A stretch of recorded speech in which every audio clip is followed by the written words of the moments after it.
Welcome back, my family.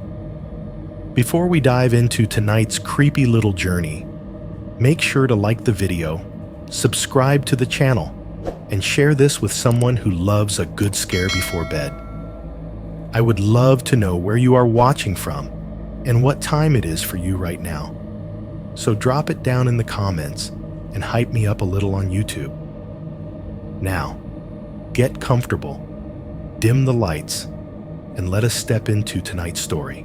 You think ghost stories at work are just for fun, until the camera glitches, the building goes silent, and someone stops answering their radio. That was me.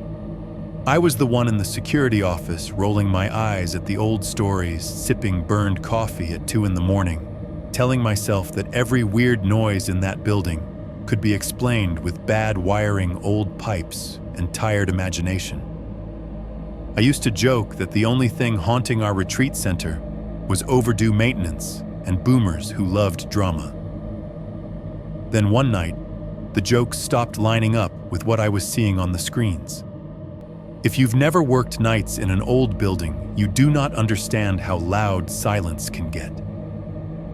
By day, the place felt harmless: sunlight on brick walls, yoga teachers carrying mats, corporate teams doing trust falls and forced smiles. But after 11 p.m., when the last keycard beeped and the last guest door shut, the whole building would exhale. The HVAC would cycle down, the televisions would click off, the vending machine hum suddenly sounded like a generator, and it was just me, a wall of cameras, and 100 yards of dark hallway between anything and anyone. That was also when the stories came out. The monk in the old school days. The room that got its number taken away. The director who swore he'd sleep there to prove it was all nonsense. Every long-term staff member had a version. Every version ended with, "But nothing like that ever happens anymore." The night I found out they were lying didn't start any differently. I clocked in. I did my rounds. I checked that all the mindfulness spaces were locked. Refilled the coffee in the lobby, nodded at a couple of insomniac guests scrolling their phones. The cameras showed the usual blurry elevator doors, empty parking lots, soft yellow halls. Then, around 2 a.m., I watched one feed freeze for 3 seconds on a door that technically wasn't supposed to exist, and my radio crackled like someone was breathing directly into my ear. By 2:17 a.m., the whole building went unnaturally quiet, like someone had pressed mute on the world, and I was standing in front of that unmarked door, listening to my boss choke on a sound no human throat should ever make. So if you're listening to this on your own night shift, in your own nothing ever happens here building, maybe turn the volume down just a little, because I'm going to tell you exactly what I saw when I got that door open. And once you've heard it, you're never going to hear your workplace ghost stories the same way again. 1.1 Why I took the graveyard shift. I am not writing this for the police. They had their chance to ask questions, and they decided what they wanted to decide. I am writing this for you, for whatever horror channel ends up reading this into a microphone at 3 in the morning, while somebody folds laundry or drives a silent highway and tells themselves none of this could ever happen to them. My name is Daniel. I am 38 years old. When this started, I was 36, freshly divorced, 3 months behind on my car payment, and 1 bad week away from having to move back in with my parents in New Jersey. That is the kind of desperation you need to understand before you judge why I said yes to a night shift job in a building I knew nothing about. It was my sister who sent me the listing. Security, jock, front desk, overnight, full benefits, the ad said. Perfect for you, she texted. You already look like you drink coffee for a living. The place called itself a spiritual retreat center.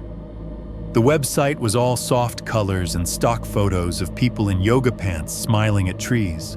The physical address was a lot less magical, a Pennsylvania state route that peeled away from I-80 about 40 minutes past the last real cluster of civilization. The directions went something like, take exit 212 past the sheets on your right, keep going past the half-dead outlet mall with the empty parking lot, then turn onto a narrower road that disappears into the trees.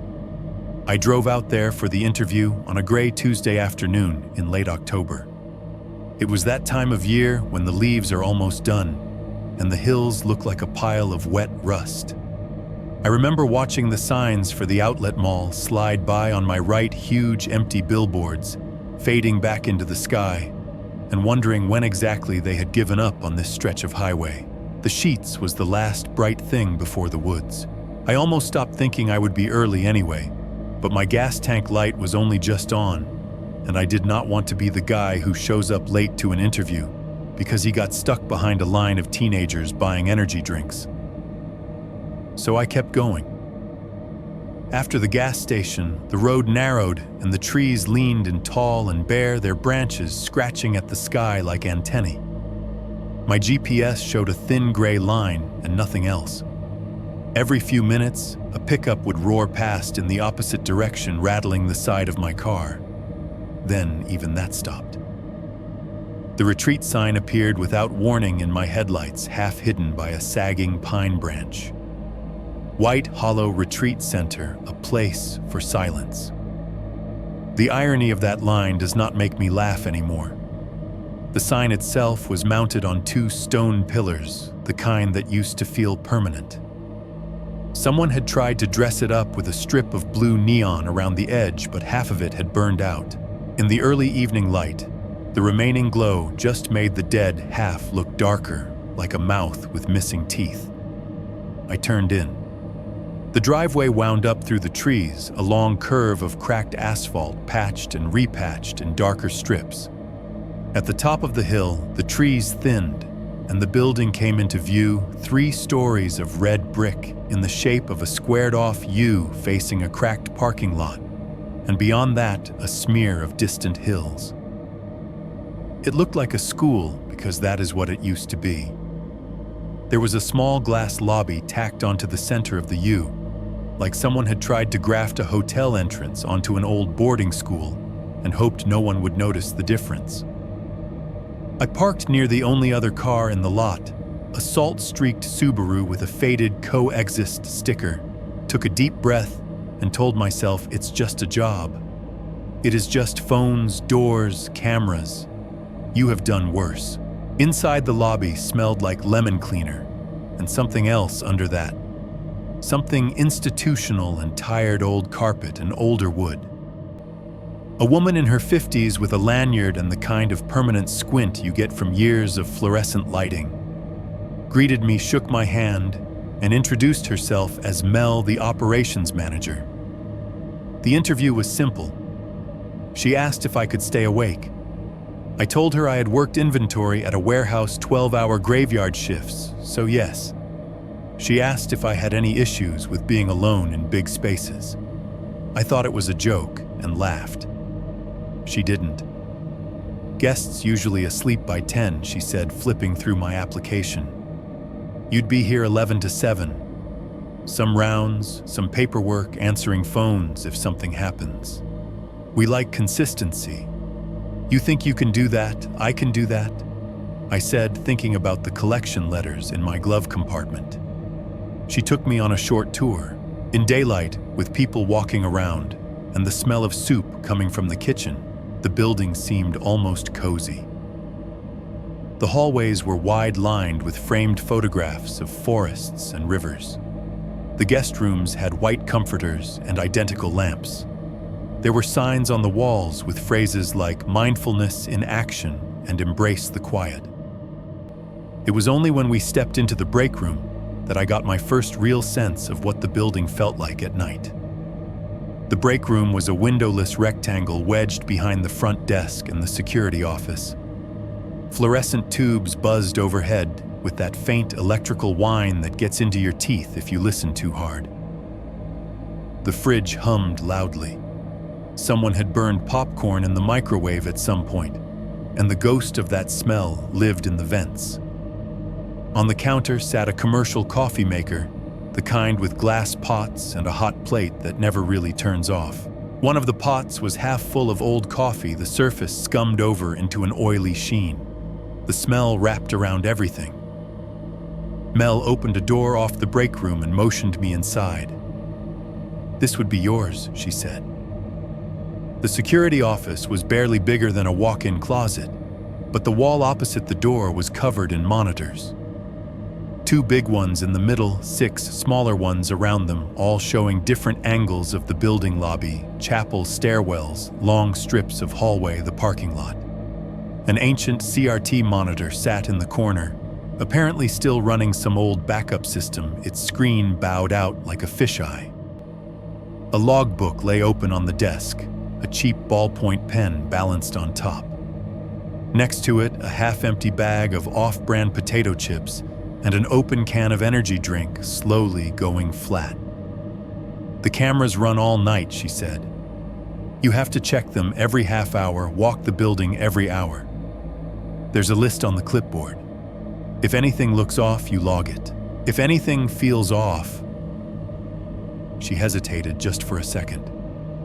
"You call me unless it's an emergency. Then you call 911 and me." I nodded, but my eyes were on the screens. Even in the late afternoon, some parts of the building looked darker than others, like the light itself did not like being there. One camera showed the east wing hallway, a long, straight shot with doors on either side and a green exit sign glowing at the far end.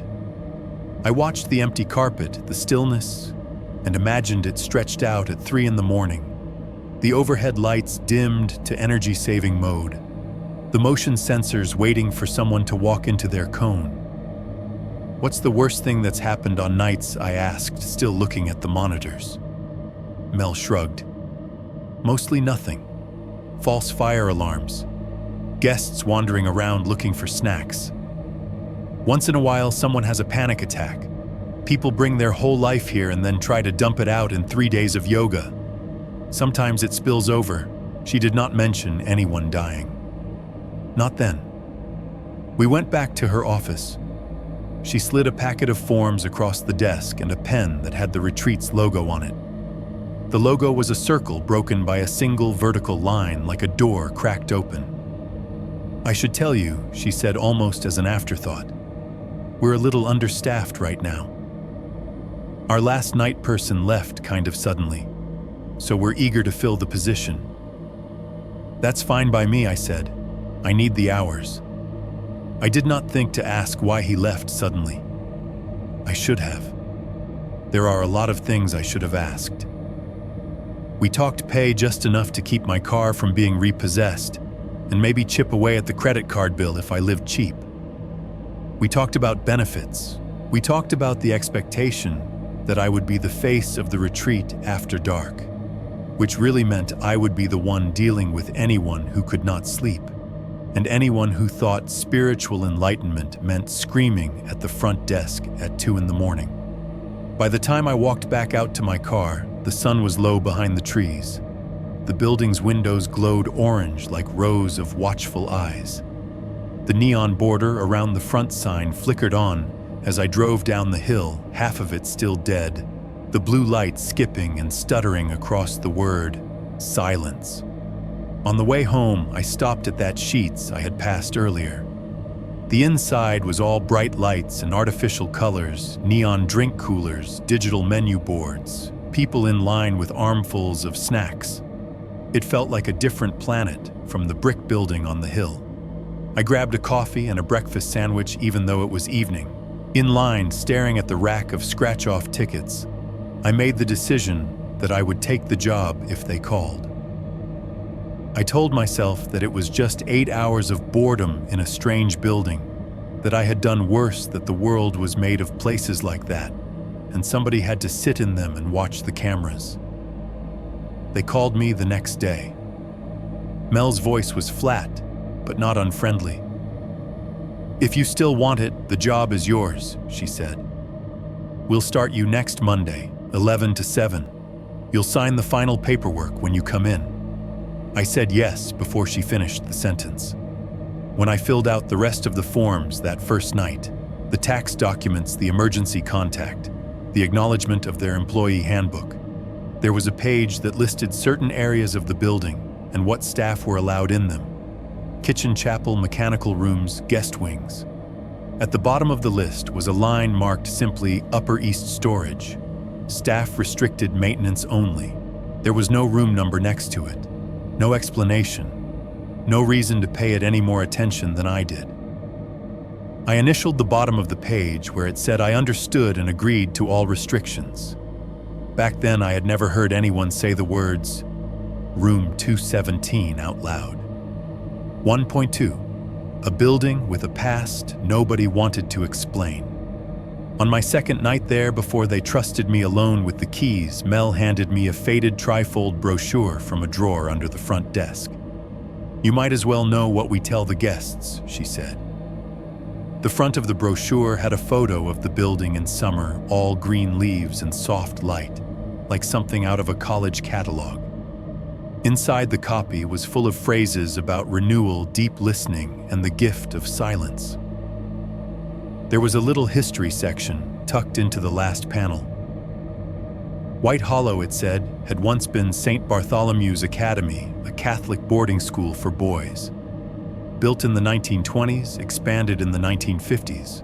There was a black and white picture of kids in uniforms lined up on the front steps, a row of serious faces squinting into the sun. Underneath, a sentence that felt like it had been edited to death. After several decades of service, the academy closed its doors due to changing enrollment needs and was later reborn as a place of rest and reflection. That was it. No dates, no reason beyond changing enrollment needs. No mention of why, if it had such a noble history, they never used the original name anywhere. What really happened, I asked, flipping the brochure shut.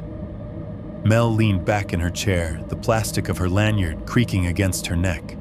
Her radio was clipped to her shoulder as usual, a permanent square of black plastic that burped little bursts of static every few minutes. I had already started to associate that soft hiss with her presence.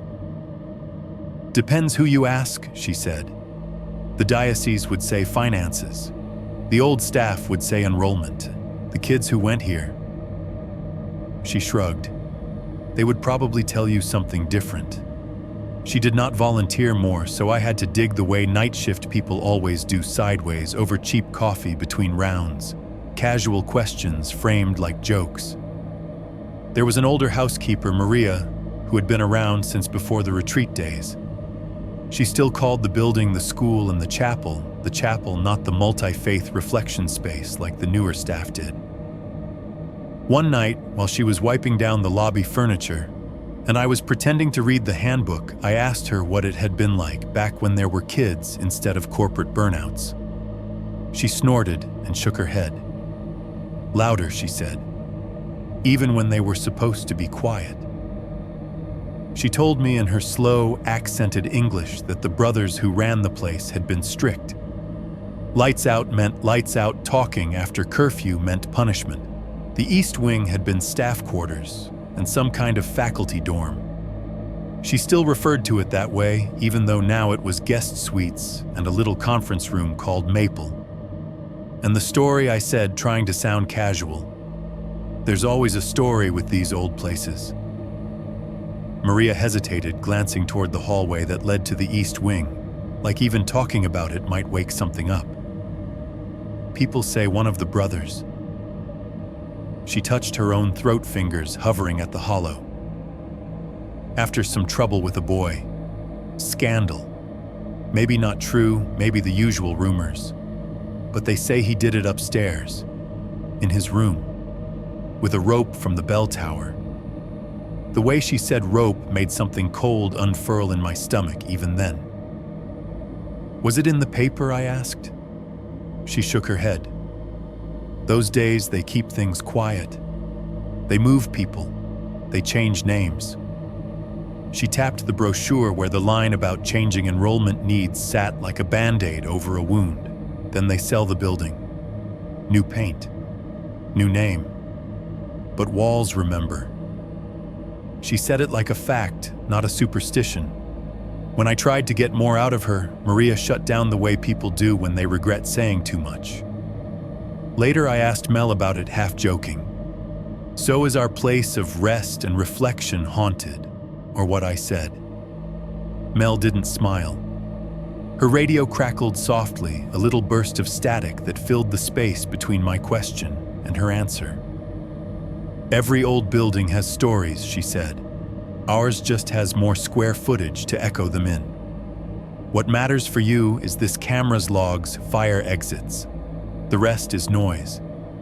She moved on to training. The first night I shadowed her.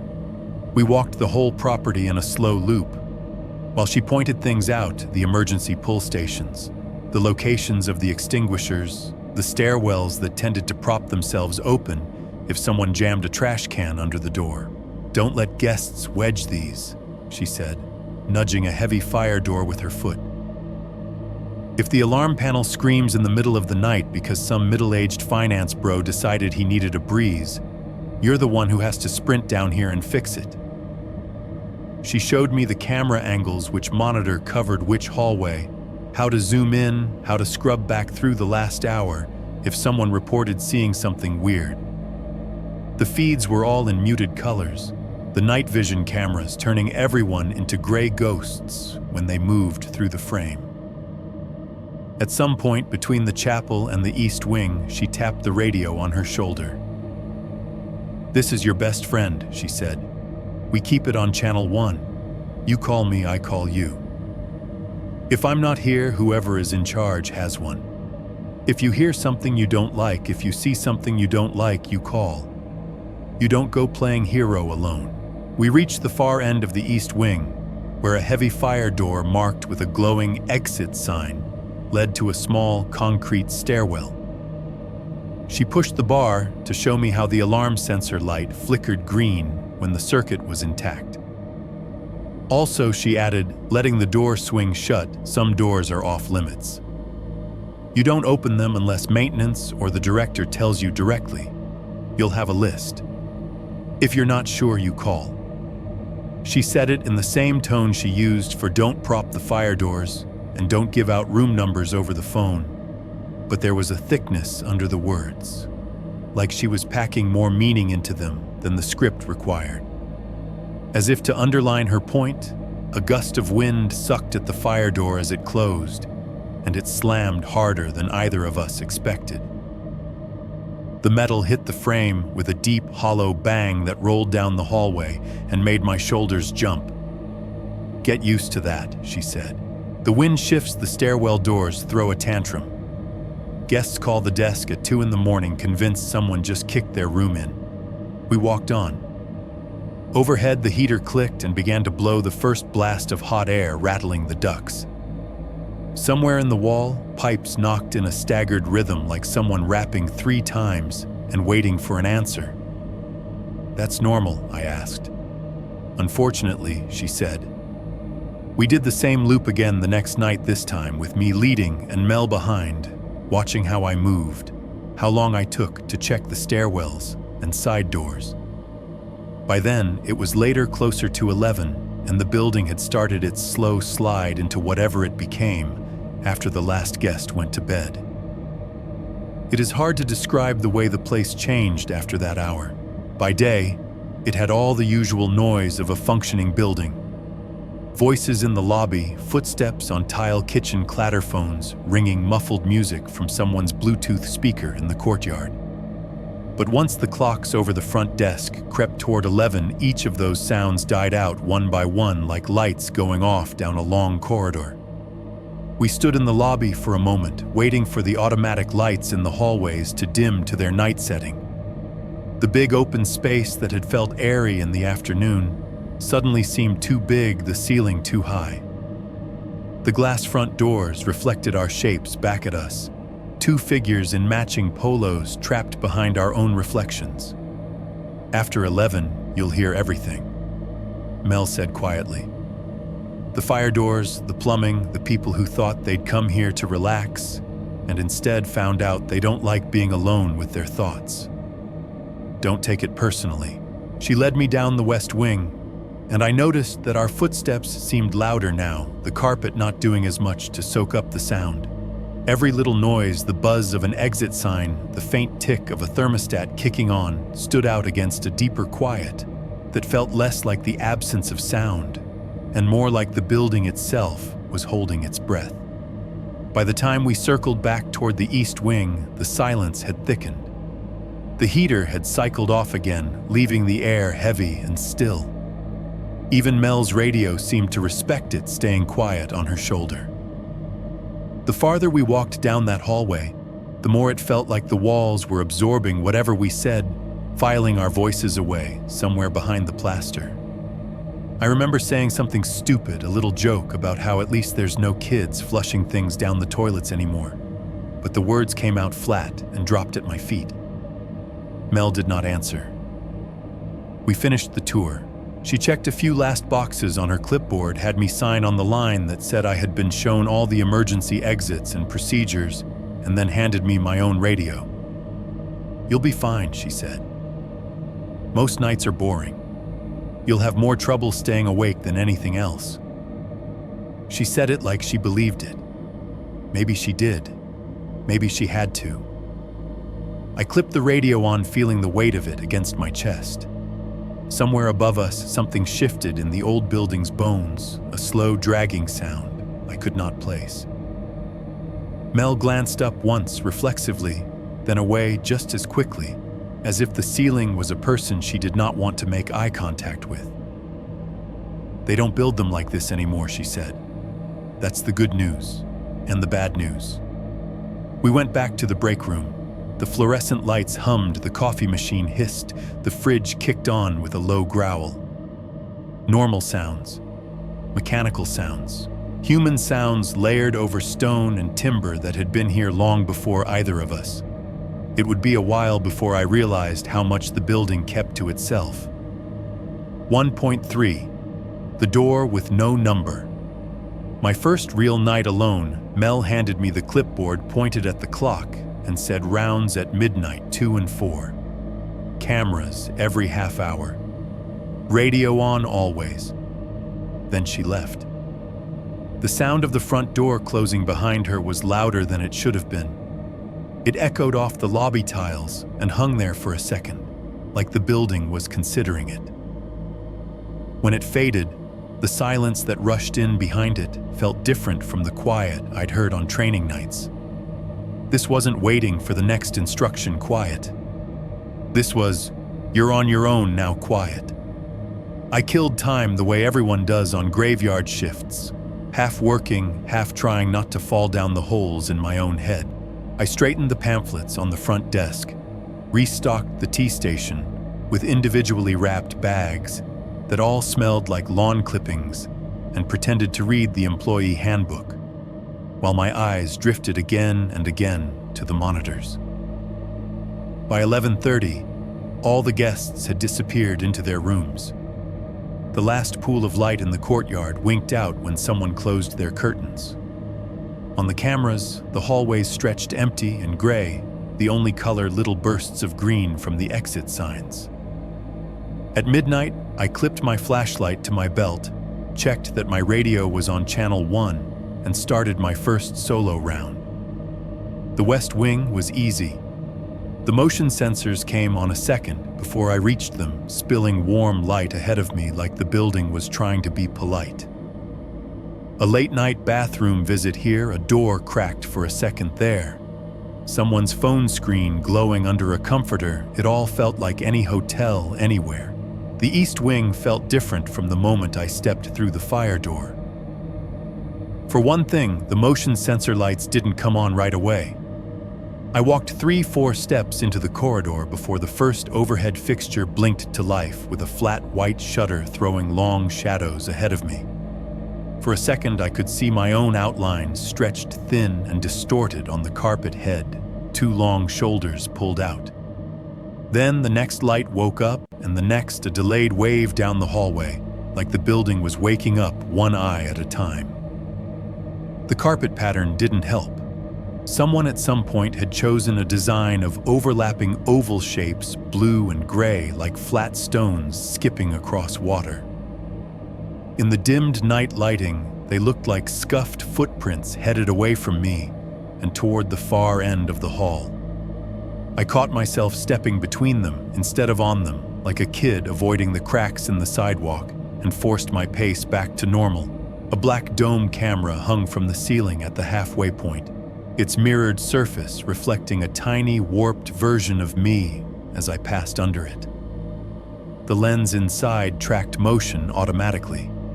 As I moved, I could feel it follow a small mechanical attention, focused just on me. West Wing Level 2 clear so far, I said into my radio just to hear another voice. My own words came back at me a half-second later from the speaker on my shoulder, thinner and tinnier. It made me sound like someone else. As I walked, I glanced at the numbers on the doors. It was a habit from my warehouse days, counting off rows, organizing the world into patterns. 201, 203, 205 on the first floor. Here on the second, 211, 214, 215. Each number on a little brown plaque beside the frame, each door with the same brushed metal keycard reader and standardized peephole. I was halfway down the hall, the carpet stones stretching ahead of me in their fake river, when the pattern hiccuped. And then, between 215 and the fire door at the far end, there was a gap. Not an empty space in the wall, not a blank stretch of plaster. A door exactly where a door should have been, but wrong. It took me a second to understand what I was looking at. My brain tried to fill in the missing piece. Another plaque, another reader, another neat little number. But the space where those things should have been was bare. The door itself was the same size as the others, same basic shape, but the surface looked older, like it hadn't been touched by the last round of renovations. The paint was a dull, tired beige instead of the slightly shinier off-white on the other doors. About 5 feet up on the right-hand side, where every other room had its number plaque, there was a faint, cleaner rectangle just a shade lighter than the surrounding paint. In the middle of that rectangle, 3 small holes pierced the wood in a tidy triangle where screws had once held something in place. Someone had taken the number off. Not recently. Long enough ago that dust had settled into the screw holes, and the outline of the plaque had become more suggestion than mark. The keycard reader was missing too. In its place was nothing but a smooth patch of wall. Instead, the door had an old brass knob and an equally old brass deadbolt, both dulled by years of hands and time. The knob sat slightly lower than the standard height of the others, like it belonged to a different generation of building codes. I slowed down my footsteps, sinking into the carpet. The overhead light above this door flickered once, as if annoyed to be asked to work. Up close, the details sharpened. I could see thin, shallow scratches radiating out from the keyhole of the deadbolt, some straight, some curved, like someone had jabbed at it over and over with the wrong key. There was a faint groove worn into the metal where something had rubbed again and again over years. The bottom edge of the door had scuff marks along it, darker streaks where shoes or furniture had knocked against it.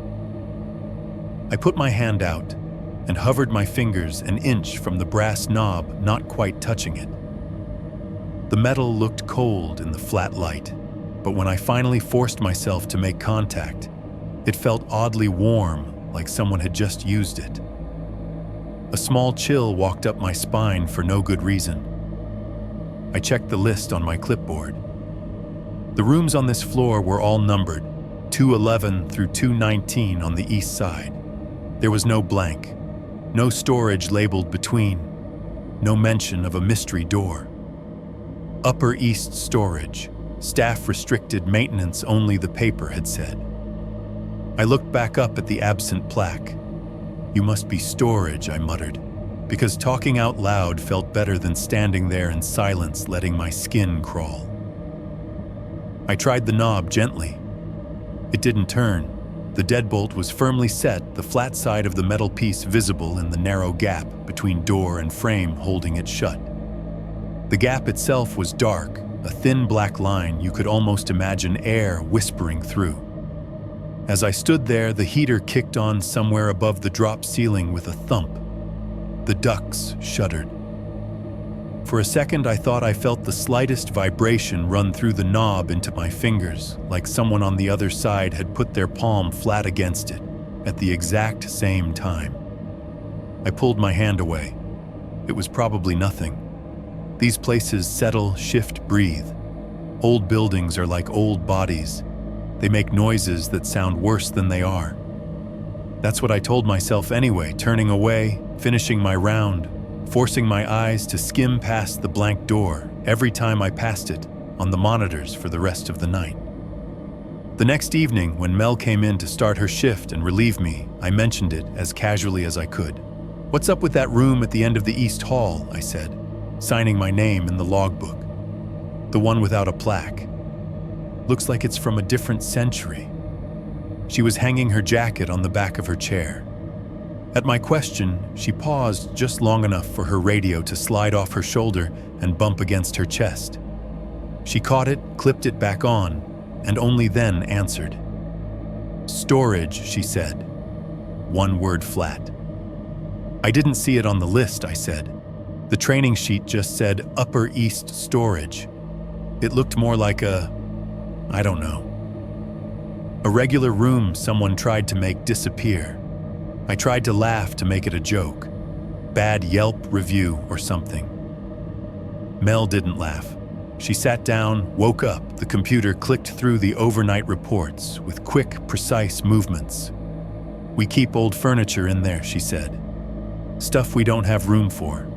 It's locked for a reason. You don't need to worry about it." Something in her tone made it clear the conversation was over. I let it drop. For about 3 seconds. As I was about to leave, she stopped me. "Hey, Daniel," she said, not looking up from the screen.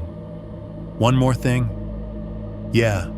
If something happens and it's 2I-17, she said slowly, "you call the director first, then me." "Got it." I blinked. 217. She nodded, eyes still on the monitor. "That's the room number. They pulled the plaque when we rebranded. Doesn't mean it stopped being 217, just protocol. If there's an alarm noise complaint, anything from that part of the hall, you don't go trying keys on your own. You radio the director. Always." "Okay," I said. "Sure. Why?" Her jaw tightened almost imperceptibly. "Because that's the rule," she said. "And the rules usually exist for a reason, whether we like the reason or not." She finally looked at me just for a heartbeat. There was something in her eyes I couldn't read, then fatigue maybe, or the edge of a memory she had no intention of sharing. I told myself it was just some leftover drama from when the place had been a school. Maybe there'd been an incident, a lawsuit, some messy thing that got buried under NDAs and changing enrollment needs. Old institutions are full of those. I picked up my keys, said goodnight, and stepped out into the pink-tinged dawn, the sky over the hills just starting to lighten. I drove home watching the fog burn off the fields, drinking cold coffee from a paper cup, thinking I had scored a weird but decent job. I didn't know then that a stripped piece of metal and an invisible number on a door would end up living in my head, louder than anything else I've ever seen. At that point, room 217 was just a line in a protocol and a door I'd promised not to touch. I had no idea it was already paying attention to me. 2. 1. Learning the building's night sounds. If you work nights long enough in the same building, the place gets its own kind of heartbeat. You start to know it better than people. You know when it is calm, when it is irritated, when it is trying to tell you something. At first, though, White Hollow was just a mess of overlapping noises and empty spaces, and I was the new organ dropped into its body trying to sync up. Most of my first few weeks on Graveyard were boring in the way only night shifts can be a long, slow slide from 11 p.m. to sunrise, where nothing big happens, but time still manages to feel heavy. I refilled the coffee in the lobby, wiped fingerprints off the glass doors, checked the locks on the side exits, and spent too much time staring at my own reflection in the dark TV screens before I remembered to turn them back on. The building had a rhythm though, and once I was the only one listening, I started to map it out in my head. At 11:30 p.m., the ice machine down the hall from the kitchen would shudder to life, letting out a mechanical cough before dumping a load of fresh cubes into the bin. Even from the security office 2 corners away, I could feel the vibration in the floor. The first few nights, the clatter made me jump. After a while, it became the sound that told me the evening shift really was over, that the last of the dining staff had clocked out, and I was officially in charge of a sleeping building. Around 12:15 a.m., like clockwork, the fridge compressor in the break room would cut off. It didn't wind down. It just stopped a blunt mechanical silence that snapped the low background hum in half. The first night I noticed it, I looked up from the camera feed alert with that weird sense of something's wrong that comes when an ongoing noise suddenly dies. It took me a minute to realize what I was missing. When it went off, the whole retreat center seemed to sigh into a deeper stillness. The distant whoosh of the highway outside, which had been hiding under the appliance noise, stepped forward, a constant white hiss like ocean surf trapped behind the brick. Trucks downshifting on I-80 became waves hitting a shore I couldn't see. By 1:00 a.m., the motion sensors in the guest wings had made up their minds about the night. Most of the time, the last restless guest had given up on wandering by then, and the hall lights stayed dimmed until I walked into their cones. If I timed my rounds right, I could predict which light would flick on a second before I reached it, and which one would wait until I was already standing in the dark, hand halfway to my flashlight, before buzzing indignantly to life. There was one corner in the east wing where the sensor always seemed to react late, letting me walk 3 or 4 steps into a pool of shadow before a rectangle of cold light dropped over me. It happened often enough that I began to expect that brief blindness, the feeling of walking into something unseen before the building noticed me. I told myself it was just an aging sensor, a wiring issue, a piece of infrastructure that hadn't caught up with the rest of the renovation. There were other small, repeatable sounds. The heavy fire doors on the stairwells didn't like drafts.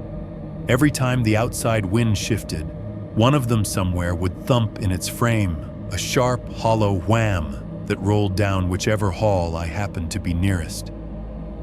The first week, guests called the front desk twice in one night, whispering that someone just slammed a door right outside my room. I had to walk them through the sound over the phone, assure them that no one was stalking up and down the hallway, kicking their doorways, just steel and air and bad architecture. The heaters had their own personality too.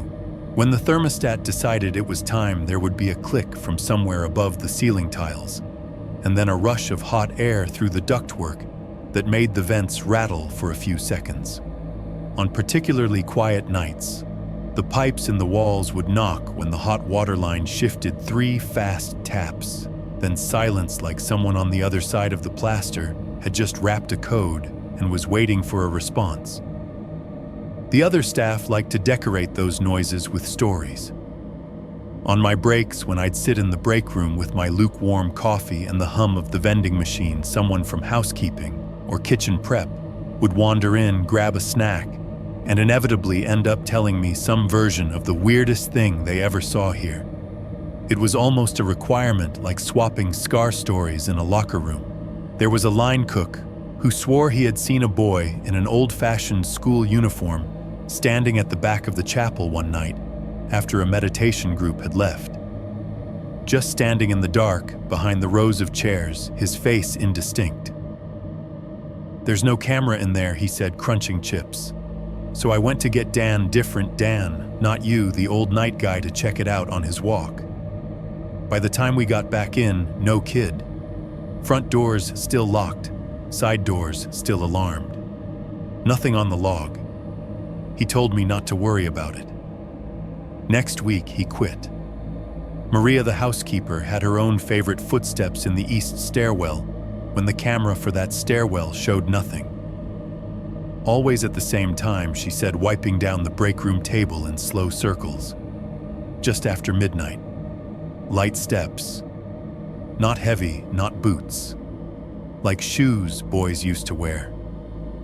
Never see anyone but the sound. She made a walking motion with her fingers on the table. Up to landing. Then gone. I rolled my eyes at most of it. Not in front of them, that would have been rude, but internally the way people do when they've decided the world is basically rational, and anyone who thinks otherwise is bored or lying. I told myself they were hearing the building the way I'd heard the fridge and the pipes, only they were labeling the sounds differently. Long nights make people creative, I said once, trying to be diplomatic. The mind doesn't like empty space. Empty space doesn't stay empty, Maria said. Then she smiled, the hard kind that doesn't reach the eyes.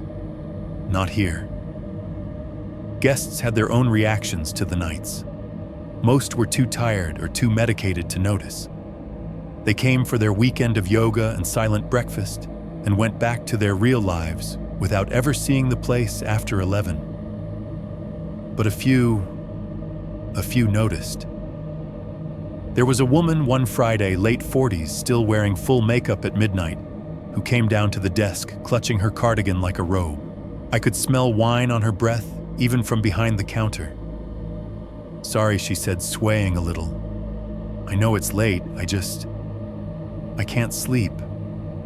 The room feels weird, like I'm in somebody else's bed and they're gonna come back and be mad. I offered her an extra blanket, the scripted fix for 90% of guest discomforts. It's not the cold, she said, but she took the blanket anyway, fingers brushing mine for half a second. It's the quiet. It's too deep. I can hear my own heart. I can hear my husband snoring at home in my head. I can hear... She trailed off and shook her head like a dog shaking off water. Sorry, that sounds crazy. I'm just not used to being without a TV. She laughed high and thin and let me walk her back to her room, talking about the weather the whole way to fill the silence. Another night, an older man with a salt and pepper beard stopped at the front desk on his way back from the courtyard around 1. He had a hoodie pulled over his head, hands jammed into the pockets. You ever notice, he said casually, how the halls here sound? Wrong, how I asked. He glanced over his shoulder at the long stretch of West Wing corridor, where the night lights were burning at half brightness and the patterned carpet swallowed his footsteps. Too quiet, he said, like somebody hit mute on the world right out there. My office back in Philly is quieter than my house, but I still hear traffic under it all. You know, HVAC, elevator cables, phones. Here, once the heater cuts off, he snapped his fingers. Nothing. Like being inside a pair of noise-canceling headphones. I tried to offer the stock answer, some people find it peaceful, that's kind of the point of the place, but he just gave me a look I couldn't quite read. Peaceful is one thing, he said. This is something else. He went to bed. I watched him on the hallway camera, his small gray shape shrinking as he walked away. For several seconds after his door shut, the corridor stayed perfectly still, not even a flicker in the lights. Once in a while, when the night stretched out long and my eyes started to burn, I would catch myself leaning back in the security office chair and just listening. No TV, no phone, no typing. Just the building and me and the low hiss of the highway bleeding through the walls. If you had asked me then, I would have told you I knew every sound that place could make. The slam of the fire doors, the wheeze of the ice machine, the click of the thermostat, the knock of the pipes, the shuffle of slippers at 2 a.m. I would have told you that whatever stories people layered on top of those noises were just that, stories. ways to give shape to anxiety. I thought the building was done surprising me. I was wrong. 2.2. First, unexplained glitches. The first time the building did something I could not immediately explain, it was almost polite about it. It was a Tuesday, one of those midweek nights when the retreat was only half full. A church group from Ohio had gone to bed early after an evening of centering prayer, and the only other guests were a retired couple on a spiritual road trip who spent most of their time in the library, reading separate books in matching fleece jackets. Around 1 a.m, I was in the security office doing what I always did, at one letting my brain slip into that soft, staring state where you watch, but you do not really see. The monitors washed the small room in grayish light. A mug of coffee had gone lukewarm next to my elbow. The building's sounds were in their usual places, the distant rush of the highway, the hiss of the air vents, the occasional tick of something cooling behind the walls. My eyes drifted over the camera grid row by row. Lobby empty, chapel dark, west wing corridors still, east stairwell quiet. When they reached the feed labeled East 2, second floor East Wing, facing down toward the fire door, and incidentally, the unmarked door I pretended not to think about, I almost missed it. The system had a motion detection overlay. Whenever a camera saw something move, it would throw a little green square around the area like a digital highlighter.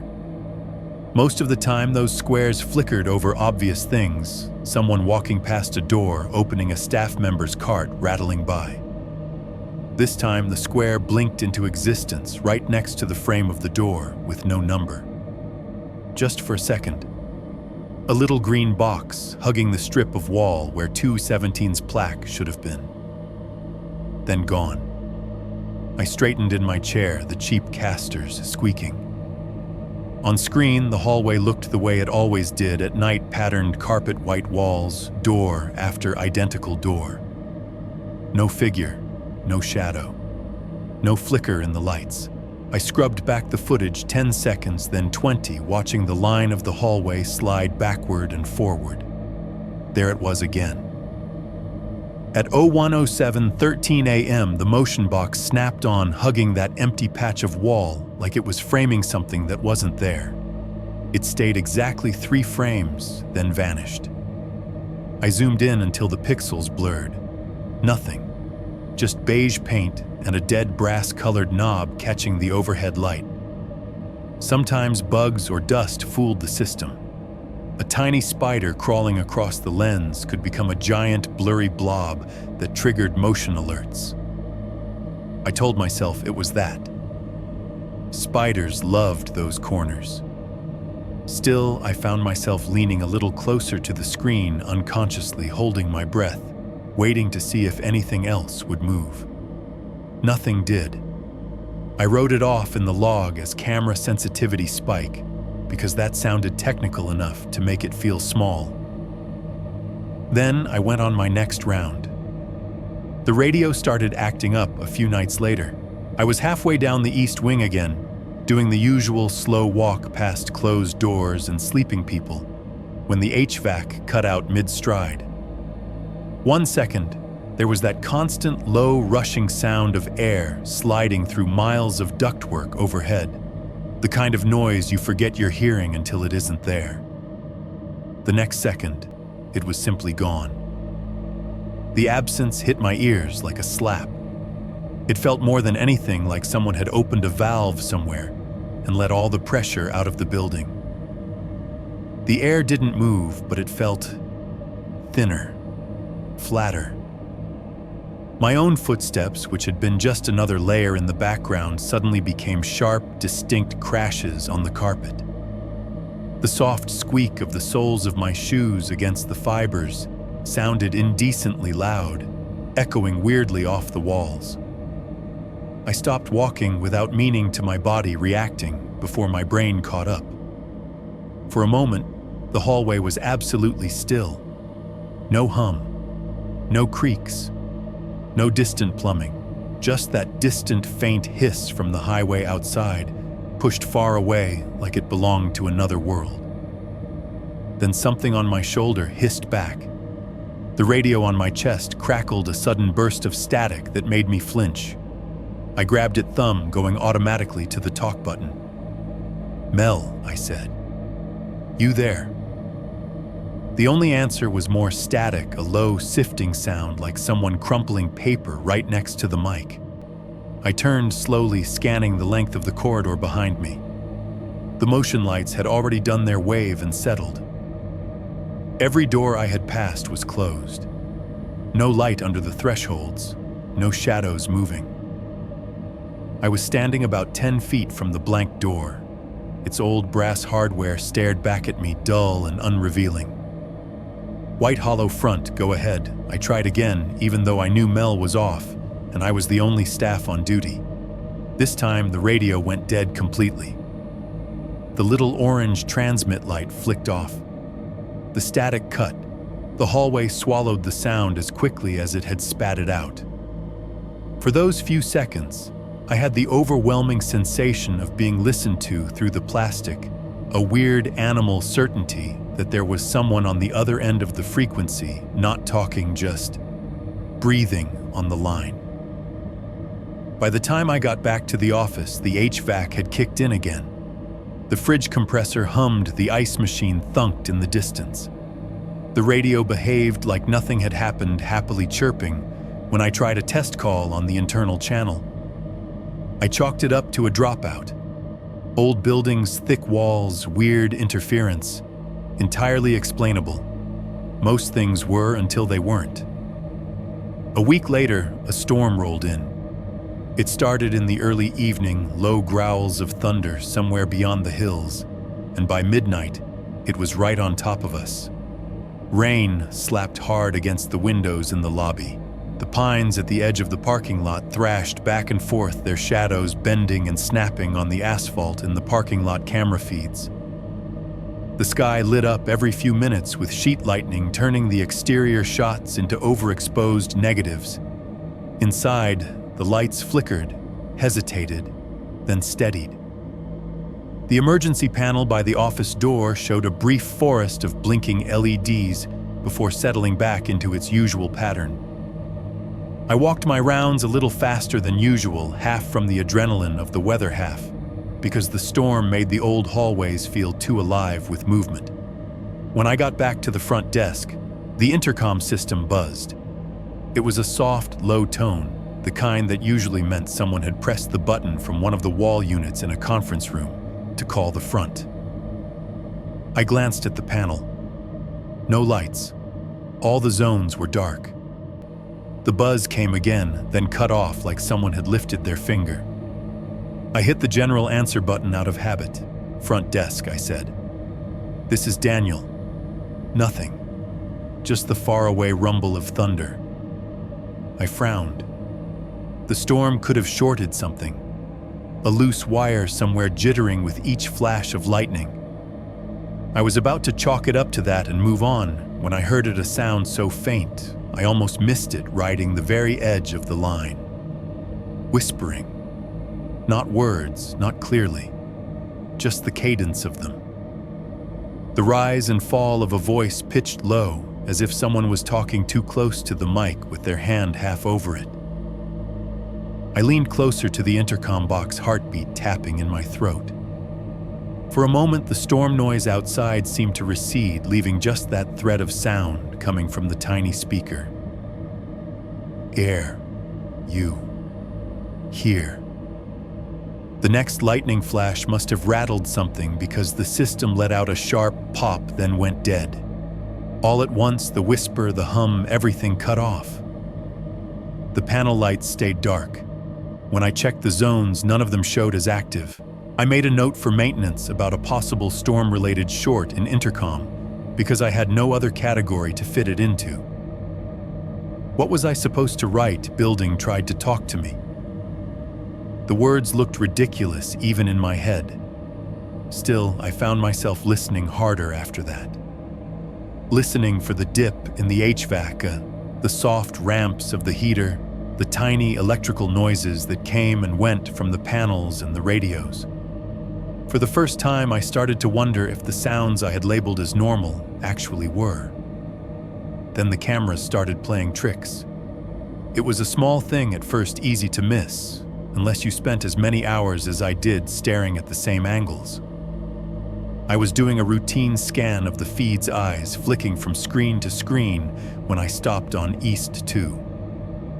The second floor East Wing, again the same view, down the hall doorways on either side, patterned carpet, the far fire door with its glowing exit sign, and midway along the blank, unnumbered door, I watched myself come into frame. That wasn't unusual. I saw myself on the monitors all the time, a small gray figure doing his job. What was unusual was that I was already in the hall. On the monitor, my body rounded the corner from the stairwell and started down the corridor, flashlight at my side. In real life, in the security office, I was still sitting in the chair. My legs weren't moving. My hand wasn't holding anything. I glanced at the digital clock above the desk. 2:03 a.m. On the video, the timestamp read 2:02:51. I stood up without really thinking, staring at the screen.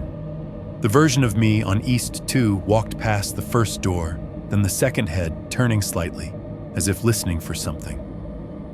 When he reached the halfway point, right where the camera dome was mounted in the ceiling, he paused, turned his head toward the door with no number, stared at it. I could feel my own face tightening the same way in real time. Less than a minute later, miles of cable and a thin wall away. I grabbed my flashlight and walked as fast as I could down to the East Wing, the radio bouncing against my chest with each step. By the time I reached the hallway, my recorded self had already completed his slow pass and was gone from the frame. I was just a step behind. I turned the corner. The sensor light blinked on a beat behind.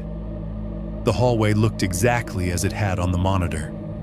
Same doors, same exit sign, same blank space where a number should have been.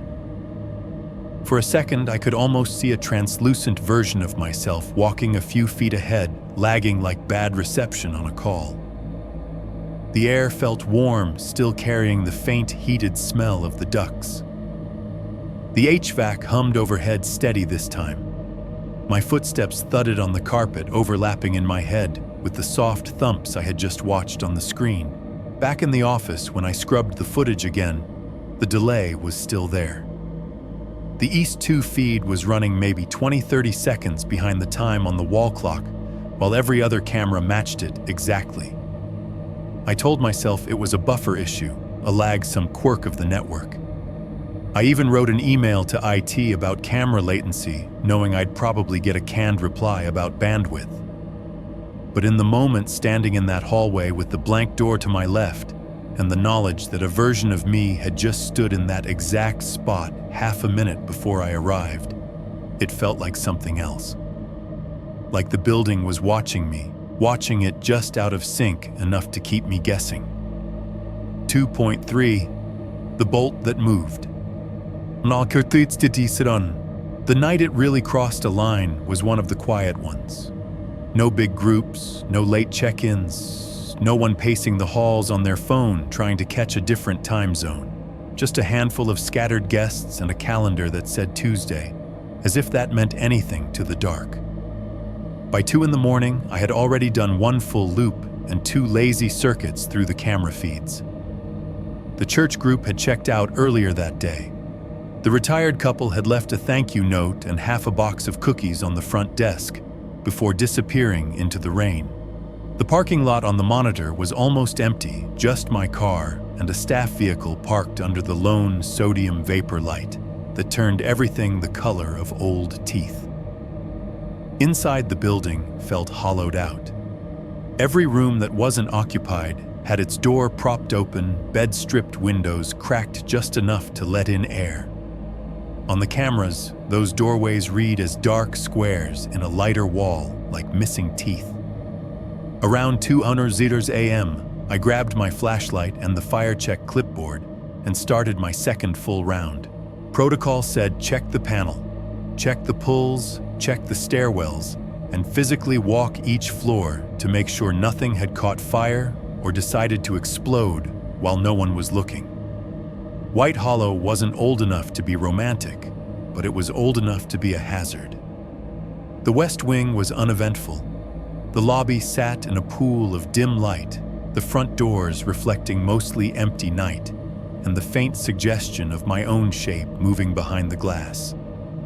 The ice machine did its 2 a.m. cough and dump right on schedule. The fridge compressor cut out again at some point, drawing another sharp line across the soundscape. I heard my shoes on the lobby tile, the small squeak of my radio when it brushed the desk, the distant HVAC hum above everything. When I pushed through the fire door to the east wing, that hum seemed to thin. Not vanish, not yet, but stretch out like someone was pulling at it with unseen hands. The motion sensor took its time. I made it 3 steps into the hallway before the first overhead light flickered on, buzzing, revealing the familiar line of doors. The carpet's strange oval pattern rolled away from me toward the far end, a painted river with no source and no mouth. The black dome of the camera near the middle watched, unblinking. I walked, checking the stairwell at the far end first. The concrete steps were their usual gray, the exit door at the bottom still alarmed the metal cold under my palm. No signs of forced entry, no drafts. No reason for the fire door to slam later, but I knew it would anyway. Coming back, I took my time. Habit. You learn to drag out your tasks on the night shift to give the clock something to chew on besides your thoughts. I checked that each guest door on my list was closed. I listened at one where the staff had flagged heavy snoring during the day, making sure the sound I heard was actually snoring and not something worse. The air felt slightly warmer here than in the lobby, washed by the remnants of the heater's last breath. I was 10 or 12 feet from the unmarked door when it happened. I heard a tick. It was a tiny sound so small that if the building had been even a little more alive, I might not have noticed it. A single sharp metallic click that seemed to come from just ahead and a little to my right at the height of my hand. I stopped. The motion light above me hummed. The hallway held its breath. For a second, nothing moved. Then my eyes dropped to the brass deadbolt on the blank door. I hadn't really looked at it up close since that first night. From a distance, it just read as an old lock-round body keyhole, the flat edge of the bolt barely visible in the crack between the door and the frame. Now standing right in front of it, I could see the details, the hairline scratches around the keyhole, the worn spots where fingers had rested 1,000 times, the slightly darker streak on the frame where the bolt had scraped on its way in and out over years. And the bolt wasn't in quite the same place I remembered. At rest, most deadbolts sit firmly extended or fully retracted, flat, sure lines. This one was hovering, no more than a few millimeters forward of where it should have been when fully thrown, as if something on the other side of the door had started to turn a key and then stopped. I leaned in the clipboard, forgotten at my side. The emergency light over the far stairwell cast just enough glow down the hall that a thin edge of metal caught it, a sliver of sheen along the bolt's face. It shone like a tiny exposed tooth. Old hardware, I muttered to myself, because putting words in the air felt safer than leaving my thoughts unspoken. Everything shifts, wood swells, metal sticks. The building didn't answer. I should have kept walking. That's what the training manual would have wanted. Perform check, note anomaly, file, maintenance request, move on. Instead, I just stood there staring at that piece of metal like it was an eye that might blink. The HVAC chose that moment to cut out again. The background rush of air went silent in an instant, and the quiet that replaced it was dense, almost physical. The skin on my arms prickled. I could hear my own pulse in my ears, and under it the faint, almost imperceptible hiss of my own breathing. My shoes seemed suddenly rooted to the carpet. In that thick silence, the bolt moved. Not a lot. It didn't shoot back into the door or slide all the way out. It shifted. A slow, incremental nudge inward, maybe the width of a fingernail, then a matching nudge back. In, out, in, out.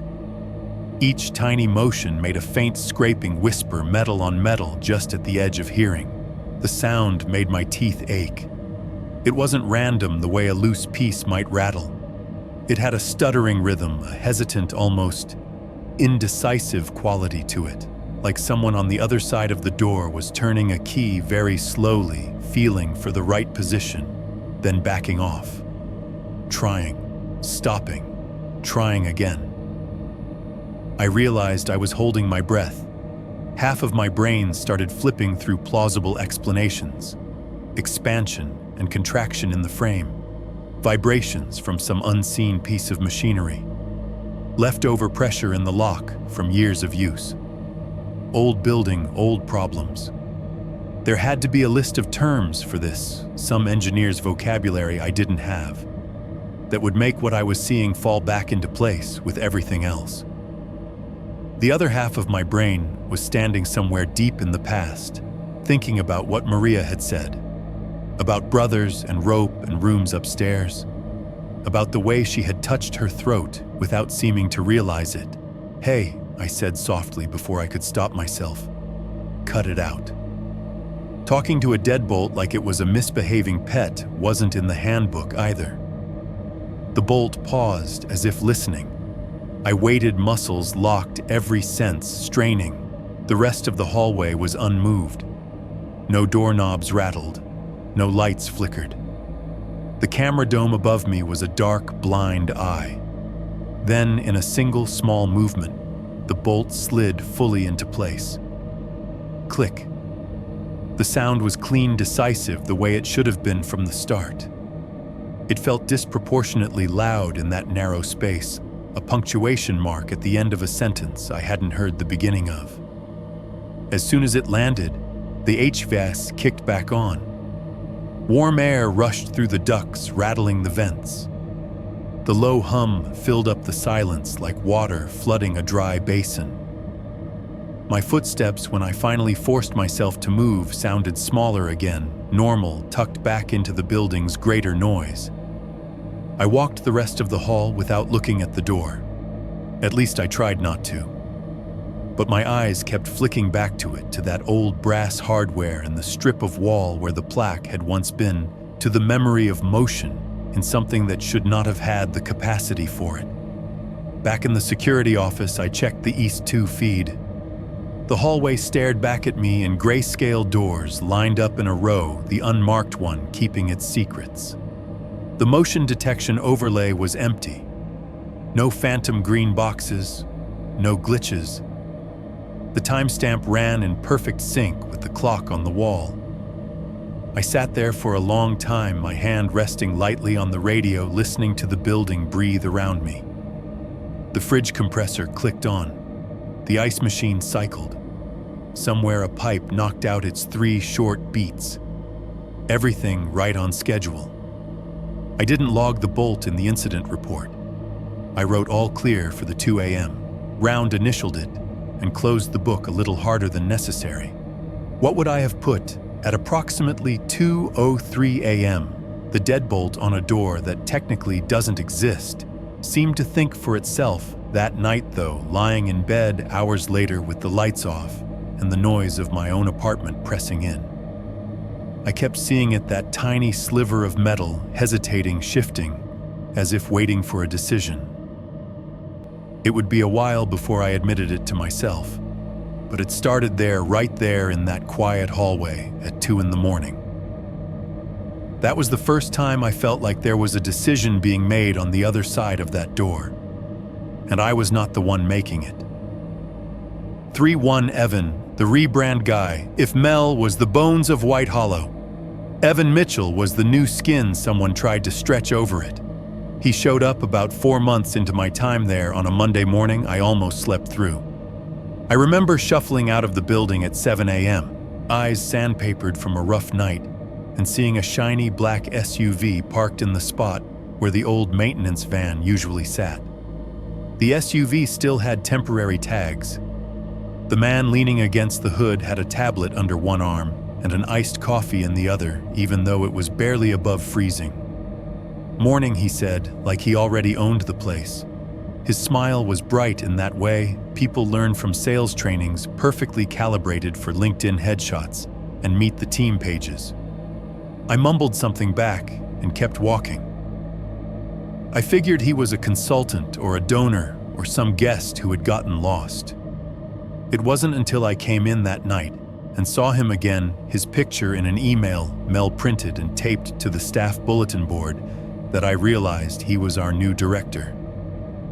Meet Evan Mitchell, the email said.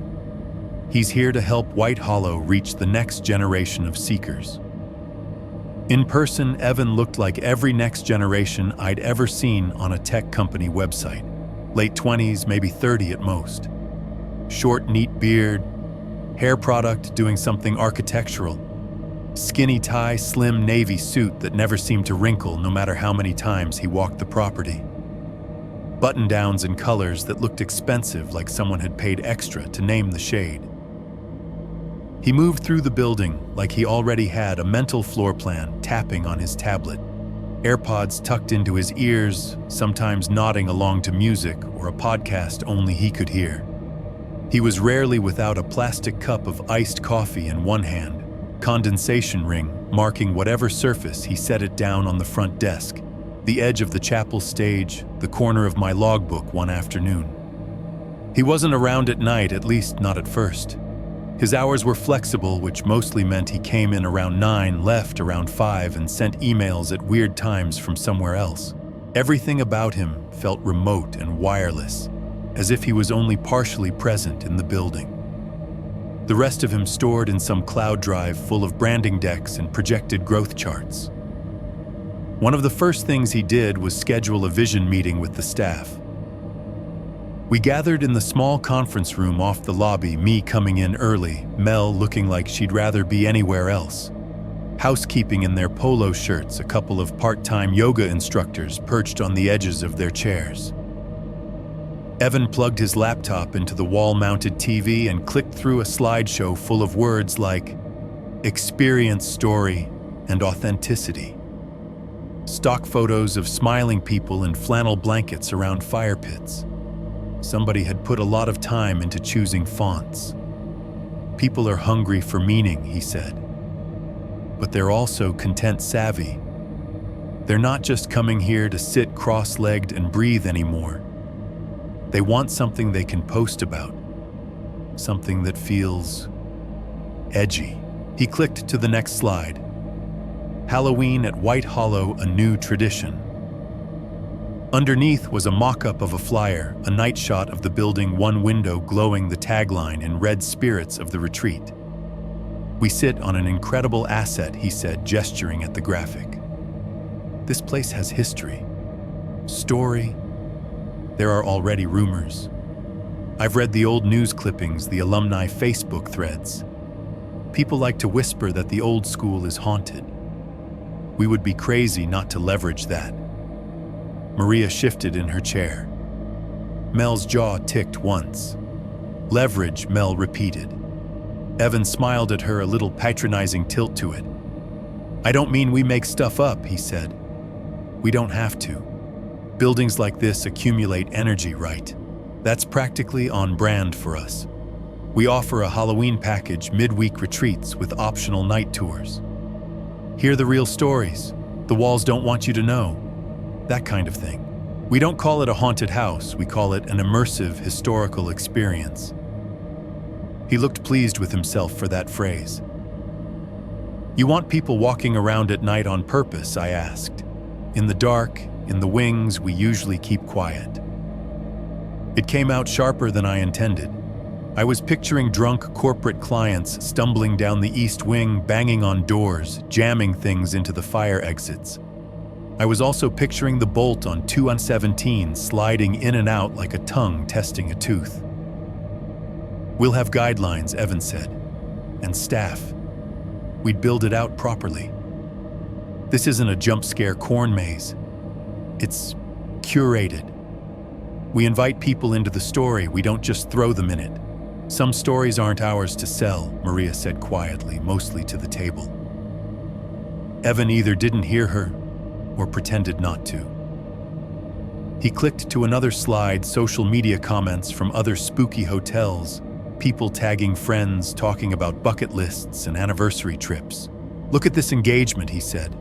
"Look at these wait lists. We need that. We're behind. Donations are down. Retreat bookings are flat. People see Silent Weekend and think boring. We can keep everything they love about the place and still make it marketable." He glanced at me. "You've worked nights. You know what it's like. What's the worst you've seen so far?" The room's eyes shifted with his. I felt my shoulders tighten under the scrutiny. "Mostly people freaking themselves out," I said. "They hear the heater or the fire doors and assume it's something else. The building does enough on its own. It doesn't need help." "Exactly," he said, as if I'd agreed with him. "People are already primed. We just frame it the right way." "Guests have reported mysterious footsteps, flickering lights, a boy in an old uniform at the end of the chapel." He ticked them off on his fingers. "We don't lie. We just arrange." "It's not a game for them," Maria said. "The ones who hear things. The ones who see." Evan sighed, the kind of sigh people use when they think everyone around them is being dramatic. "With respect, Maria, every old building has a ghost story," he said. "It's local color. We're not mocking it. We're honoring it. We're giving it a place in the brand narrative." "Brand narrative," Mel repeated under her breath, but she let it go. After the meeting, I found Evan in the lobby taking photos with his phone, capturing angles of the staircase and the way the afternoon light hit the stained glass in the chapel door. "You really think it's a good idea to invite people to go ghost hunting here?" I asked, leaning on the front desk. At night, he turned the camera to vertical for a shot and smiled without looking at me. "You believe in ghosts, Daniel," he said. "I believe in drunk people doing stupid things once you give them permission," I said. "And code violations. Code we can handle," he said. "We'll clear it all with the board. As for drunk people," he shrugged.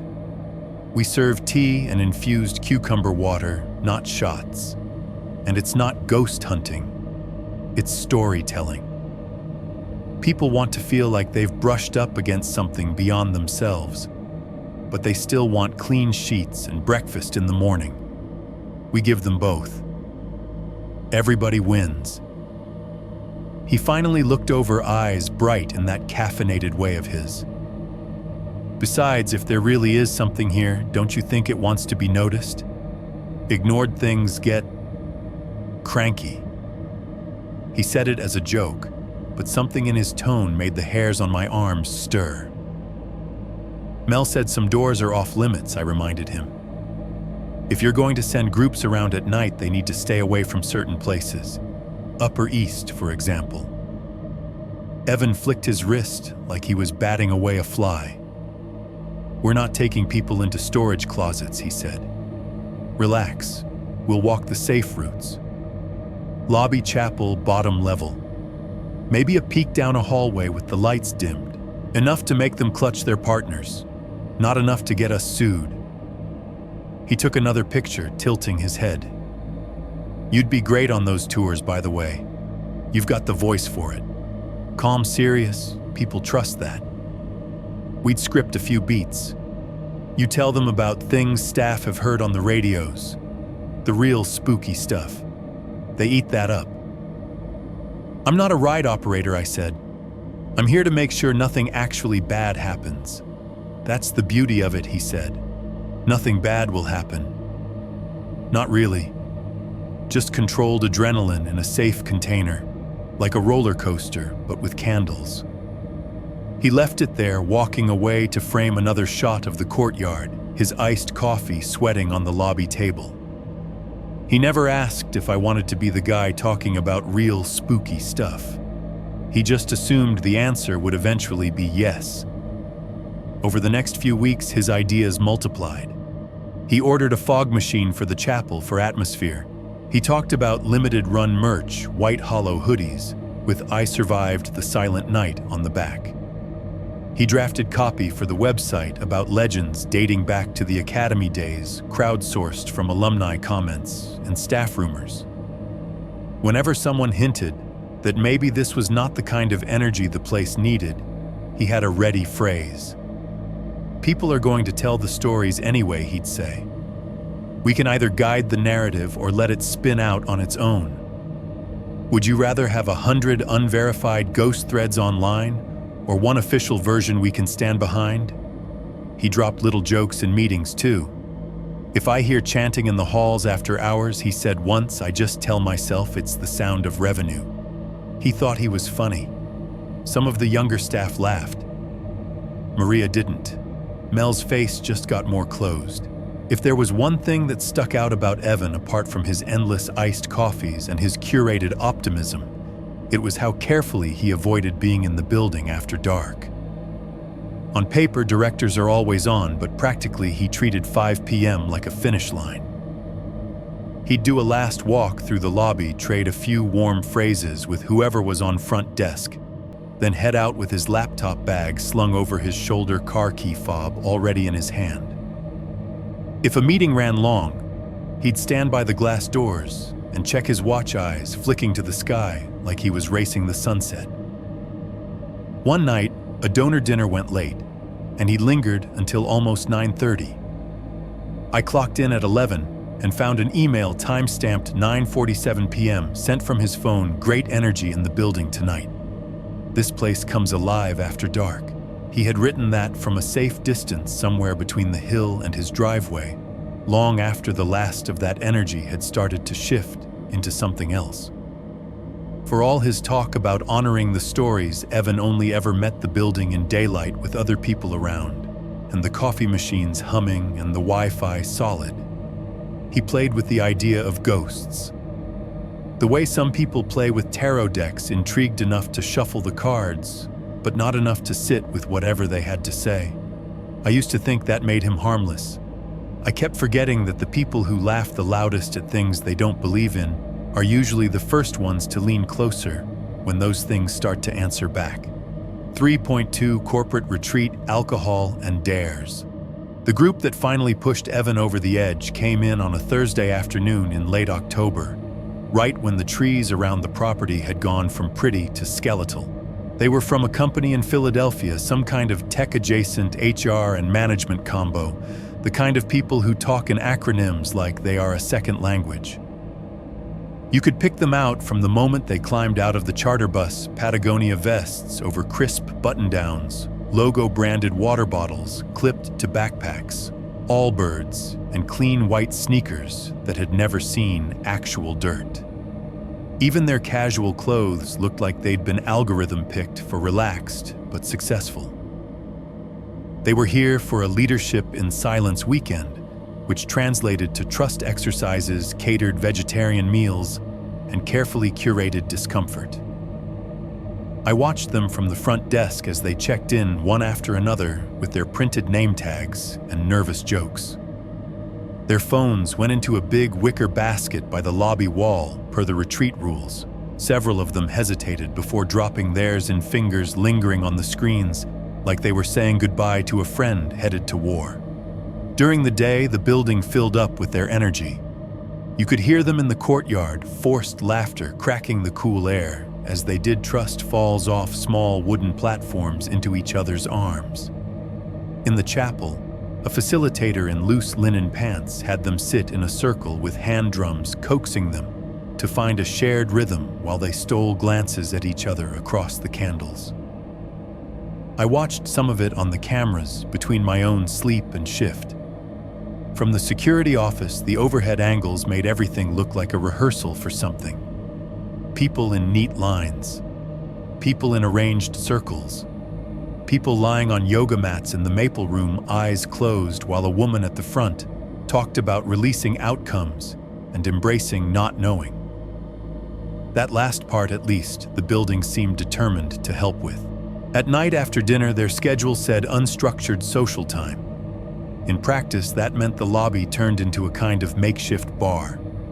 The retreat didn't serve hard liquor, but someone had sprung for local craft beers, the kind with labels that looked like band posters and ABV numbers higher than anyone admitted caring about. Housekeeping brought out extra throw blankets and draped them over the backs of the chairs.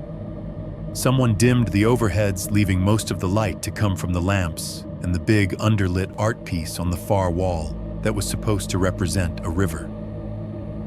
The effect was warm, almost cozy, like a boutique hotel that had gotten lost and ended up in the middle of nowhere. I was behind the front desk, pretending to update the logbook, while secretly counting bottles as they vanished from the cooler, when Evan slid into the lobby with his laptop under one arm and a beer in the other. It was one of the few times I'd seen him there that late. He looked like he'd stepped out of his own promotional material. Sleeves rolled up just enough to look casual, tie loosened, that omnipresent iced coffee finally swapped for an IPA. The guests lit up when they saw him. People like that always do when they're around someone who seems to hold the keys to whatever experience they've paid for. Daniel, he called, looping around the front desk to grab a bottle opener. "Come join us for a second. I want you to meet everybody." "I'm on shift," I said automatically. "You're the night guy," he said, popping the cap with a practiced flick. "They're dying to hear what the place is like after dark. 2 minutes. Consider it customer service." He didn't really wait for my answer. 1 second, I was behind the desk. The next, I was standing at the edge of the group, the sound of laughter and the clink of glass closing in around me. The contrast hit me hard. Just beyond the archway down the halls that led to the guest wings, the building was already sliding toward that familiar midnight stillness. The air there felt denser, the lights dimmer. Out here in the lobby, the noise was contained, almost manic in how it bounced off the high ceiling and the tile. Evan planted himself near the fireplace, a gas unit with fake logs and real heat, and raised his beer like a microphone. "This is Daniel," he announced to the half-circle of managers and HR reps. "He's the one who actually sees this place when the rest of us are asleep. If you've heard weird stories, he's your guy." A woman in a cobalt blue blouse, name tag reading Karen, laughed a little too loudly.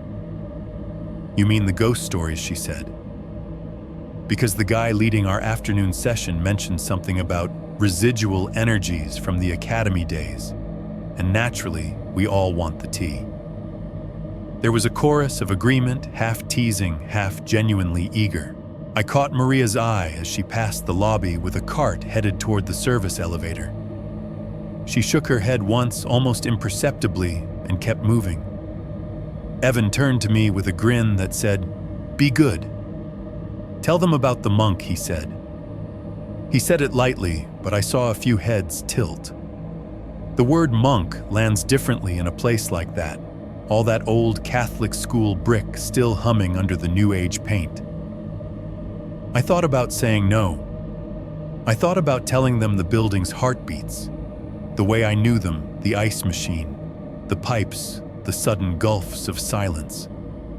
Instead, I watched Evan's eyes scan the room, calculating engagement, and realized he would tell some version of it whether I played along or not. So I picked what I thought was the safest path, the legend with most of its teeth filed down. "There's a story," I said, wrapping my hands around the bottle they'd shoved at me without really tasting the beer. "Back before this was a retreat when it was still St. Bartholomew's Academy. They say one of the brothers, one of the teachers, got involved in some kind of scandal." "Scandal," one of the men echoed, leaning forward. "He had the kind of haircut you see on financial podcasts. Nobody agrees on the details," I said. "Some people say it was money. Some say it was something else. The point is, it ended badly. The brother got cornered. He couldn't stay. And instead of leaving, he made another choice. I didn't touch my throat the way Maria had. I didn't say rope. I didn't say ceiling beam. He killed himself, someone supplied. The room had gone noticeably quieter. That's the story, I said. The official records are a lot more vague. Unexpected passing. Change in leadership. You know how institutions talk when something ugly happens in their own house. A murmur of agreement went around the circle. HR people know all about ugly things buried under soft language, and the haunting Karen asked, "Where does the monk come in?" I glanced at Evan. His eyes were bright, fixed on me like I was performing something he'd written. "People say he stayed," I said. "That there's one room upstairs where he's still on duty, I guess. That sometimes at night you can hear someone walking the hall who doesn't show up on camera. That there's a door that doesn't have a number anymore because nobody wants to sleep there." I left out the part about the deadbolt shifting under my eyes. I left out the radio static and the whispered almost words on the intercom during the storm. I kept it simple, a ghostly resident, an unnamed door, the idea of a presence not quite done with his post. "That is so on brand," one of the younger women breathed.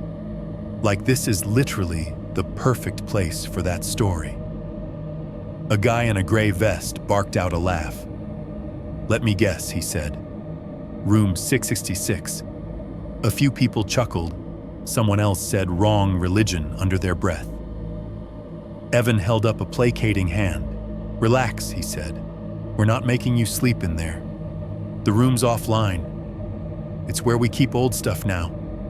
We're not monsters." "Wait." Karen squinted at him. "You've got a haunted room and you don't use it. Talk about missed opportunity." "That's what I keep saying," Evan added, playing it off as a joke. Another man, older with a calm, tired face, shook his head. "You're not seriously scared of a college ghost, right?" he said, directed at Evan. "You run the place. You should be the one proving it's nonsense. Leaders go first. Remember." It got a laugh. Evan smirked, but there was a tightness at the corners of his mouth. "Yeah," another chimed in, a little drunker, the flush high on his cheeks.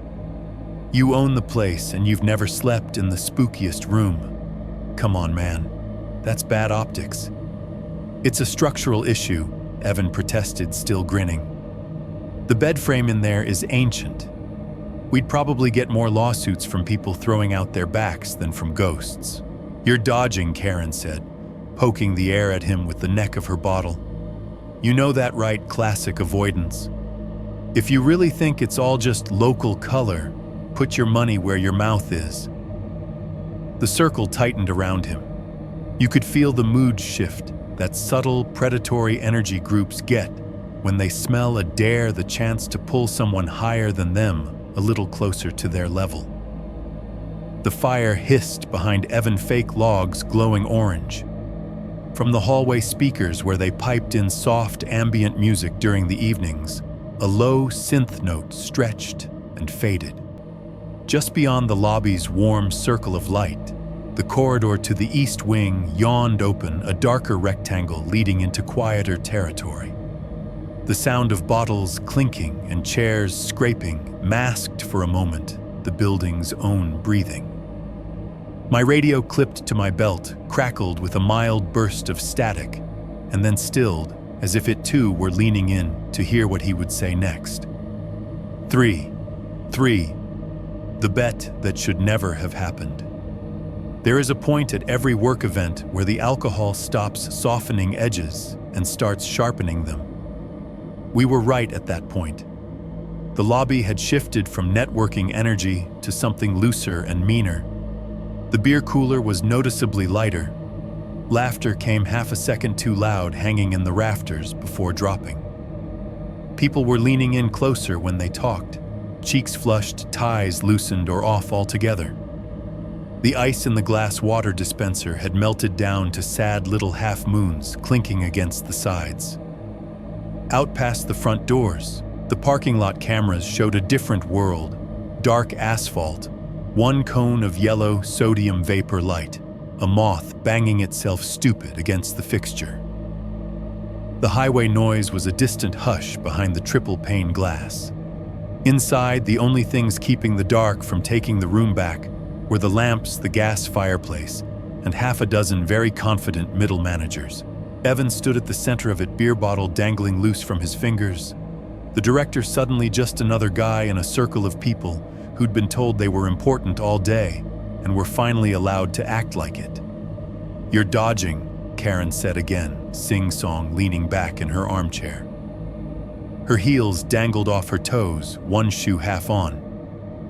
"You know that, right?" "I am not dodging," Evan said. The smile was still on his face, but it was starting to look like something he'd put on a little too long ago and forgotten how to take off. "I am practicing appropriate boundary setting in my role as man someone cut in. You just gave us a whole deck about leaning into the story. And now you're like, the story stops at my bedroom door." The circle laughed. Bottles knocked together. The gas fireplace gave a little whoosh as the flame adjusted a sound that would have been nothing on a normal night, but made me glance over at it now. Near the edge of the group, one of the younger guys, early 30s, shaved head-checked shirt with the sleeves rolled, had his phone in his hand. I'd seen him earlier at check-in name tag Travis making jokes about surrendering his device to the woven basket, like it was a religious ritual. He'd slipped it back out as soon as the no-phones rule got fuzzy with the introduction of alcohol. Now he had the camera app open, not quite filming yet, just hovering the lens in Evan's direction, the way you point a gun before you decide if you're going to pull the trigger. "Tell you what Travis said. You sleep there tonight, we'll stop calling you Father Mitchell." That got a bigger laugh. Evan's face went briefly blank as the nickname landed. "Father Mitchell," I repeated before I could stop myself. Karen grinned at me. "He's got the vibe," she said, "the way he talks about holding space in the chapel. I almost asked him to hear my confession earlier.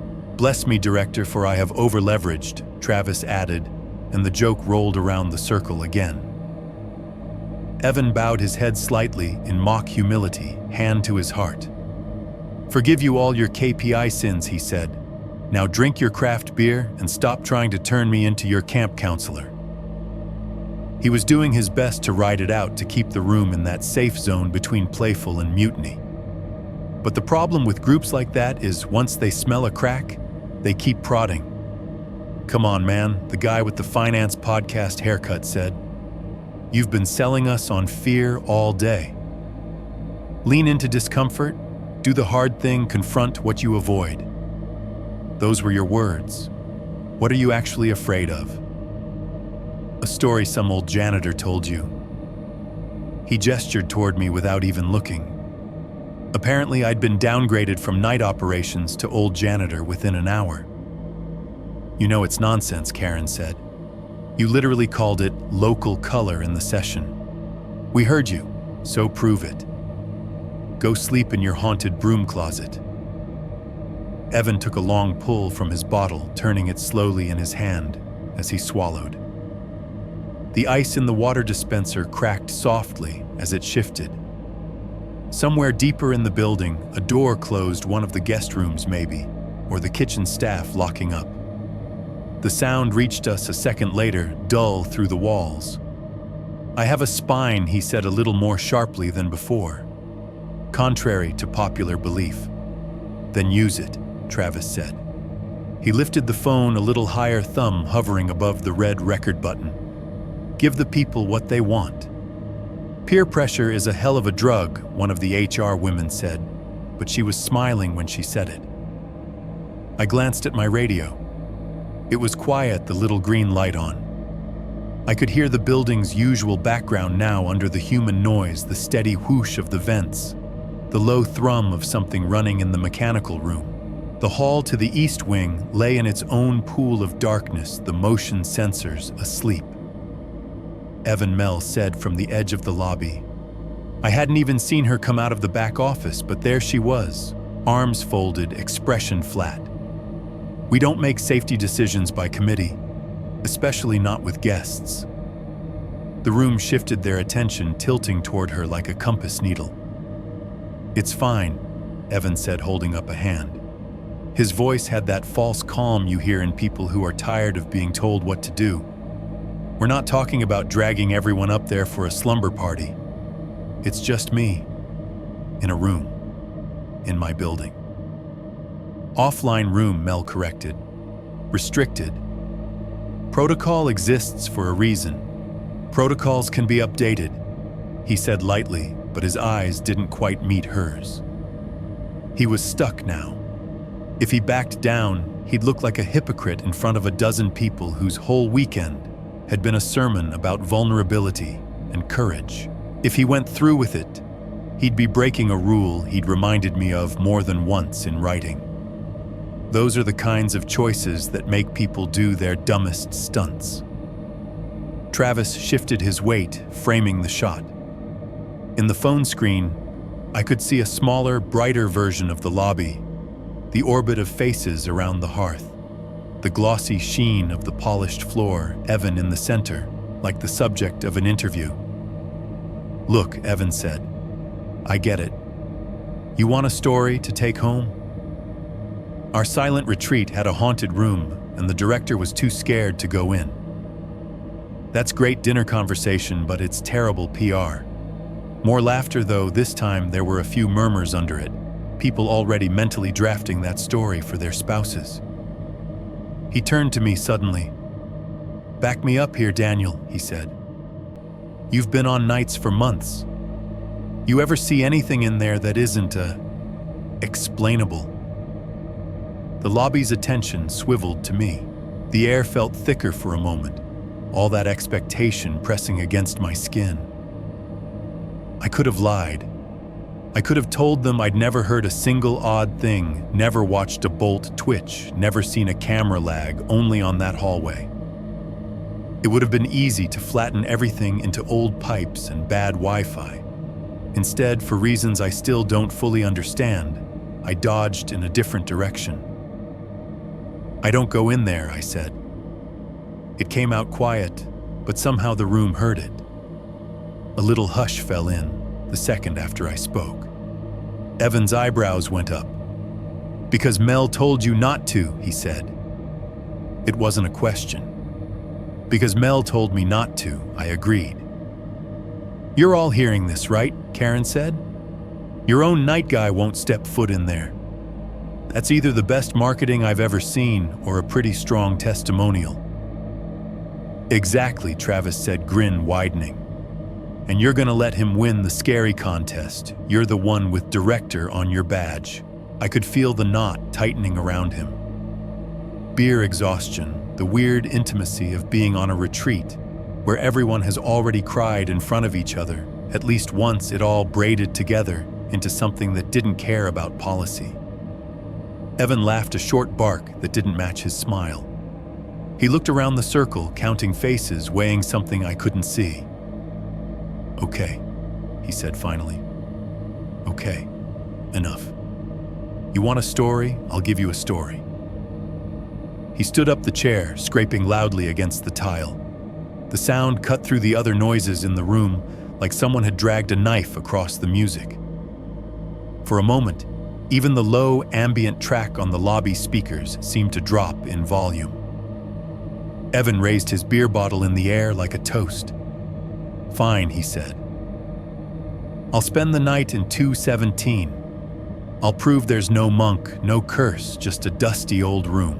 The circle erupted cheers, whoops, the kind of unearned triumph you get from watching someone else volunteer for something you'd never do yourself. Chairs shifted. Someone clapped him on the shoulder hard enough to slosh beer onto the floor. Maria, passing through with a tray, stopped just long enough to look at him in a way I still can't describe, and then moved on. Around us, phones came out despite the no devices policy. A small forest of screens went up, lenses pointed inward. Travis hit record, the red dot blooming on his screen. "Say it again," he said, angling for a clearer shot. For the camera. Evan obliged. He squared his shoulders, smoothed his tie like he was about to go on stage, and repeated himself with more bravado, less irony. "I, Evan Mitchell, director of White Hollow Retreat Center," he said, half laughing, "am going to spend tonight in room 217, and in the morning I will personally confirm to all of you that the only spirits in this building are in the mini-fridge." They loved that. Someone repeated the line out loud. Another mimed taking a shot. From where I was standing, I could see the East Wing hallway in my peripheral vision, the rectangle of darkness beyond the lobby's warm border. For a second, it felt like the building was leaning closer, listening. They made a big show of it after that.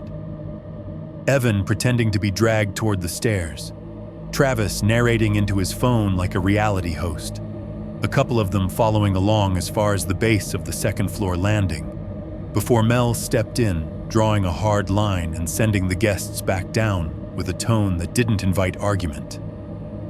The phones, though, that part had already happened. The words were captured. The bet was sealed.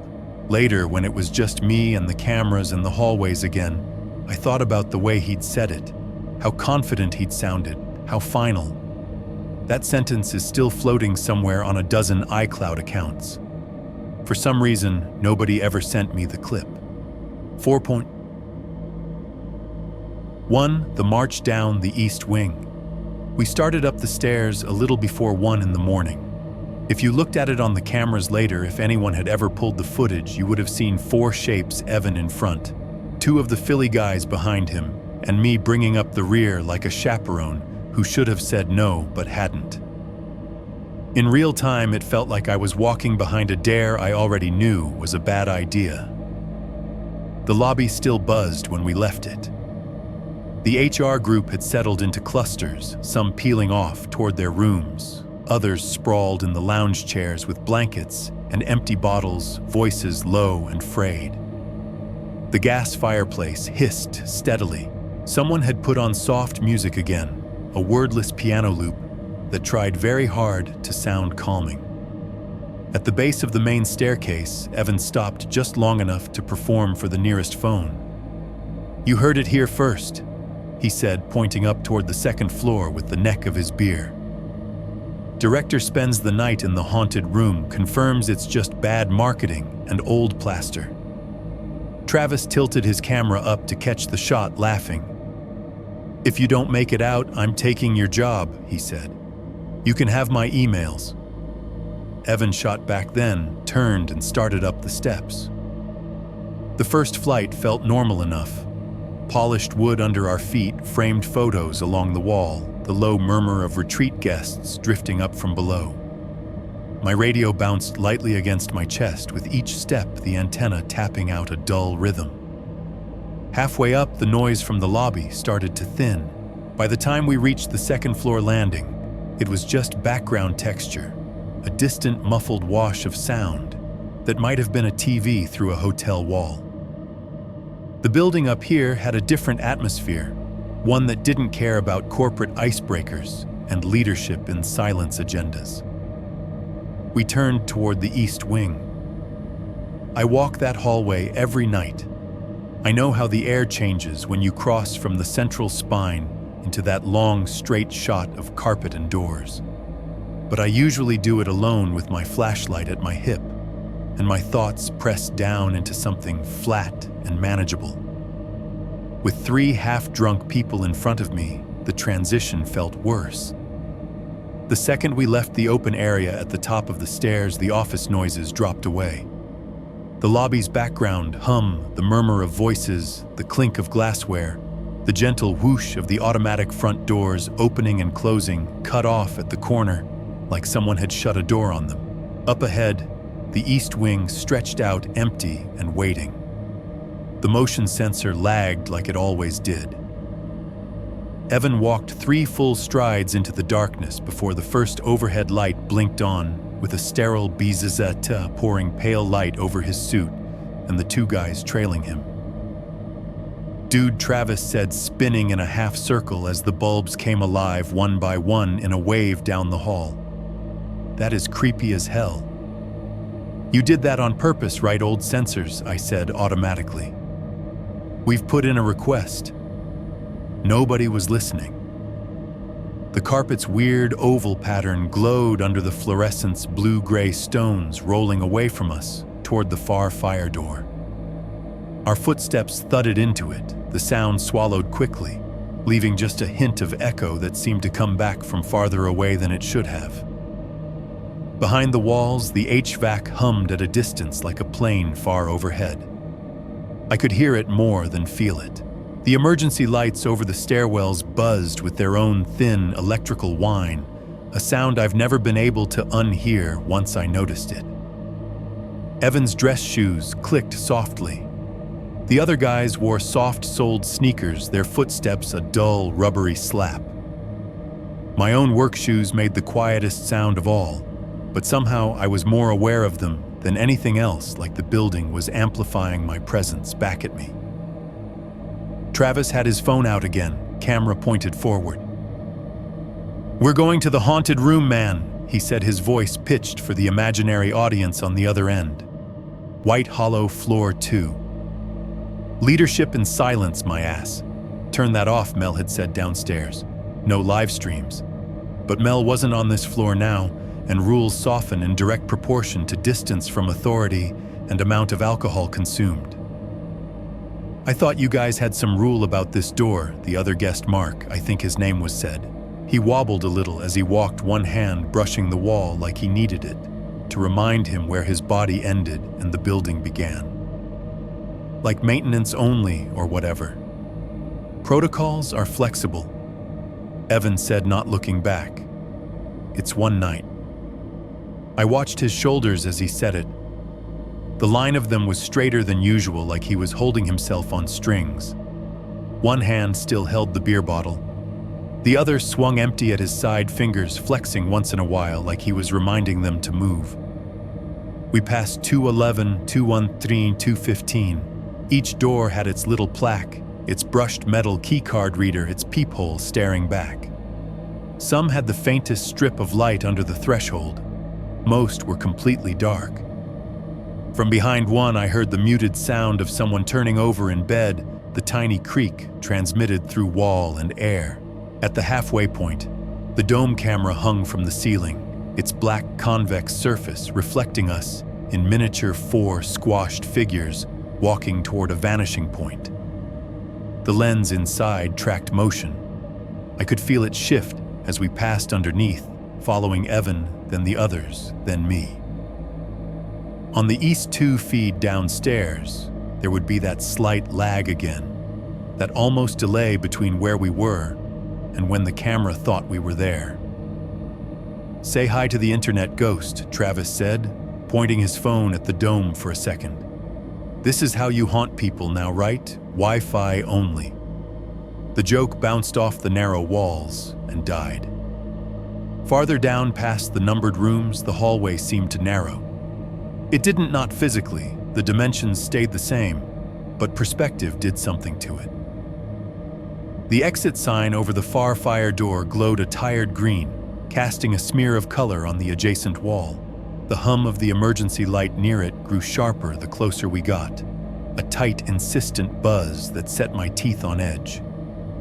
I could see the unmarked door now, even before the others seemed to register it, a slightly different rectangle of paint, the brass hardware duller, more real somehow, than the brushed steel on the other rooms. My pace slowed on its own. I knew exactly where that door sat in relation to my body, in the same way you know where a cliff edge is, even with your eyes closed. The memory of the bolt moving those incremental in and out shifts, that final decisive click, came back so clearly, my fingers twitched as if they were feeling the metal again. "Is that it?" Mark asked, squinting down the hall. "The monk's room, room 217, Evan said. His voice was light, but he dropped the joking cadence. "Formerly known as Upper East Storage. Soon to be known as the place I got the worst night's sleep of my life." He stopped about 3 feet from the door, close enough that I could see the hairs on the back of his neck stand up under the dim overhead light. Even from behind him, I saw it the way his body knew something his mind was still refusing to. Up close, the small details sharpened again, that faint cleaner rectangle on the wall where the plaque had been pried off. The 3 screw holes dark and patient. The old brass knob sitting just slightly lower than standard height. The deadbolt flush in the frame, no sign it had ever been anything but perfectly still. Travis stepped to the side to get everyone in frame camera slightly raised. Okay, he said. Ladies and gentlemen, this is the hallway they tell you not to go down.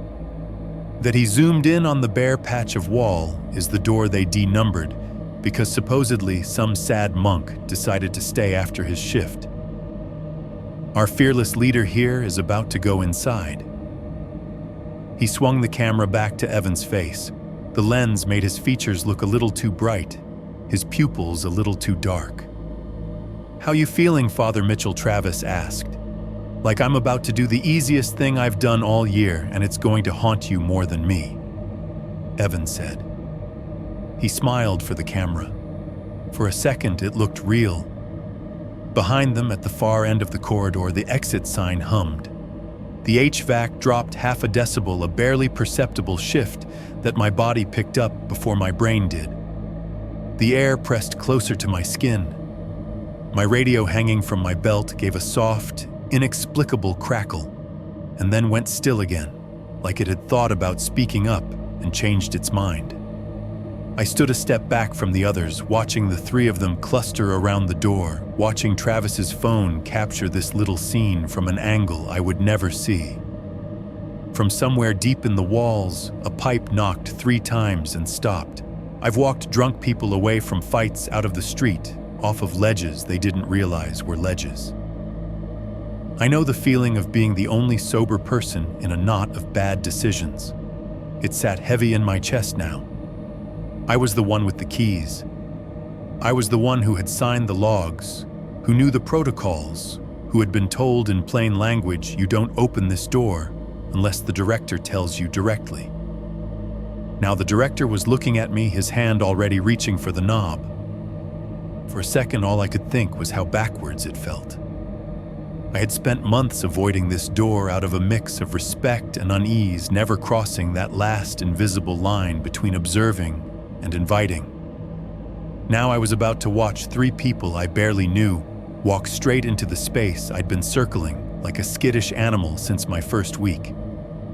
Ready, Evan asked more to the phone than to any of us. My tongue stuck to the roof of my mouth. The word no flashed in my head, bright and useless. Instead, I stepped forward just enough that if anything came out of that doorway that was not supposed to, it would hit me first. It felt very precisely like I was leading them into a place I had been smart enough never to enter myself. 4-2 inside, 217. For the first time. The key looked wrong from the second he held it up. It was bigger than the others on the master ring, an old brass thing with a long stem and teeth that looked hand-cut, not machine-made. The rest of the keys were the modern kind, flat, identical blades, with numbers stamped at the top. This one had no number. Just a smooth oval head worn shiny in the middle where decades of fingers had pinched it. Mel had pointed it out to me once, almost offhand, during an early training shift. That one's for Upper East storage, she'd said, tapping it with her thumb before tucking the ring away again. You won't need it. If you ever do, I'll tell you. She never did. I had never touched the key. Now it was between Evan's fingers, catching the emergency light in a dull crescent as he turned it to show the camera. Behold, he said, playing it up for Travis's phone. The mystical artifact, found deep in the crypt of Mel's desk drawer. Travis snorted behind the lens. Mark murmured something like, "Dude, this is so dumb," but he didn't sound like he meant it. I watched the key move toward the deadbolt. The brass on brass made a tiny dry sound as the teeth slid into the old lock. For a heartbeat, nothing happened. I could see the tendons in Evan's hand stand out as he tried to turn it. "It's stuck," he said, half laughing, half annoyed. "Your ghost has a union, Daniel. He's not letting me in after hours. Don't force it." I started automatic because some practical part of me still cared about property damage and work orders, but the rest of the sentence died in my throat. Evan set his jaw and put a little more pressure on the key. There was resistance, not the smooth, oily catch of a well-used lock, but the stiff, reluctant grind of something that hadn't moved in a long time. The metal complained in a long, low creak that vibrated up into his hand. In my gut, I felt the echo of it, like the sound was attached to a tendon under my ribs. Then, with a sharp, ugly crack, the mechanism gave. The bolt thunked back into the door with a sound that was far too loud for such a small piece of metal. It wasn't quite the clean click I'd heard that night in the hallway. This was more like old bones being forced into a new position. The air changed. It wasn't dramatic. No gust of cold wind, no cinematic rush of icy breath. Just a subtle shift in pressure, a sense that something had been sealed very carefully and was now bleeding out around the edges. The hallway's stale, conditioned air mixed with whatever lived on the other side, and the back of my tongue picked up something faint and unfamiliar, old fabric, chalky dust. And underneath it, all the barest hint of something that made me think irrationally of wet rope left to dry in a closed space. Evan pulled the key back and glanced at me as if expecting applause. "See?" he said. "Just a jammed lock." He wrapped his fingers around the knob, duller brass lower than the modern standard, and turned. It moved more easily now, the latch retracting with a softer, tired clack. When he pushed the door open grudgingly, hinges releasing a long, slow groan that sounded like a breath dragged through a throat that hadn't spoken in years. The smell hit us in a thin wave as the gap widened. Not rot, not mildew. It was drier than that, a layered scent, stale linen, old floor wax, plaster dust, something medicinal that had seeped into the walls decades ago and never quite left. It made me think of storage rooms in old churches, the ones where they keep the broken kneelers and chipped hymn boards nobody has the heart to throw away. Travis let out a low whistle, the sound warbling slightly, as his phone tried to keep up with the sudden shift in light. "Ladies and gents," he said to whoever might be on the other end of his stream, "later welcome to the mystical door they told us not to open." Evan stepped over the threshold first. The soles of his polished shoes stirred a fine mist of dust off the floorboards, visible in the hallway light for a second, before it dissolved into the room's dimness. From my angle, the interior appeared in fragments as the door swung all the way open. The first thing I saw was the bed. It was a narrow twin shoved against the far wall under a high rectangular window. The frame was metal, painted a tired, chipped gray. The mattress sagged in the middle, the old springs imprinting a slight dip that made it look like someone invisible still lay there. A thin blanket, the institutional kind, with a subtle woven stripe, was stretched over it. Dust had turned its original color into that non-color old things get neither white nor beige, just tired. Next to the bed, pushed up against the opposite wall, stood a small wooden wardrobe. Its varnish had gone cloudy with age. One door hung slightly crooked, the top hinge loose. Above it, the corners of the ceiling knitted themselves together in cobwebs, delicate gray nets that had caught nothing but time. To the left of the bed near the door was a porcelain sink mounted directly to the wall, no cabinet beneath. The metal faucets were the old cross-handled kind, H and C stamped into their tops, the letters softened by many touches. A rust-colored ring circled the drain, and the small bar of soap in the dish had dried into a cracked relic long ago. Above the sink, nailed slightly crooked into the plaster, a wooden crucifix watched the room. The corpus was small and dull, the Christ figure's features blurred by dust and the accumulated nicotine of an era when everyone smoked indoors. It hung just a few degrees off level enough that my eye couldn't stop noticing it.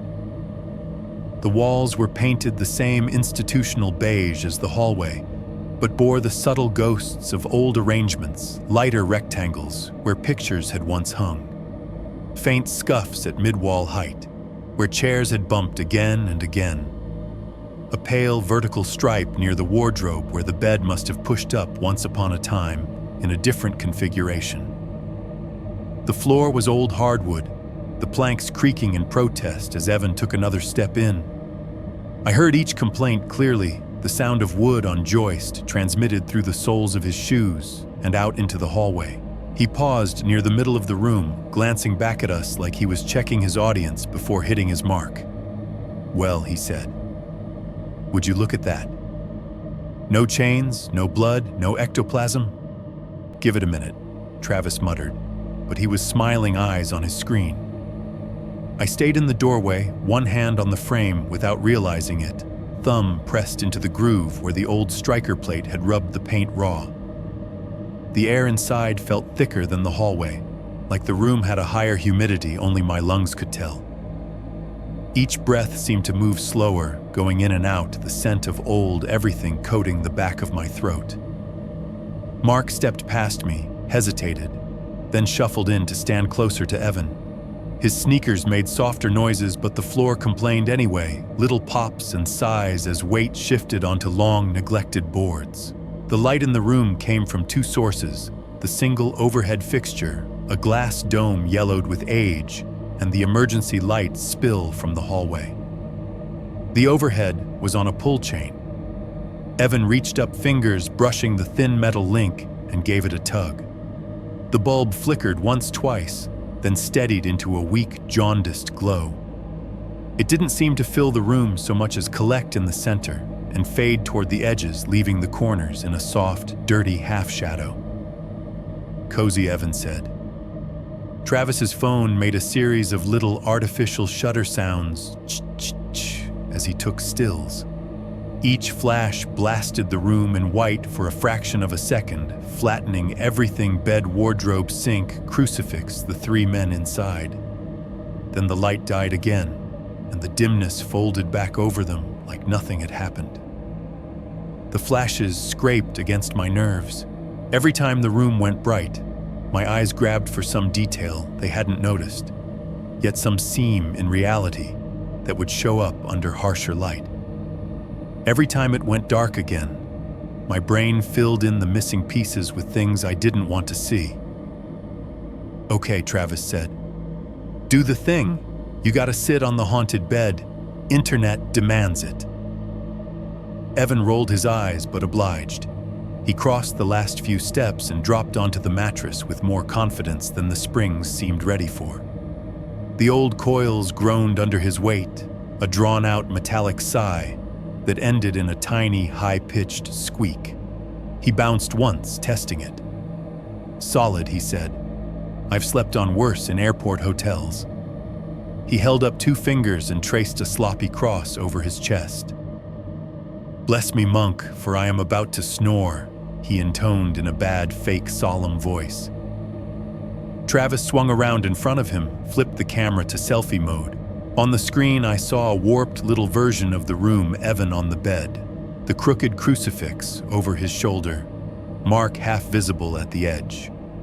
The overhead light glared into the lens, making the edges of everything bleed.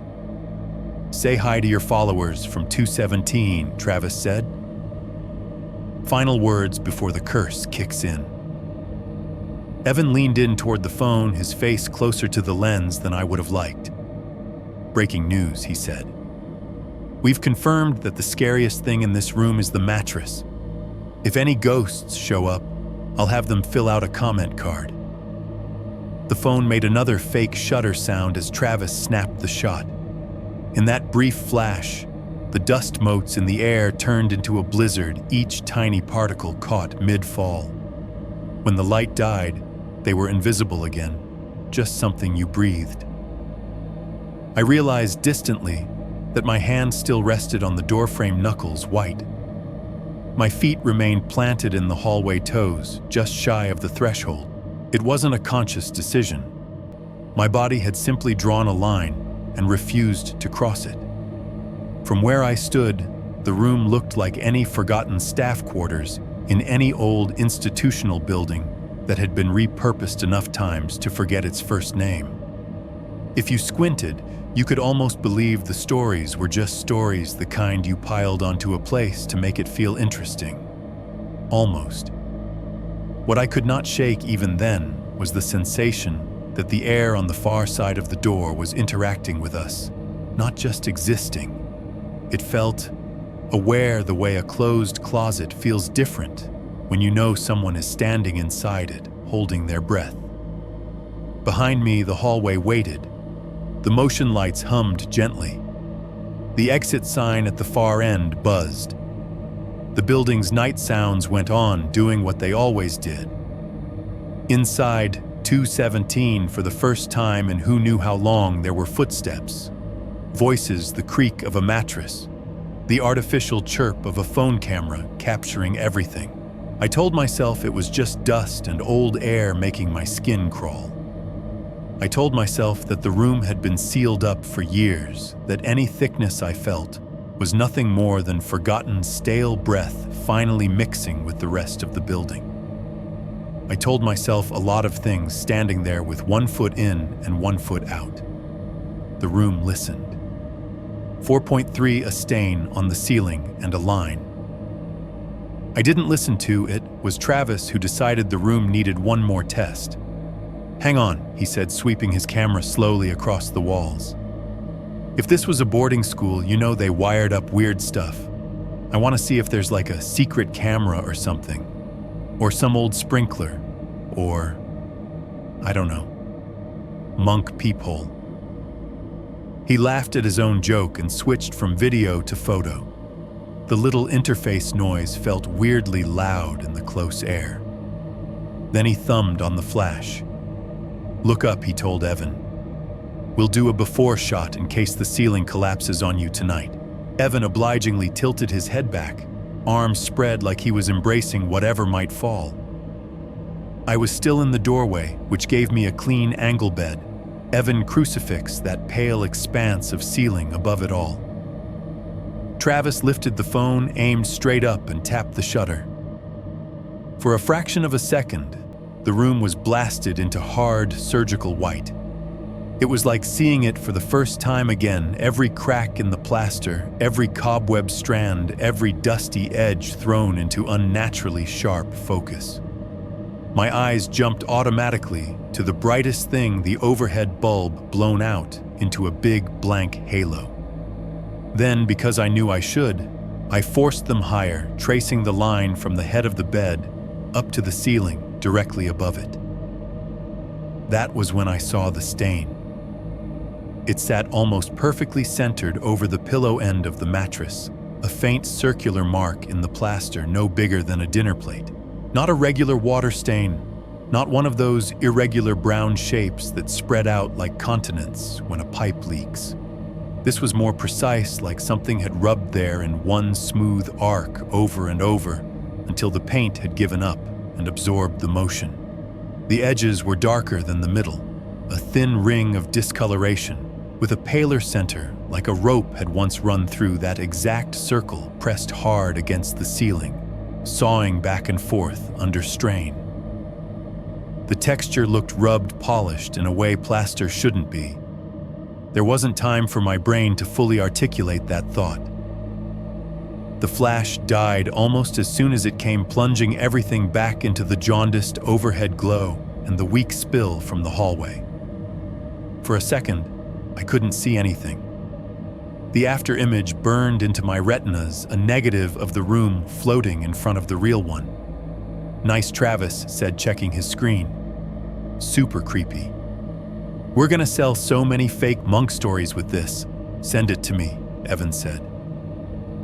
I want to see the look on my face when I wake up and realize I didn't die. My pupils were still trying to claw themselves smaller. I blinked hard, shook my head once, then unhooked the flashlight from my belt. "Hold up," I said. The beam cut across the room, harsh but narrow.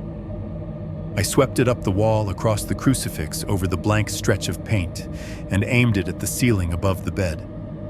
Plain plaster stared back at me.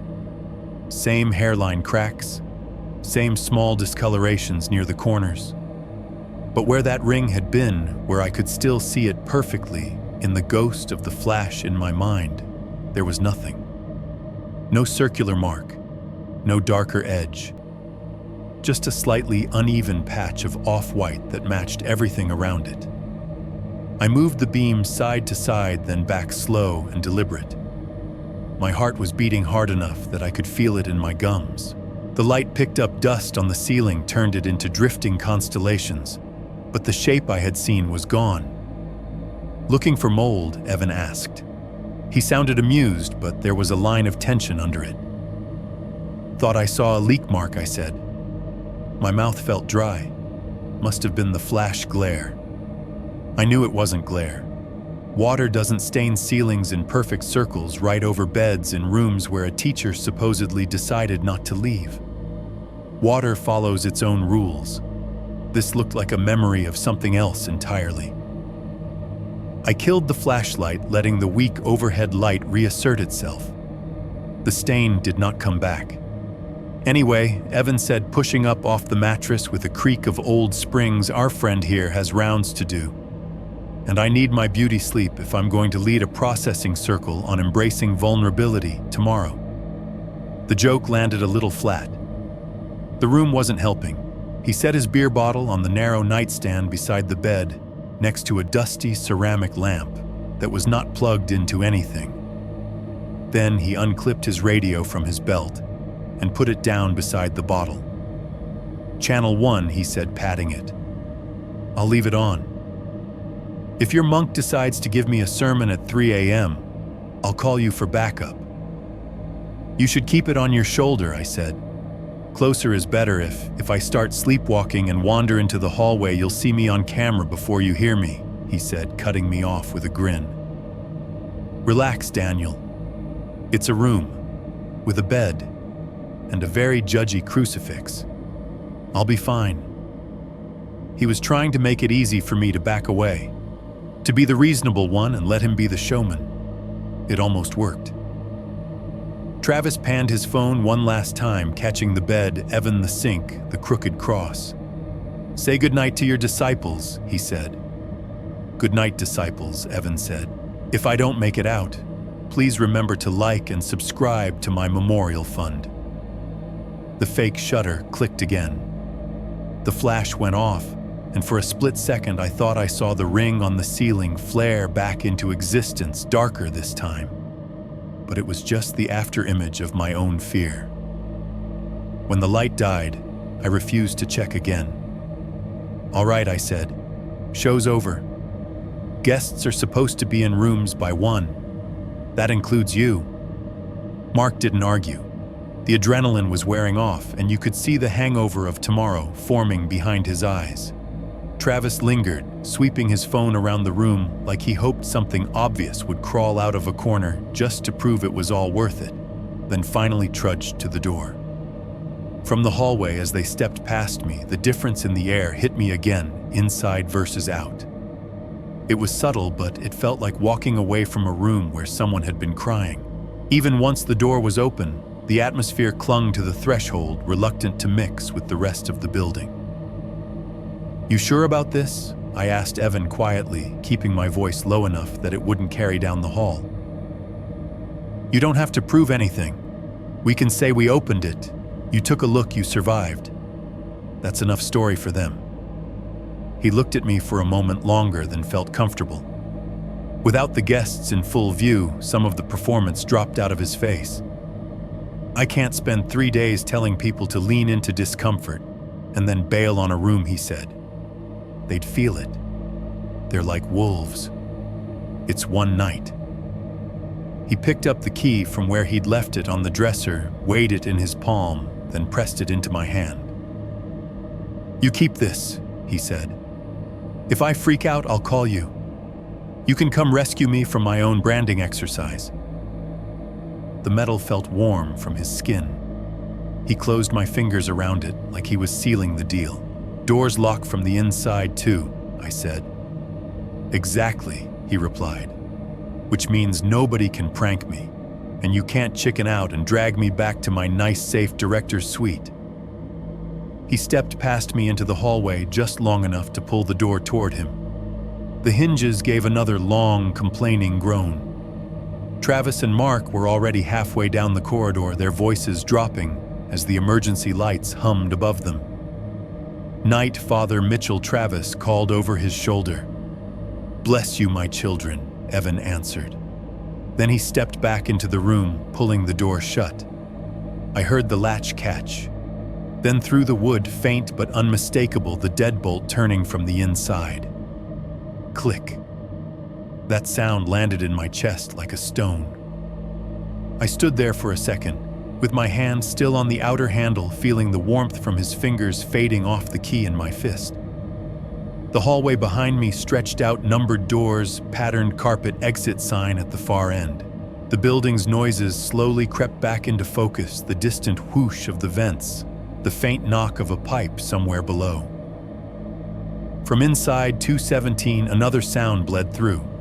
Not loud, not long, just enough. My radio crackled. I hadn't touched it. It was clipped to my belt, the volume dial where I always left it. The little speaker let out a thin wash of static, the kind of white noise you get when two frequencies don't quite align. Under it, for a heartbeat, there was something else. A tight, strained noise like a rope being pulled over wood fibers, stretching, catching, then releasing. It was so soft I might have imagined it. It might have been the tiny distortion of the radio picking up interference from Evan's unit as he settled it on the nightstand inside. It might have been the settling of the old bed frame, the creak of the floorboards, the building muttering to itself.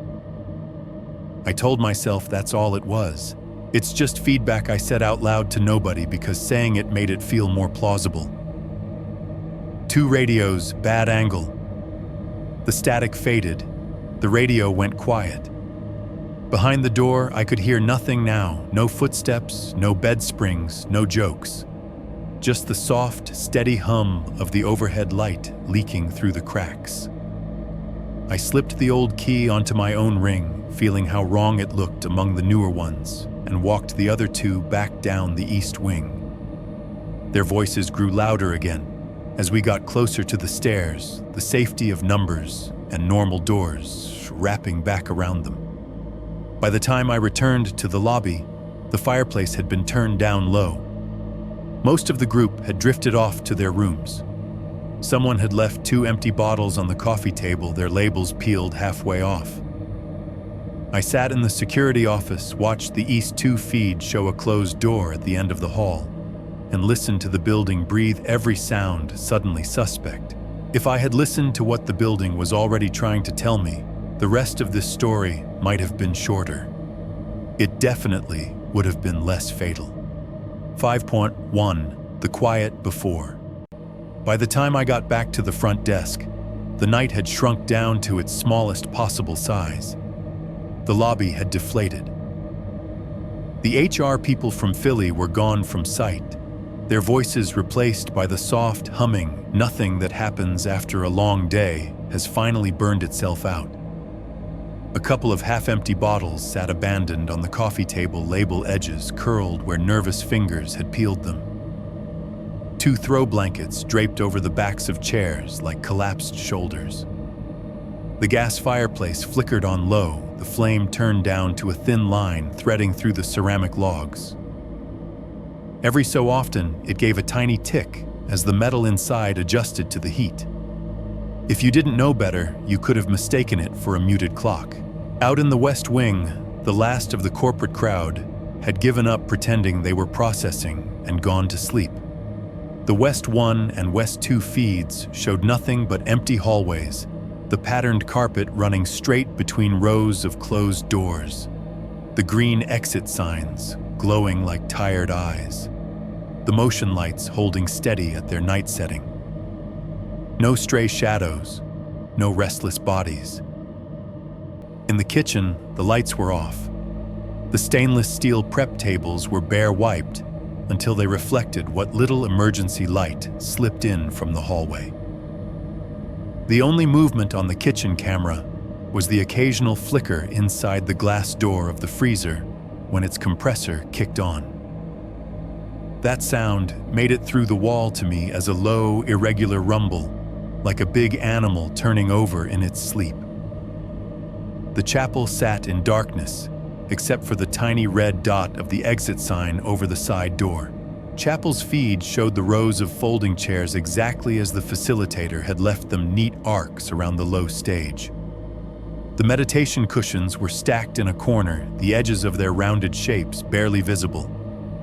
The drum circle's hand drums lay lined up along the wall like quiet observers' skins facing out, catching just enough light to look like pale, watchful faces. It was 1:37 a.m. by the clock over the security office door when I finally sat down. The security office itself was not much bigger than a walk-in closet desk, bolted to the wall, thin gray carpet. 2 chairs, a filing cabinet nobody touched if they could help it. The main wall was taken up by the monitor array, a 3x3 grid of screens, each split into quadrants, each quadrant a different angle of the building. I closed the door behind me. The latch made a soft, familiar thunk. The sound of the building outside the room dulled by half. What was left was the hum of electronics, the faint whir of the little CPU fan under the desk, and the ticking of the cheap plastic clock someone had hung on the wall years ago and then forgotten. Tick, tick, tick. The second hand stuttered its way around in perfect 1-second jumps, keeping time for a building that pretended not to notice. I told myself I should do paperwork, or at least act like I was. Instead, I opened the email client on the office computer and stared at my inbox, using it as a prop. A couple of automated alerts blinked up at me: monthly fire panel reports, calendar reminders for staff meetings I never attended. I clicked on one, then another, just to move my hand, just to keep from staring at the part of the screen I wanted to stare at. The cameras. West 1 top, left west wing, first floor. Empty corridor doors lined up like teeth carpet stretching into nothing. West 2 beside it, west wing, second floor. Same layout, same quiet. The green exit sign cast a block of color on the tile at the stairwell. Lobby center left the front doors, the sleeping fireplace, the unmanned front desk just beyond my office door. If I turned my head, I could see the lobby directly. If I looked at the monitor, it looked 1 degree more unreal, like a set waiting for actors. Kitchen bottom left stainless steel and shadows. The big walk-in freezer in the back did its work, cycling on with a low moan that vibrated the camera for a heartbeat before settling. Chapel top, center chairs and cushions, dark paneled ceiling, a faint reflection of the exit sign in the polished floor. If I turned up the volume on that feed, I could sometimes hear the buildings breathing in there, the dull air echo from the vents in the high walls, but I left it muted. Loading bottom center, the back door by the dumpsters, and the small patch of cracked asphalt where deliveries came. Under the single security light, nothing moved. Even the moths seemed to have given up on that corner tonight. East 1 top, right east wing, first floor. It always felt like a halfway place, the point where you crossed from the public part of the building toward the older, quieter sections. Tonight, it was as still as the west, the exit sign glowing pale, the motion lights locked in place.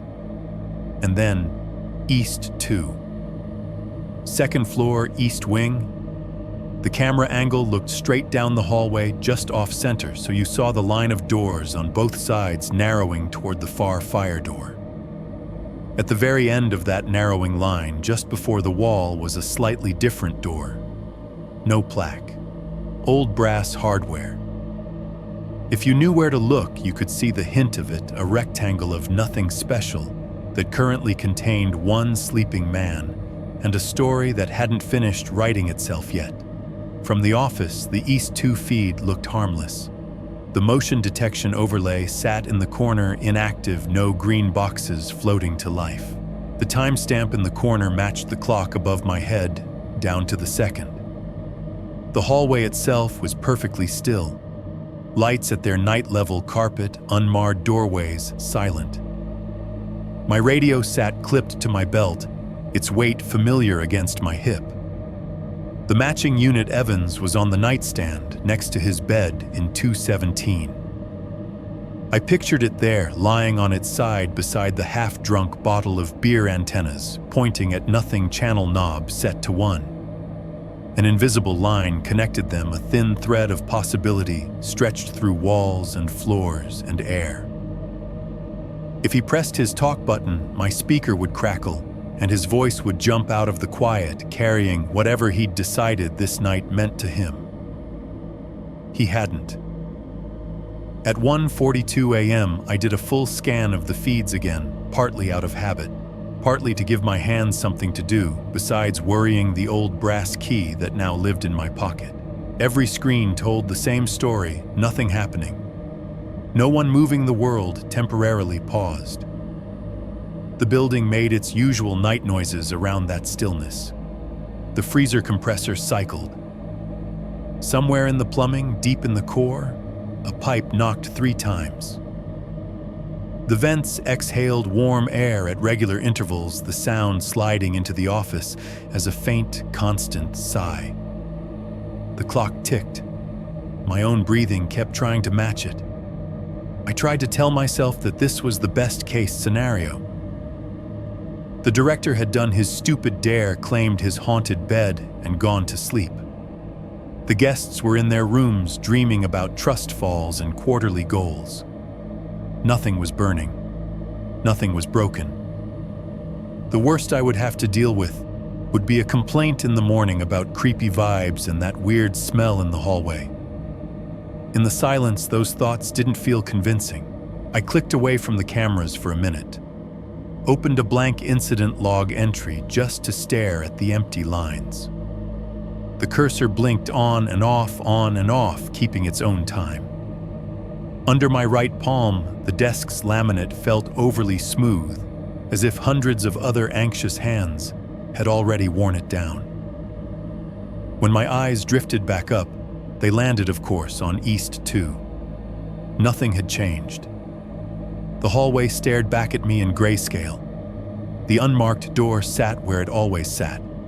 The exit sign at the far end hummed in my imagination. The image was so ordinary that it almost hurt to look at it. I glanced at the analog clock. 1:57 a.m. On some nights, this is the point where fatigue wins. Your body remembers you have a couch in the staff break room and suggests you can check the cameras from there. Eyes half closed, brain drifting. You begin to bargain with yourself in little slices of time, 10 minutes, sitting down, then another round. 5 minutes with your eyes shut, then a coffee. This night didn't offer that. There was something about the way the building felt, stretched, listening, that kept my shoulders tight and my eyes too open. Tired as I was, my nerves refused to slip into that soft blur. I stood up, walked as far as the lobby, and stood just inside the archway looking out. From there I could see the front doors, the faint reflection of my own shape in the glass. One lamp still burned in the corner, casting a pale pool over the worn armchairs. The fireplace glowed low, the flame just visible behind the fake logs. The wicker basket of confiscated phones sat on the console table, full of little black rectangles in sleep mode, each one holding a different version of tonight as a notification waiting to happen. The rest of the building pressed around that small, warm center. The West Wing halls beyond the double doors were dark, obedient. The stairwell to the east waited light from the emergency fixtures, bleeding just enough into the open doorway to outline the first few steps, and then nothing. I listened, really listened. No voices, no sudden thumps, no laughter echoing where it shouldn't. Just the faint rumble of the highway in the distance, and the mechanical heartbeat of White Hollow layered over it, fans, compressors, pumps, all doing what they were built to do. If you've never worked nights, it's hard to explain how a building can be both absolutely still and somehow full of coiled potential at the same time. It felt like standing in front of a curtain you knew would eventually rise, not knowing when the first inch would lift. I went back to the office, closed the door, and sat down again. The clock read 2:06 a.m. The key to 217 dug into my thigh through my pocket when I shifted in the chair. I took it out without thinking, turned it over in my hand. It was heavier than it looked. The metal still held the warmth it had stolen from my skin. I set it on the desk beside the keyboard and slid it just far enough away that I wouldn't fiddle with it by accident. On the monitor, East 2 showed me a hallway that might as well have been a still photograph. The second hand on the wall clock clicked to 2:07, then 2:08, then 2:09. Nothing happened. For the next few minutes, the night settled into one of those uneasy plateaus where time moves, but nothing up here seems to. Somewhere outside, trucks roared along I-80, their sounds dulled by distance. Inside White Hollow continued its slow, mechanical breathing. If you had taken a snapshot of that moment's screen clock, the curve of my shoulders, and frozen it, you would have thought you were looking at the safest part of the shift. The part where everything is known and cataloged, where the worst of the night is behind you and the first hints of morning feel possible. I remember how ordinary 2:10 looked, how ordinary 2:13 sounded, how the second hand hit 2:15, and I thought for no good reason of the ring on the ceiling I had seen only in a flash. I did not know yet that the building's idea of quiet had an expiration date that night. By 2:16 a.m., the only things moving in the whole place by any measure I could see were the clock hand on the wall, the small green timestamp digits in the corner of each feed, and the slow rise and fall of my own chest. At 2:17, everything I thought I understood about how a building is supposed to behave would start to come apart. 5.2 glitch, static, and a half scream. The moment the clock hit 2:17 a.m., nothing happened. Not at first. The second hand ticked over the 12 with the same cheap plastic click it had made every other minute of its life. The CPU fan under the desk kept up its low whir. The freezer in the kitchen did its distant rumble, then quieted. On the monitors, the building remained exactly what it had been, at 2:16:27 black and white boxes of monitored nothing. My eyes drifted like they always did to the top right quadrant of the grid. East 2. The feed showed the second floor east wing straight shot down the hall. Doors lined up on both sides, the exit sign glowing weakly over the far fire door, the unmarked door just before it. The timestamp in the corner read 02-1704 in pale digits. I remember noticing the number.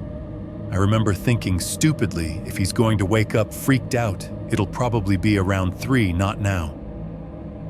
I remember the feel of the old brass key under my palm where it rested on the desk, the little ridges of its teeth pressing into my skin. Then the camera twitched. At first I thought it was my eyes. The image jumped sideways in a sudden jerky blur like someone had grabbed the whole hallway and shaken it. The contrast spiked white, then black, then white again. A horizontal line ripped down the screen, the way old VHS tapes used to roll when they lost tracking. Static spilled across the frame in a gray storm, tiny dots, horizontal noise bars. For a heartbeat, the hallway vanished under a blizzard of analog junk. The timestamp numbers smeared into a pale, unreadable streak. Every other feed stayed clean. West 1 normal, West 2 normal, lobby normal, kitchen, chapel, East 1 all perfectly still, perfectly themselves. Only East 2 looked like it was being dragged through water.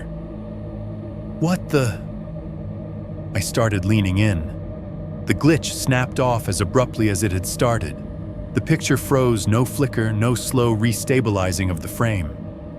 1 second there was static. The next, there was a perfectly crisp, still image of the East Wing hallway. The unmarked door to 217 sat exactly where it always sat at the end of the line of rooms. The exit sign glowed its tired green. Over the door, clustered weirdly around it, like a swarm, floated a handful of bright green motion boxes. The system highlighted movement by drawing a single box around whatever moved. 1 box for a person walking, 1 box for a door swinging open. On East 2, there were at least 5 overlapping rectangles stacked around the blank door, and the air in front of it like the software couldn't decide where the motion was and kept finding new places. There was nothing there. The hallway itself was empty. No figure, no shadow, no flicker in the lights. Just those green blocks pulsing faintly as if they were tracking something the camera could not quite render. My eyes shot to the corner of the screen. The timestamp read 02-1709. The last clean moving frame I remembered had been 02-1706. We'd skipped 3 seconds. The numbers had jumped. Everything else might have been my tired brain, but that gap was real. The hairs on my arms rose in a slow, synchronized wave. I reached instinctively for the keyboard, intending to scrub back to replay the last few seconds. Before my fingers hit a key, the office filled with sound. My radio exploded into static. Not the soft, idle hiss I'd heard earlier in the hallway. This was a full-volume, teeth-grinding blast, a white noise roar that punched out of the tiny speaker on my belt like someone had opened a fire hydrant into it. I flinched, one hand flying down to grab the radio thumb, fumbling for the volume knob.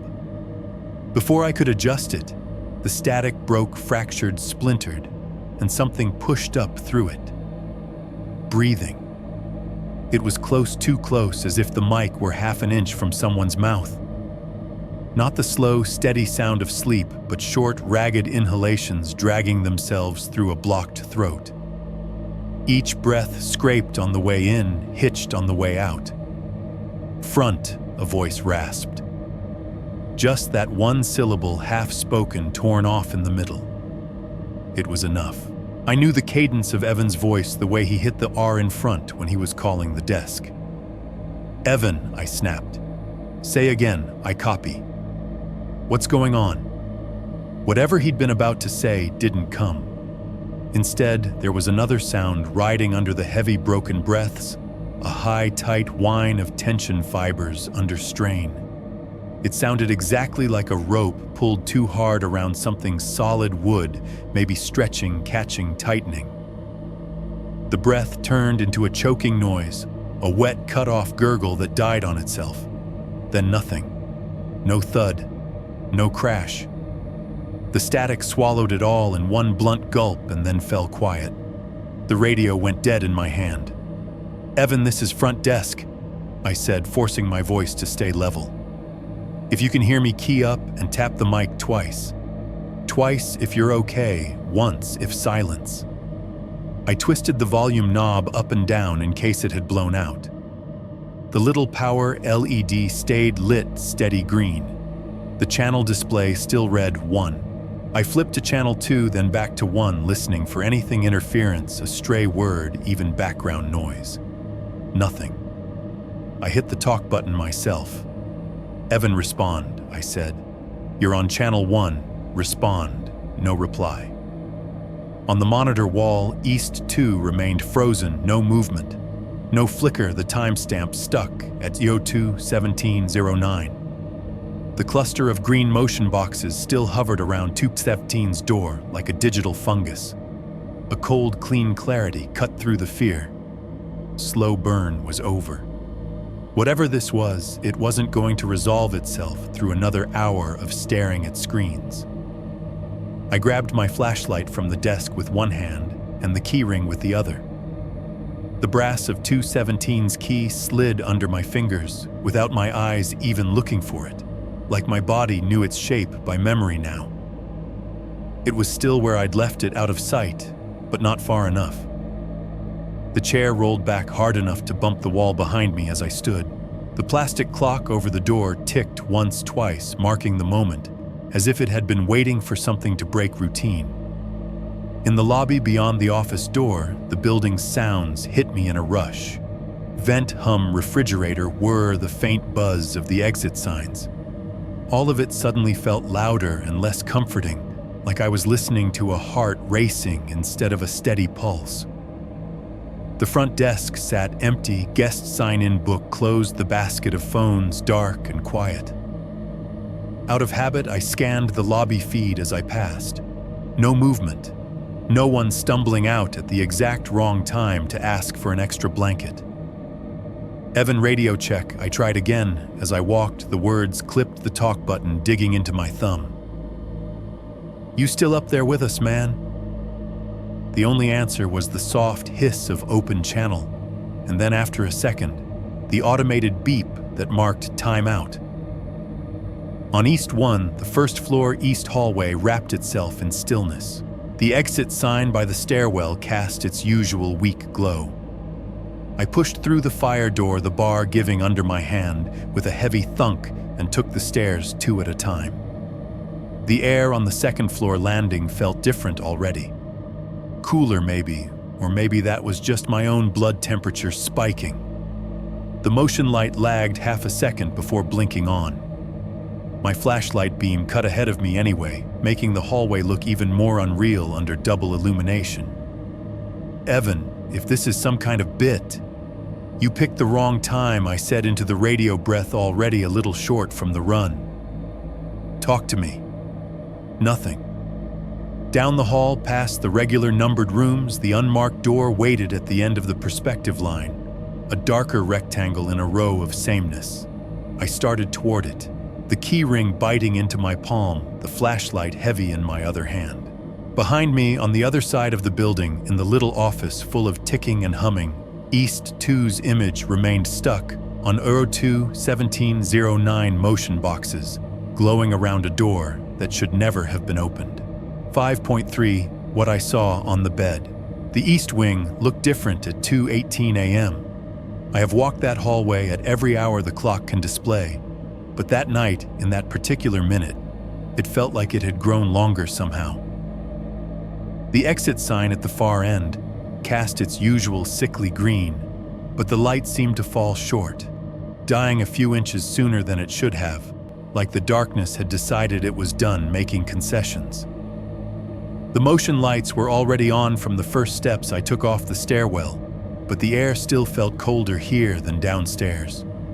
Not AC set too low cold. A thin, invasive chill that seeped through my shirt and settled in my chest. Halfway down the hall, I saw my breath. It came out in faint, cloudy puffs that hung in front of my face a shade too long before dissolving. There were no open windows on this floor, no exterior doors left cracked. The thermostat I knew was still set where it always was. The only thing that had changed as far as any official system was concerned was the time. My footsteps sounded too loud. The carpet should have eaten most of the noise, but each step landed with a dull thump that echoed back at me in a way I'd never noticed before, like someone had taken the reverb setting and nudged it up. The radio at my hip swung with every stride, the antenna tapping a small, arrhythmic beat against my belt.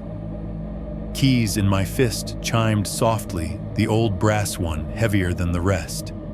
I kept my flashlight low beam grazing the floor ahead of me more than the walls. The numbered doors passed in my peripheral vision, 209, 211, 213, 215, all of them closed. No light under the thresholds, no whisper of TV or snoring leaking through the cracks. The silence had a weight to it that pressed against my eardrums. From somewhere ahead, barely audible at first, came a sound that didn't belong to the building's usual vocabulary. A muffled thump. Then another, a dragging scrape.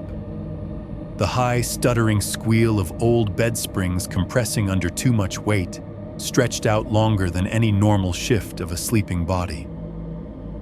I stopped walking. The sounds were coming from ahead and to the right, from 217's side of the hall. Between each thump and drag was a smaller noise, a low, taut rasp fibers under strain. It was horribly similar to the sound I thought I'd heard over the radio, only clearer now, resonating through wood and plaster. Evan I called, throat suddenly dry. No answer. Just another sequence, thump, drag, springs whining in a long, tortured arc. The rope sound lay under it, thin and persistent like the audio track of a bad memory. I sped up. The unmarked door came into view, and every instinct I had screamed that I was already late. My free hand went to the knob without thinking. The brass was shock cold under my palm, colder than the air around it had any right to be. I tried the latch. Locked. Of course it was. I'd heard the deadbolt catch from the inside. The lock rattled uselessly as I twisted my skin, squeaking against the metal. Thump, springs, that stretched gritting sound. And under it now something else, short broken gasps that were too irregular to be sleep. I pounded on the door with the side of my fist. Evan opened the door. The noise inside changed. The bed springs shrieked in a shorter, sharper protest, as if someone had kicked against them. The dragging cut off mid-scrape. For a second, there was nothing, not even breathing. Then something hit the door from the inside. It was not a polite tap or even the panicked jostle of someone fumbling with a lock. It was a full-bodied slam, the kind of impact that uses every pound of force available. The wood shuddered under my hand. The frame rattled in the wall. The hinges cried out in a high metallic screech. I felt the blow travel up my arm into my shoulder, heard the echo ripple down the empty hall. "Evan!" I shouted again louder. "Get away from the door." No response. No footsteps moving away. No human sound at all. The building policy manual has a section on locked doors and unresponsive occupants. Call out. Attempt contact. Use key. If no response and danger is suspected, you escalate, get backup. Call emergency services, involve the director. The director was on the other side of the door. There was a fire safety closet halfway back down the hall, built into the wall between 211 and 213. Inside it, extra extinguishers, spare batteries, and more importantly, a heavy metal crash bar. Basically, a short, flat battering ram the maintenance crew used for forced entry drills on old doors that needed replacing anyway. I broke protocol and ran. The closet key fought me for a half second at the lock, then turned. The door swung open to reveal the narrow, overstuffed space. I shoved aside a coil of hose, caught the bar by its handles, and dragged it out into the hall. It was heavier than it looked, solid steel, the kind of weight that makes a dent in whatever you swing it at. By the time I got back to 217, my lungs burned. The sounds inside had done something I couldn't categorize. There were no more thumps, no more dragging. The springs had gone quiet. The rope noise, if it was still there, had retreated below my ability to hear. The hallway itself felt even colder. My breath came out in visible bursts. The motion light above us hummed in a high, nervous pitch. I planted my feet, set the edge of the crash bar against the hunched brass of the latch side, and took 1 second, just one, to say, "Get back from the door," even though I wasn't sure who would be listening. Then I drove my weight into it. The first hit knocked the breath out of my chest, more than it did the door. The wood groaned, the jamb flexed, but the hardware held. A bolt that had not moved in years before tonight was apparently unwilling to let go of its moment. The second hit was worse for it than for me. The crash bar bit in harder, and I heard a crack, sharp, splintery spider out from the strike point. Something metallic squealed as screws started to pull away from the frame. "Come on," I muttered, half to the door, half to whatever part of me wanted to drop the bar and run. The third blow landed just above the latch. There was a noise like a tree branch snapping. The jamb split. The deadbolt tore a chunk of wood out of the housing and bounced free. 2 screws shot out and clattered across the threshold. The door flew inward, rebounding off the inside wall with a hollow bang. The crash bar slipped from my hands and hit the floor with a sharp clang. The room beyond the broken frame snapped into view. For a half second, my brain refused to parse what I was seeing. It was almost exactly like it had been when we'd left the narrow bed against the wall, the sagging mattress, the thin blanket pulled over it, the crooked crucifix watching from above the sink, the wardrobe, the stale smell of dust and old linen pressing out into the hall. And Evan. He lay on his back in the center of the bed legs, straight arms at his sides. His eyes were open. Not wide, not movie scream open, just open pupils fixed on some point past the ceiling. His mouth hung slightly ajar, lips parted as if he'd been about to say something, and decided halfway through that it wasn't worth the effort. The blanket was rumpled under him, but only just. No wild tangle of sheets, no kicked-off covers. The pillow under his head was slightly creased, the way it would be if someone had settled down and stayed put. The mattress dip cradled his body like it had been made for him. It was the stillness that did it. People who are asleep move even a little. They twitch, they adjust, they breathe. Nothing in him moved. My body stepped forward before my mind caught up. "Evan," I said, hoarse. Up close, the wrongness resolved into a single horrible detail, a thin red mark circling his neck. It ran in a clean, narrow line from just above his Adam's apple around the sides of his throat and disappeared behind his ears. The skin along it was slightly raised the way it looks when something has pressed there, harder than skin is meant to bear. The edges were an angry pink red, no darker than a scratch, but too precise to be random. There was no blood, no torn flesh, no bruises anywhere else on his exposed skin. His shirt collar lay mostly flat. The top button undone, the fabric bunched only slightly where the line dipped under it. I looked up automatically, following the path that Mark suggested. The ceiling above the bed showed nothing.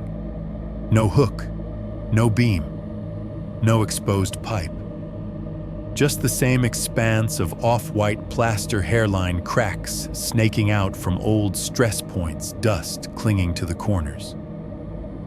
If there had ever been a ring there, dark and circular, rubbed into the plaster by something that had no reason to move that way, it was invisible now. My gaze darted around the rest of the room, searching for anything that could have done this. No rope on the floor, no power cords stretched taut, no belt, no twisted sheet, no fallen curtain rod.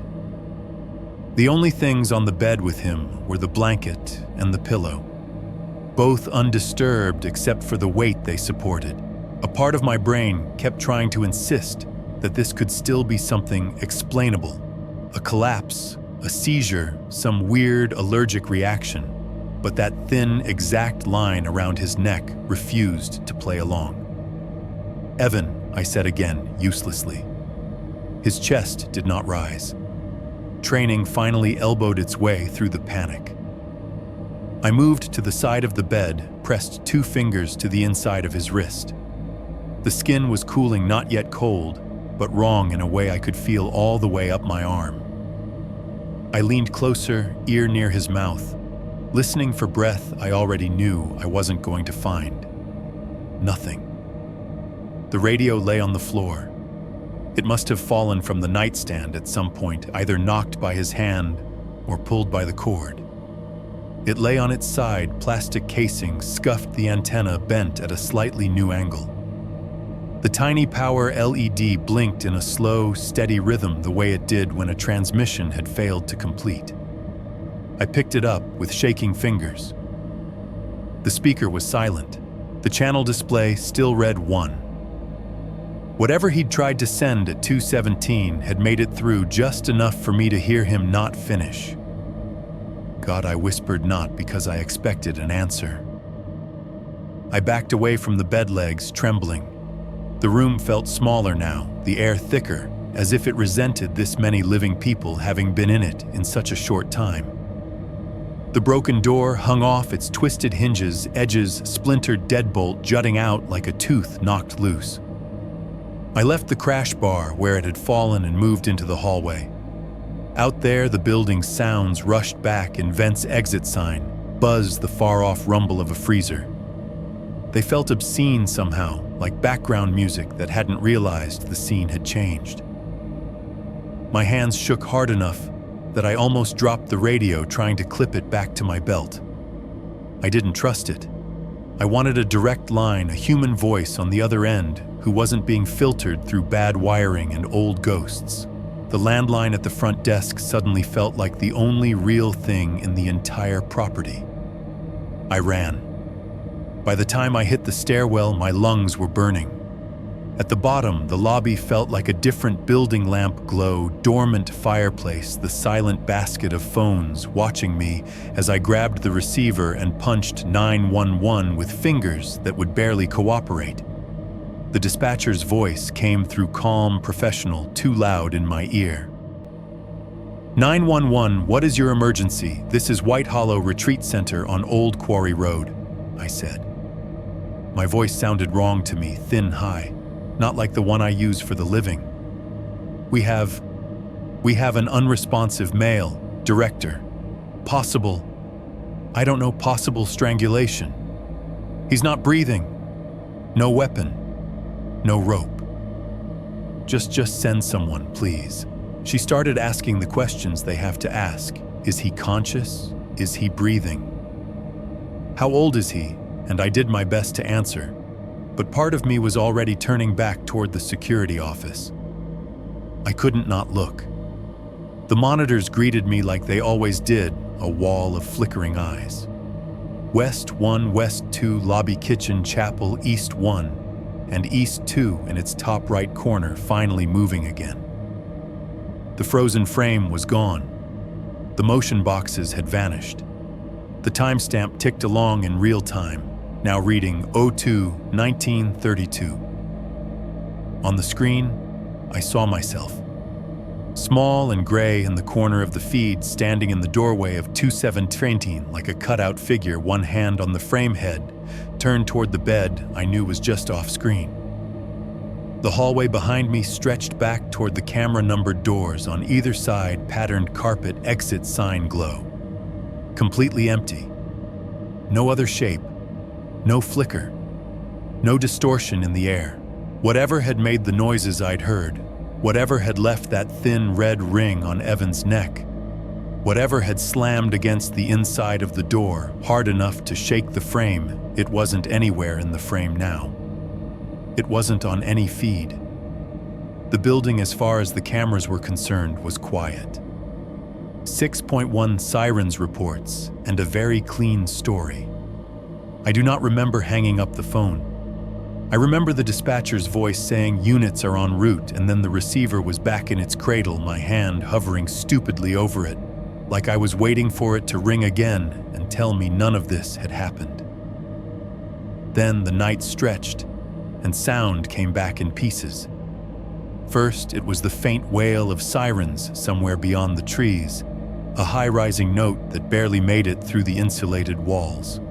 Then the radio's mind cracking to life with codes I only half understood, another voice on a different channel, announcing our address like it was just another pin on a map. Outside, the highway kept doing what highways do. 18-wheelers roared past in the distance, oblivious. Inside, White Hollow tried to decide what kind of story it wanted to tell. I stood in the lobby, waiting, useless. The front doors showed me my own reflection, in the glass, pale, jittery, a little hunched. Behind that superimposed ghost was the dark parking lot, the faint sheen of wet on the asphalt. At some point, while I'd been upstairs, forcing a door open and kneeling beside a dead man's bed, it had started to rain. It came down in a fine, steady curtain lit from below by the parking lot lamp. The drops turned the outdoor security camera feed into a moving gray veil streaks running down the screen. The first cruiser swung into the lot at 2:31 a.m. Red and blue lights strobed across the glass, painting my reflection in alternating police colors. Another siren joined the first, then a deeper warbling tone as the ambulance rolled in behind them. Their tires hissed on wet pavement engines, idling loud enough to rattle the front window a little. I held the door open as they came in, a paramedic with a jump bag and a rolled stretcher, 2 state troopers in dark uniforms, a local deputy who looked like he'd much rather be in his own bed. The cold air rode in with them, full of wet asphalt and exhaust. "You the caller," one trooper asked. His badge read, "Lopez." "Yeah," I said. My voice came out rough. "Second floor east. Room," I hesitated. End of the hall. Unmarked door. He squinted at me like I'd gotten the answer wrong on a test, then motioned to the paramedics. "You lead, we follow." We moved as a clumsy unit through the lobby, past the basket of surrendered phones, past the sleeping fireplace. Somewhere above us, a door opened. A woman in a hotel robe stepped out onto the balcony overlooking the lobby, squinting down at the lights. "What's going on?" she called softly, voice frayed with sleep. "Ma'am, please return to your room," the deputy said automatically, already halfway up the stairs behind us. "We'll let the group facilitator know what to tell everyone." The hallway to the east wing felt even narrower, full of uniforms and equipment. The paramedics' boots thudded in counterpoint to my own steps. The gurney wheels squeaked at every seam in the carpet. Lopez walked just behind my shoulder, his radio hissing softly, one hand resting near his belt. When we reached the shattered frame of 217, everyone paused for half a heartbeat. The door hung crooked, splintered around the lock, one hinge twisted nearly out of the jamb. The air that leaked out into the hallway felt wrong. Not colder exactly, thicker. Like the inside of a freezer after the power's been cut, and all of the cold is just weight in the air. One paramedic, Montgomery, according to his name tag, swore under his breath, then squeezed past the jagged edge into the room. I stayed in the doorway this time, pressed back against the wall to let the uniforms in. I watched their faces instead of Evan. I had already seen all I needed to see. Montgomery went to the bed fingers, finding the carotid eyes on his watch. His partner was already unpacking equipment, laying out a monitor they probably knew they wouldn't need. "Time of discovery," Lopez asked me quietly. 2:18, I said. Maybe 2:19. I didn't look at the clock until after I broke the door. The other trooper, a woman with her hair pulled tight back, moved around the room with a small notepad, eyes taking in the crucifix, the sink, the undisturbed floor. Her gaze snagged for a second on Evan's neck, then moved on like she was saving that thought for later. Montgomery straightened, shaking his head once. "No pulse," he said. "No respiration. Rigger's not there yet, but he's gone." Whatever happened, happened fast. They went through the motions anyway because that's what you do. Oxygen mask, chest compressions. The monitor leads slapped onto cooling skin. No shock advised. No rhythm to chase. In the hallway behind me, more people were gathering. Mel, white-faced and rigid. Maria, hand over her mouth. A couple of the corporate guests, despite the deputy's attempts to herd them back. Faces half lit by the emergency fixtures, eyes wide, whispering in the too cold air. By the time they called it an official time, something that could go on a form, it was already 300 a.m. The gurney squeaked softly, as they rolled it back down the hall. Evan looked smaller under the sheet than he had in life, reduced to a shape you could pretend was anyone. The red mark at his throat was hidden, now covered by high collar and careful hands. The lobby turned into a waiting room and a crime scene at the same time. They parked the gurney by the front doors while someone ran inside the ambulance for more paperwork. Lopez and the other trooper took positions at the bottom of the stairs and by the coffee station. The local deputy started the unglamorous work of waking up the guests. Doors opened one after another in the West Wing. Bleary-eyed people came out in t-shirts and joggers and branded retreat hoodies, some holding the hotel Bibles because they'd been on the nightstand and their hands needed something.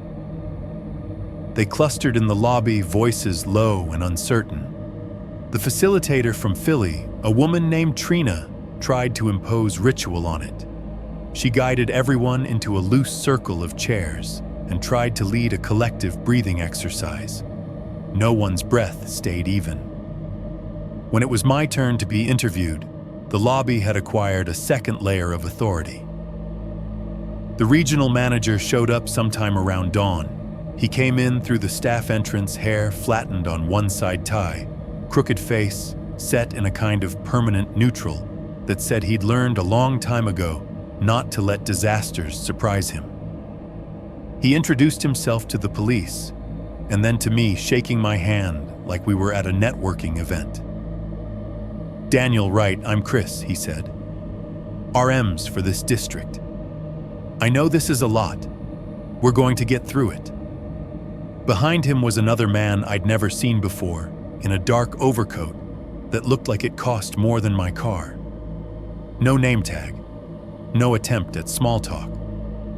He took in the lobby with a single sweep of his eyes and then moved straight toward the security office like he already owned the place. They sat me at one of the lobby tables with a legal pad and a small digital recorder between us. Lopez did most of the talking, at first professional and methodical. "Walk me through your night," he said, "from the beginning of your shift." So I did.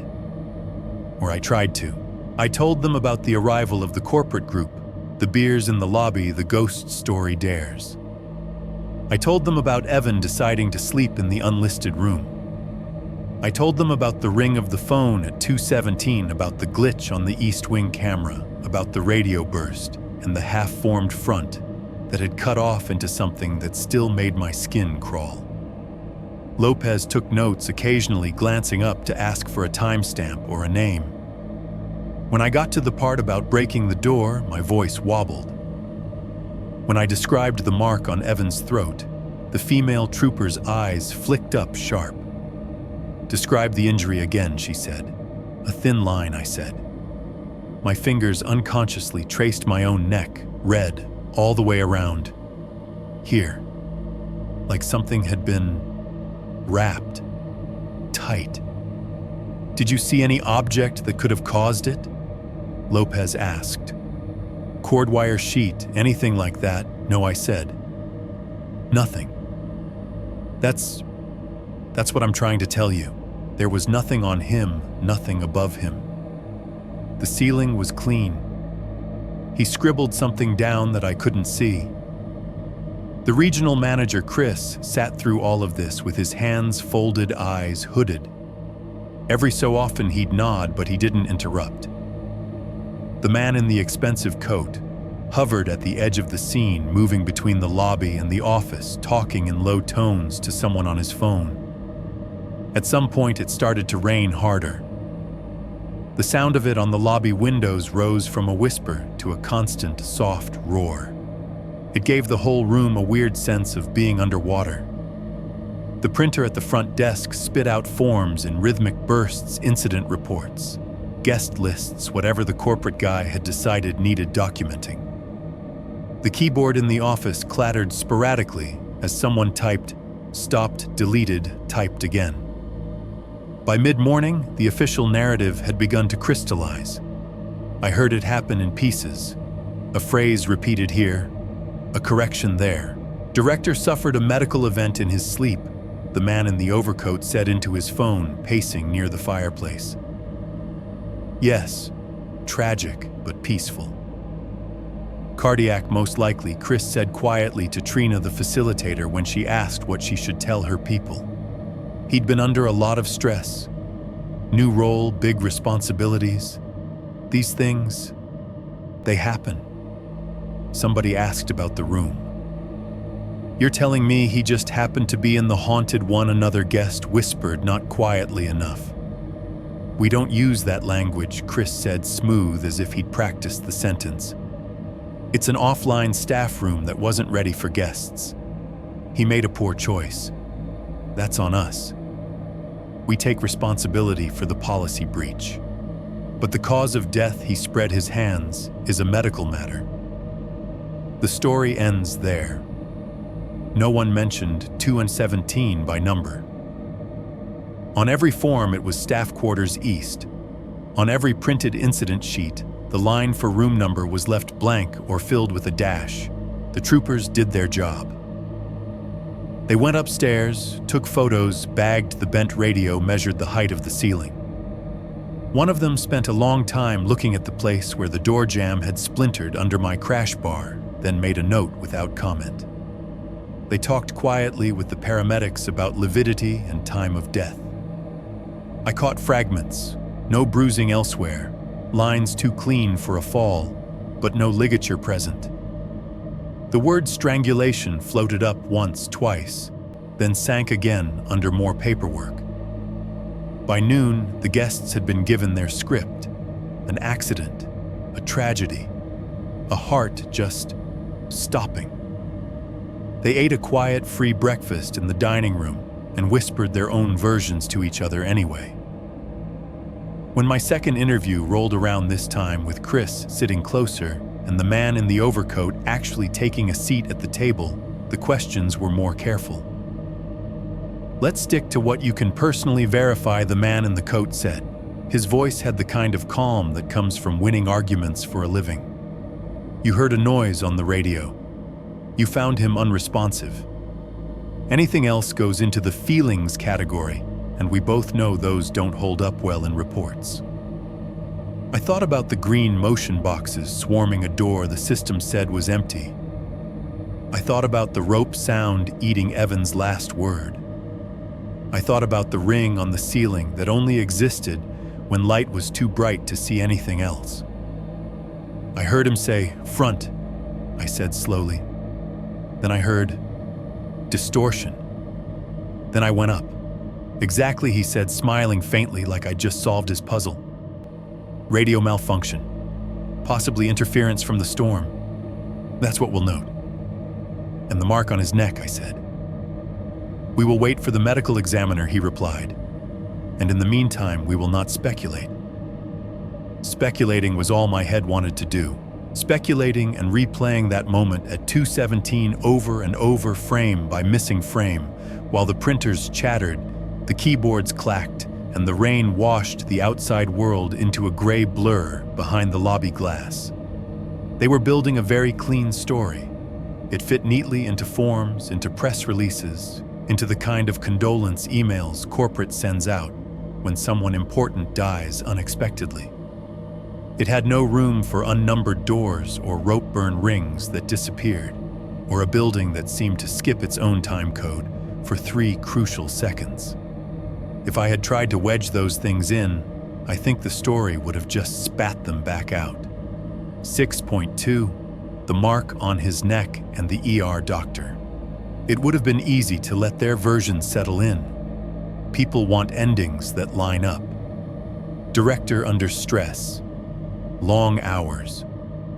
One bad night in the wrong room and his heart just quit. Corporate sent out a statement. That afternoon, sudden medical event, deeply missed, no disruption to guest schedule. The retreat group did a circle in the chapel, lit a candle, took a moment of silence. By the time my shift ended, the phrases had been repeated enough that they almost sounded true. Almost. The mark on his neck wouldn't let me sleep. I kept seeing it when I closed my eyes, that thin, even line circling his throat, not dark enough for bruising, not deep enough for a wound, just insistent. Every time I tried to picture it, the sound from the radio at 217 bled in at the edges, the stuttering, strangled breaths, that high-stretched whine like fibers pulling over wood. I went home, showered, lay down on my bed with the curtains pulled tight, and was still staring at the ceiling when my phone buzzed. It was a text from Montgomery, the paramedic. We'd seen each other before on lesser calls. Sprained ankles, panic attacks, a guest who mixed too much wine with too little medication. He'd given me his number once in the ambulance bay in case your radios go down and you need a real grown-up, his words. Montgomery, you off shift. Montgomery got a minute. I stared at the screen a second too long before answering. Me. Yeah. Home now. What's up, Montgomery? Coffee, not about the weather. We met at the Sheets off the exit, the same one I drove past every night on my way to White Hollow. It was barely 1 in the afternoon, but the sky looked like late evening heavy gray clouds, pressing low rain still dripping off the gas pump awnings. Inside, the air smelled like burnt coffee and fryer oil. The neon menu boards flickered slightly at the edges. A couple of truckers sat at a corner table staring dead-eyed at their phones. A teenage cashier rang up a line of people who looked like they'd been awake too long. Montgomery was at a table by the window, a paper cup in front of him, jacket draped over the chair. His uniform was different. No jump bag, no radio, no gloves stuffed into pockets. Just jeans and a hoodie with the EMS logo small on the chest. He looked tired in a way I recognized, like he'd tried and failed to shove a bad call into the back of his head. "Hey," he said as I slid into the seat across from him. "You look like hell." "Thanks," I said. My voice sounded hollow in the busy room. "You wanted to talk?" He glanced around, making sure nobody we knew was within earshot, then cupped his coffee like it might shield him. "This is off the record," he said. "Like actually off. You never heard it from me?" "Okay," I said. The buzz of the drink cooler behind us filled in the space between words. "You were right about the mark," he said. My throat went dry. On his neck, he nodded, eyes flicking to the window, then back. When we got him to the ER, he said they did the usual. Vitals, not that there were any EKG for the formality full exam. The attending on duty was Barnes. "You know him," I shook my head. I hardly knew my own PCP. The world of hospital staff was a different planet. "He's thorough," Montgomery said. "Doesn't like mysteries. He had us strip the sheet, checked for lividity, ran his hands up and down the spine, all that. Then he got to the neck." He paused, thumb rubbing at a coffee stain on the lid. I watched his face change. He went on. "One second he's in autopilot, next second he's frowning at that line like it personally offended him." He leaned in, tilted the head a bit, traced the edge with a gloved finger. "Did he say anything?" I asked. "Yeah," Montgomery said. "Huh." He mimicked, lowering his voice. Then, "That's odd." He took a sip of coffee, swallowed hard. He had me step closer, he said. Asked if I'd noticed it on scene. I told him yeah, but I figured you guys would get the good look. He pointed at it. "See how clean that is? Too circumferential for artifact, too thin for a fall. No petechiae." "Pete," what I asked. "Tiny burst blood vessels in the eyes," he said. "You see those with hanging manual strangulation, stuff like that?" He didn't have them. No finger bruising either. Barnes kept saying it was like a ligature mark, without the ligature. The Sheets' door chimed as someone came in from the pumps. Fresh rain smell cut briefly through the grease and coffee. Somewhere behind us, a microwave beeped. "Barnes wrote it down," Montgomery said. "That's the part I wanted you to know." Initial ER note had possible strangulation in the differential. I saw him type it. He does this thing where he dictates under his breath. Male approx 38 found pulseless neck with circumferential erythematous marking, possible strangulation. He tapped his temple with one finger. That phrase stuck. Okay, I said slowly. And then he said, administration called. He leaned back, chair creaking. It was maybe an hour later, he said. We were restocking the rig, waiting on the official TOD for our chart. I saw Barnes in the hallway outside the nurse's station. Phone to his ear. Face like he'd bitten into something sour. He listened for a while, didn't say much. Just yes and and understood. Then he hung up and went right back into the chart. Montgomery's fingers tapped out a nervous rhythm on the table. When we got the copy for our run report, he said the line was gone. Still says sudden cardiac arrest. Still lists unknown etiology. But possible strangulation had magically turned into no obvious external trauma. He looked up at me, eyes tired and sharp. I've been doing this 7 years, he said. I've seen some weird documentation, but you don't mistype a phrase like that. You delete it.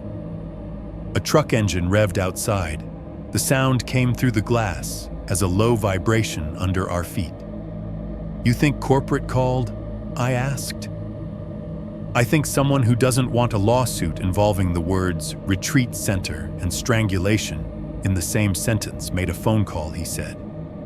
And Barnes decided this was not the hill he wanted to die on. My brain tried to line up the images, Evan on the bed, that thin red line circling his neck. Barnes leaning in at the ER, frowning at the same mark. The initial note, the phrase possible strangulation hanging there like a diagnosis, half-spoken. Then a phone call. The phrase deleted.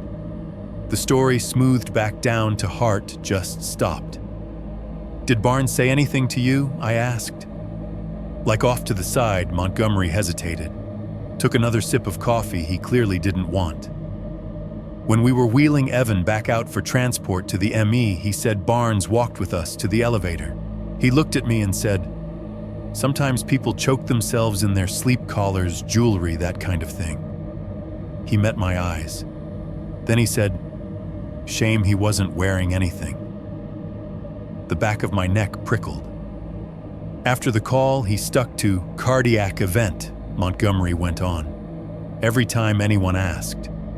Nurse unit clerk, some admin in a tie. Cardiac event in his sleep.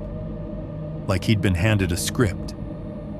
We sat there for a moment with the hum of refrigerators and the soft talk of strangers filling the space between us. The sound on the radio came back to me clear as if someone had hit replay. Static. Evan's half-word front shoved through grit. The sharp, strained whine underneath like rope over wood stretched tight. Then that awful wet cutoff as the air was torn out of his throat. Now I had a doctor's eyes on that same line. A note that had briefly acknowledged what everyone who saw him had thought: this looks like someone squeezed his neck with something, and someone higher up deciding that thought was inconvenient. You going to put any of this on your report? I asked. He laughed, once short and humorless. Already filed it, he said, with the cleaned up language. That's the one that lives in the system. The ugly version is just up here now. He tapped his temple again. And maybe in whatever cache your cameras keep. I thought about East 2 freezing at 02:17:09 with those green motion boxes choking the space around 2.17's door. I thought about the jump in the timestamp, 3 seconds gone like a skipped heartbeat. I thought about the way the camera had calmly resumed its live image with me standing in the doorway and absolutely nothing else in the hall. You believe in that stuff? He asked suddenly. Which stuff? I said. Ghosts, hauntings. He shrugged. Monks with grudges. I watched the rain streak down the glass. In the reflected window, I could see my own face, the hollow under my eyes, the way my mouth had settled into a line that didn't look temporary anymore. I believe a grown man went to sleep in a bed in a room nobody wanted to talk about, I said. I believe I heard something take his voice away over a radio, and I believe he ended up with a mark on his neck that a doctor thought was strangulation until somebody told him it wasn't. Montgomery exhaled slowly. "Yeah," he said. "Me too." He crushed his empty cup in one hand, the paper creasing with a dry crackle that sounded too much like the deadbolt giving way. "Anyway," he said, standing, "that's all I had. Just figured you'd want to know you're not crazy." As he walked away, his boots squeaked slightly on the wet tile, leaving faint prints that vanished almost immediately. I sat a while longer listening to the refrigerators drone and the clock over the coffee station tick out another minute I would never get back. The sound of that tightening over the radio wouldn't leave. The way it had dovetailed so neatly with the perfect ring on Evan's neck. The way both had almost been erased, one overwritten by static, the other by an edit in a medical record. They could clean the story on paper. They could delete phrases, reword diagnoses, blame stress and bad luck and weak hearts. But they couldn't scrub the noise out of my memory, that strangled breath, that rope grind, buried in static, the silence after.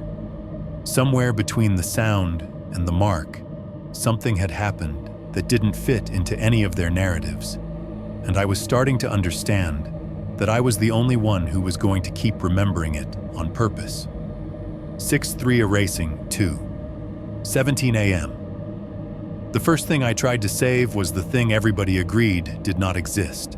I waited until the uniforms had thinned out, until the lobby had shifted from active scene to area of concern, until the guests were packed back into the chapel for a guided processing session. Then I slipped into the security office, shut the door, and pulled the monitor keyboard close like a shield. The system wasn't fancy. Old software, blocky interface, the kind of DVR setup you buy as a package deal and forget to update. But it did its job. Every camera feed recorded in overlapping loops every hour, stamped in pale digital numbers. I'd scrubbed through plenty of boring nights on it before foxes in the parking lot, drunk guests, taking wrong turns, a raccoon that liked to test the loading dock door at 3 a.m. I clicked on East 2. The timeline bar at the bottom of the screen filled with thin colored segments, each one representing another stretch of hallways no one remembered walking through. I dragged the cursor back to 2:15 a.m., the little marker snapping into place with a soft beep. "Okay," I muttered.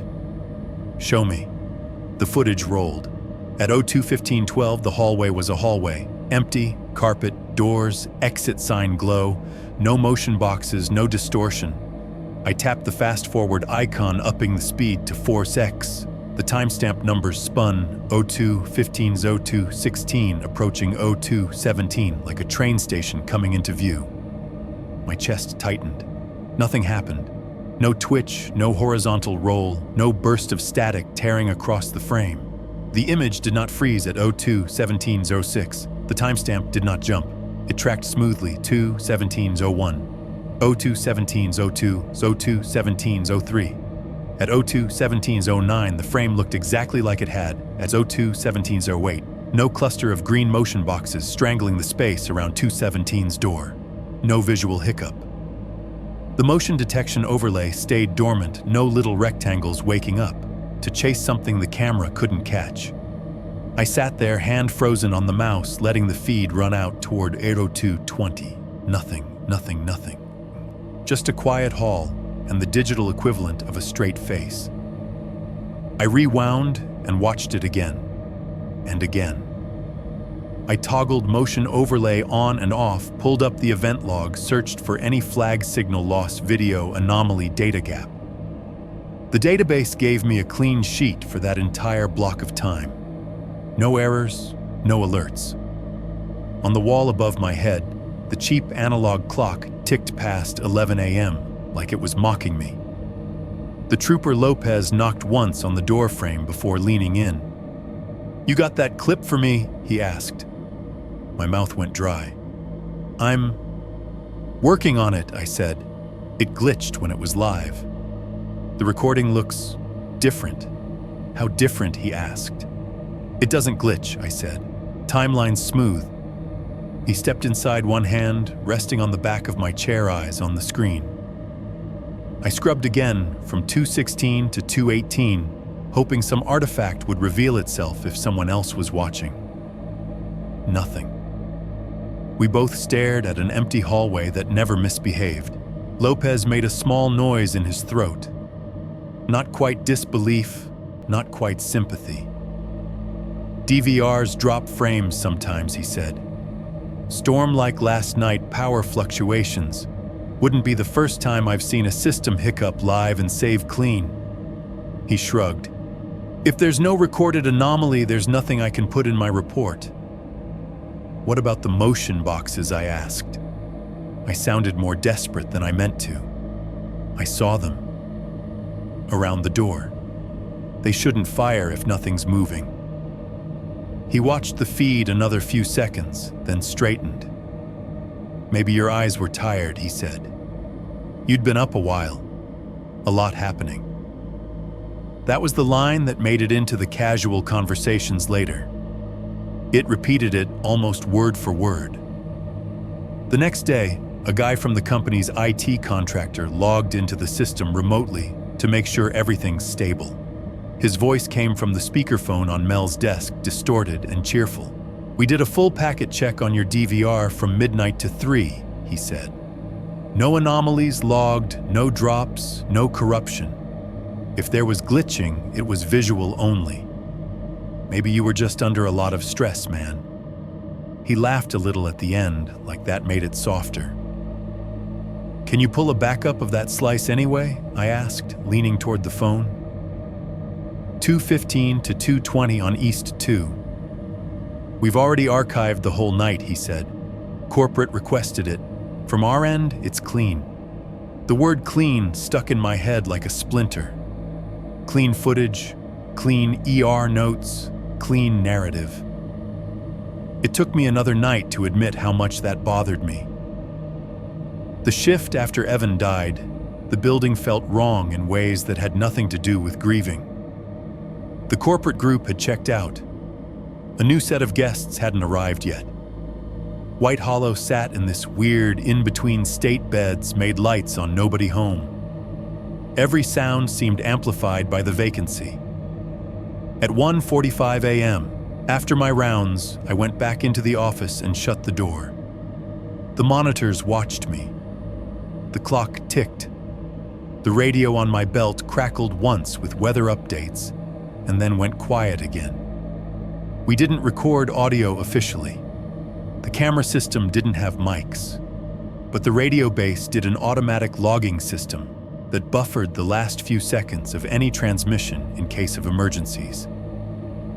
Mel had shown me once bored on a slow night. If someone calls in a fire and then drops, we can replay what they said. The interface was buried in a sub-menu behind the dispatch software. I clicked through half the tree before I found it. A list of timestamps appeared, each with a little audio icon next to it, tiny slices of other people's panicked seconds. My stomach dropped when I saw the one tagged UR2 1714.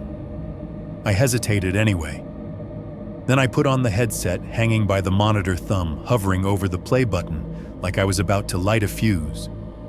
The clip was 11 seconds long. The first few were pure chaos, static, crackling, my own voice muffled and distorted by distance.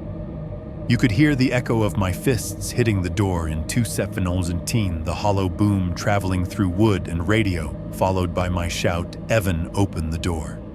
It was unpleasant enough hearing myself in that moment higher pitched than I remembered, frayed at the edges. Underneath that, there was the building vent hum, faint hiss of white noise. And under that, almost too low to catch the first time, was something else. I ran it back, turned the volume up, listened again, this time focusing not on my own panic, but on the spaces between the louder sounds. It was there in the brief lull after my shout, riding the static like it was using it as cover. A voice. Not Evan's.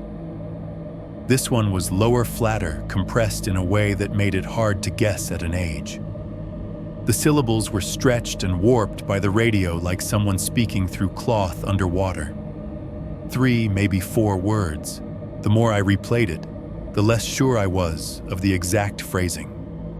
Sometimes it sounded like "get out," other times like "my room." Once on a particularly masochistic listen, it hit my ear as "not yours." No breath noise around it, no grunt of exertion, just those words buried so deep in the noise floor, you wouldn't catch them if you weren't clawing for something to justify the way your skin had been crawling ever since. I saved the clip to a USB drive anyway, hands sweating on the cheap plastic stick. I labeled it something stupid and plain, test audio zononom pakwav, and slid it into my pocket like contraband. I knew better than to send it to corporate. I didn't even show Mel. The story they were building had no place for a dead man's last moments, sharing airtime with a voice that did not belong to him. The building, however, seemed busy writing its own addendum. Maintenance came 2 days later. They arrived in an unmarked truck at 9 in the morning. 2 guys I'd never seen before in company polos with the logo too new and bright. One carried a toolbox. The other wheeled in a flat cart with a pre-hung fire door strapped upright on it, plastic still on the metal edges. "We've got a work order for Upper East storage," the taller one said. "Door replacement, frame repair, repaint." He didn't say 217, nobody did out loud. I watched from the far end of the hallway as they unbolted what was left of the shattered jamb and wrestled the old door free. Up close, it looked worse, splinters radiating out from the deadbolt chisel scars, where the cops had pried at the hinges after I'd already broken it. They laid it flat on the cart, hardware still attached. For a second, when the angle was right, I saw the inside surface clearly, the part that had been facing Evan as he locked it that night. There were faint scuffs around the knob, the kind you'd expect from years of hands. A few darker smudges near the bottom where shoes had probably bumped it. Nothing that looked like what I felt on my own shoulder every time I remembered something slamming it from the other side. They wheeled the door out without ceremony. The new one went in smoother than it should have. Fresh metal frame, new hinges, clean latch, shiny keycard reader. By afternoon, the only trace of the break-in was the slightly lighter patch of carpet where splinter dust had been vacuumed up. A painter followed close behind with a bucket of institutional beige. He rolled over the wall around the frame, smoothing out the layers of older paint, covering the faint shadow where the original plaque mount had been. When he was done, the space above the new door was a perfect blank. No number. "I've got another work order," he said to me, wiping his roller on the tray. "Signage update, East Wing." He went down the hall with a small Ziploc bag of screws and metal rectangles. When he was finished, the sequence read 211, 213, 2115. 219, no 217, not even a gap, just a jump that your eyes didn't catch unless you were counting. On the system, the change followed just as quietly. A few days later, when I pulled up the camera map, the little blue icon that had once corresponded to Upper East storage was gone. The door still existed in the feed, but as far as the software was concerned, it was just part of the wall now, no special overlay, no name. They got very good at burying what killed him. They pulled it out of charts, scrubbed it from logs, painted over it in the hallway, and then metaphorically in their brochures.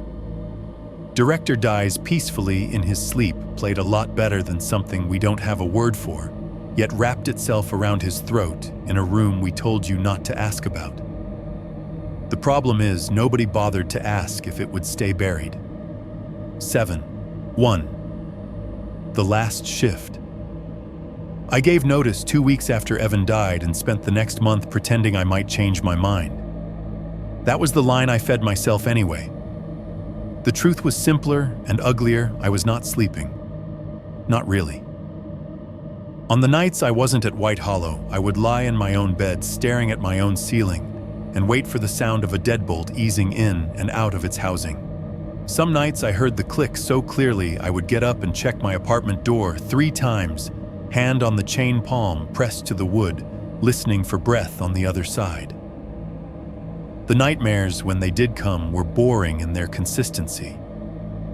I would be walking that east wing hallway, the one I could still navigate in my head with my eyes closed. The carpet would be wrong, too soft, too deep, like walking through ash. Every door I passed would have a number except one. The unmarked door would always be just a little farther ahead than it should be, no matter how many steps I took.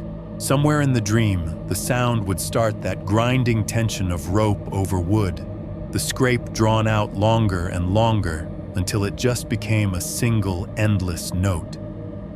By the time I reached the door, I would wake up with my hands clenched so hard, my fingernails left half-moon marks in my palms. After 30 days of that, "I'm just not a night person anymore" was the best resignation speech I could think of. Mel accepted it with a look that told me she understood more than I wanted her to. "Can't say I blame you," she said. "You staying through the end of the schedule." "Yeah," I said. "I'll finish the month. Last shift is the 28th. Full circle," she said. "You started on a Thursday, you end on a Thursday." Building likes tidy patterns. I couldn't tell if that was a joke. The last shift was quieter than the one that had ruined my sleep. The corporate retreats had backed off. White Hollow was between big groups. The few guests on the books were individuals, 2 women on some self-guided meditation trip, a guy in his 50s who'd booked a silence package and spent most of his time walking the trails with his hood up. We'd closed the East Wing for renovation. That was the official phrase on the little stand-up signs by the stairwell. "Sorry for the inconvenience. Please use West Wing rooms." There was no hammering during the day, no tarps, no paint fumes. Just the fire doors propped half shut, and a strip of yellow tape across the bottom that said, in effect, "Don't look too hard at why this hallway is empty." The rest of the building went about its business. The lobby lamps glowed the same soft yellow. The chapel chairs sat in the same arcs around the same low stage. The kitchen smelled like coffee grounds and yesterday's soup. The vending machine outside the break room still ate dollar bills and gave back the same metallic thunk of chips dropping. On the surface, it was just another Thursday. Underneath, everything felt thinner. There was a strange nostalgia threaded through the dread as I did my first round. My body knew the route so well, it was almost comforting. West Wing, first, then chapel, then kitchen, then back through the lobby, and up the stairs to the floors above. My hand went to the same door, handles it always had, pushing, checking latches, feeling for the little give that meant a weak bolt. I found myself touching things I'd never really noticed before. The scuffed corner of the baseboard by 103 where a luggage cart always clipped too close. The small chip in the tile outside the chapel where someone had dropped a candle holder years back. The faint groove on the front desk counter where pens had worn a dip into the wood over time. All the small, cumulative marks of people who had moved through this place and then left without ever knowing what else lived here. In the West Wing, I walked the length of both floors, slower than usual, fingertips brushing each numbered door as I passed. 209, 211, 213, 215. I'd spent so many nights half hoping, half dreading something would open one of them at the wrong time. Now they just sat there, neutral and oblivious, as if I'd been the only one assigning them weight. When I got to the fire door that led toward the closed-off East Wing, I stopped. The yellow tape wasn't much of a barrier. It sagged a little in the middle adhesive, already giving up on the painted metal. Through the small wired glass window, the first few feet of the east hallway were visible, just enough to see the edge of the carpet and the beginning of the numbered sequence that no longer included 217. The motion light beyond the door flicked on as if it sensed me standing there. For a second, I imagined pushing the bar, stepping through, and starting one more walk down that hall, just to prove to myself that the doors really jumped from 215 to 219 now. Just to see the new anonymous face of what used to be 217's frame. I didn't. Goodbyes don't always need to happen in the place you learn to be afraid of. Instead, I went to the break room. The break room at White Hollow had never been anything special. A narrow space off the service hallway, with a microwave perched on a laminate counter, a fridge that hummed too loudly, and a table that wobbled if you leaned on it wrong. The air always smelled faintly of reheated food and burnt popcorn from some long-ago disaster. My locker was against the back wall. The door stuck a little at the top. You had to lift it as you pulled. Inside, there wasn't much: a spare sweatshirt, a half-empty bottle of ibuprofen, a couple of worn paperbacks I'd meant to read on slow nights and never had. I put the books in my bag, shrugged into the sweatshirt for the last time, then folded my uniform shirt and set it on the shelf like I was leaving a version of myself behind with it. When I turned to go, my eye caught on the cabinet under the counter, the lost and found drawer. I dug through it a dozen times for guests, chargers, sunglasses, a paperback thriller someone realized they'd left behind 3 hours down the interstate. It was where things went when they slipped out of people's lives quietly. I wasn't sure why I opened it then. Maybe I was looking for something to prove this job had been about more than one room and one horrible night. The drawer stuck halfway, then gave with a jitter. Inside was the same stratified mess I remembered: a tangle of old phone chargers, most for models nobody used anymore, a pair of reading glasses with one arm taped, a stress ball shaped like the planet Earth with the North Atlantic permanently flattened. I pushed those aside, fingers combing through the sediment of other people's carelessness. At the very bottom, my knuckles bumped something hard and flat. I closed my fingers around it and pulled it up into the light. It was a key fob. The old kind rectangular plastic edges rounded a small hole at one end for a ring. The white had gone the color of cheap coffee over time, the surface slick from handling. There was no key attached, just the fob itself alone. At first I thought it was blank. The front was smooth, no logo, no colored stripe. The back had a faint rectangular indentation where a label had once been stuck and peeled away. I turned it, tilted it, let the break room's fluorescent light catch it from different angles. When I hit it just right, the ghosts of numbers appeared. They weren't ink. They were impressions, raised marks worn nearly flat by fingers and time. For a second, they were invisible. Then, like one of those old hologram stickers that change when you move them, the sequence surfaced: 217. I held my breath. The effect was subtle, the way you can see writing under a layer of paint if you stare long enough. The top of the 2 had been worn down the most, its curve barely there. The 1 was a faint vertical ridge. The 7 clung stubbornly to the plastic, its angled bar catching just enough shadow to be undeniable. At some point, someone had taken something sharp, a key maybe, or the edge of a coin, and scratched across the numbers.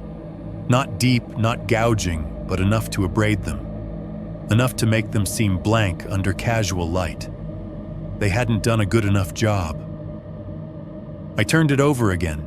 In my head, the pieces aligned the old brass key Mel had once pointed out on the master ring. The physical lock on 217's original door before corporate decided to join the 21st century and install keycard readers everywhere else.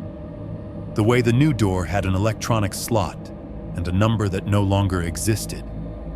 217 had been a real physical key long before it became a ghost story in a brochure. Long before it was a line that got deleted from a medical chart. Long before a director decided to prove something to drunk strangers and never walked back out of that bed.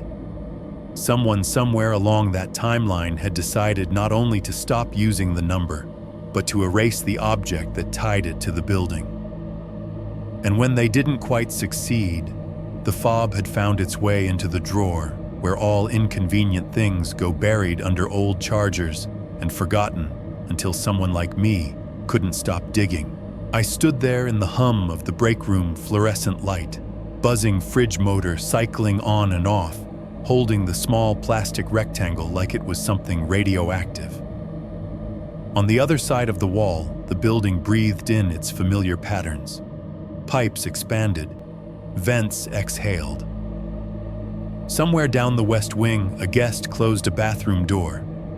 Somewhere up in the east wing, past the renovation tape, a room with no official number waited behind a brand new door.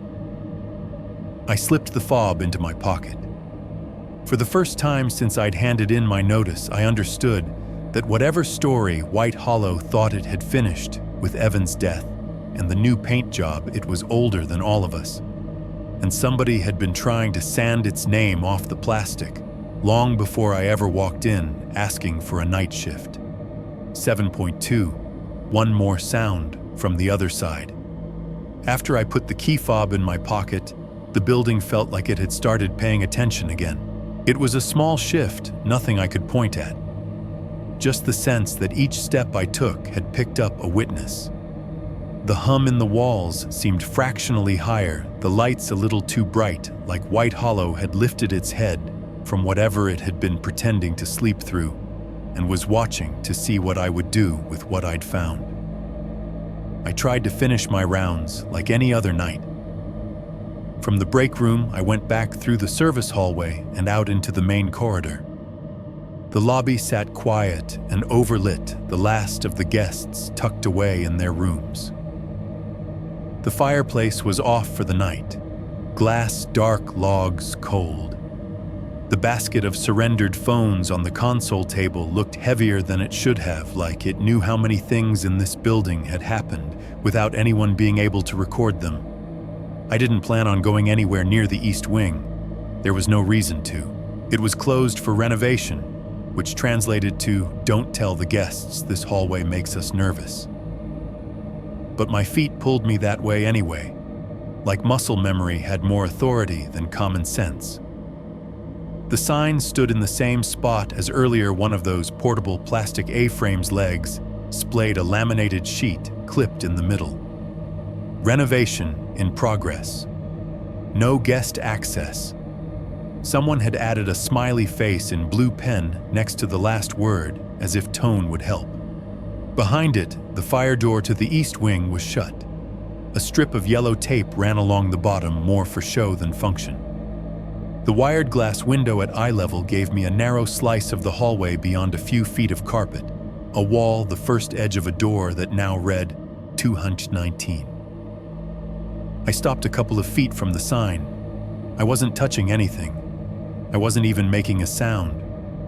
My radio was quiet on my belt, the building's usual background noise, a low, steady wash.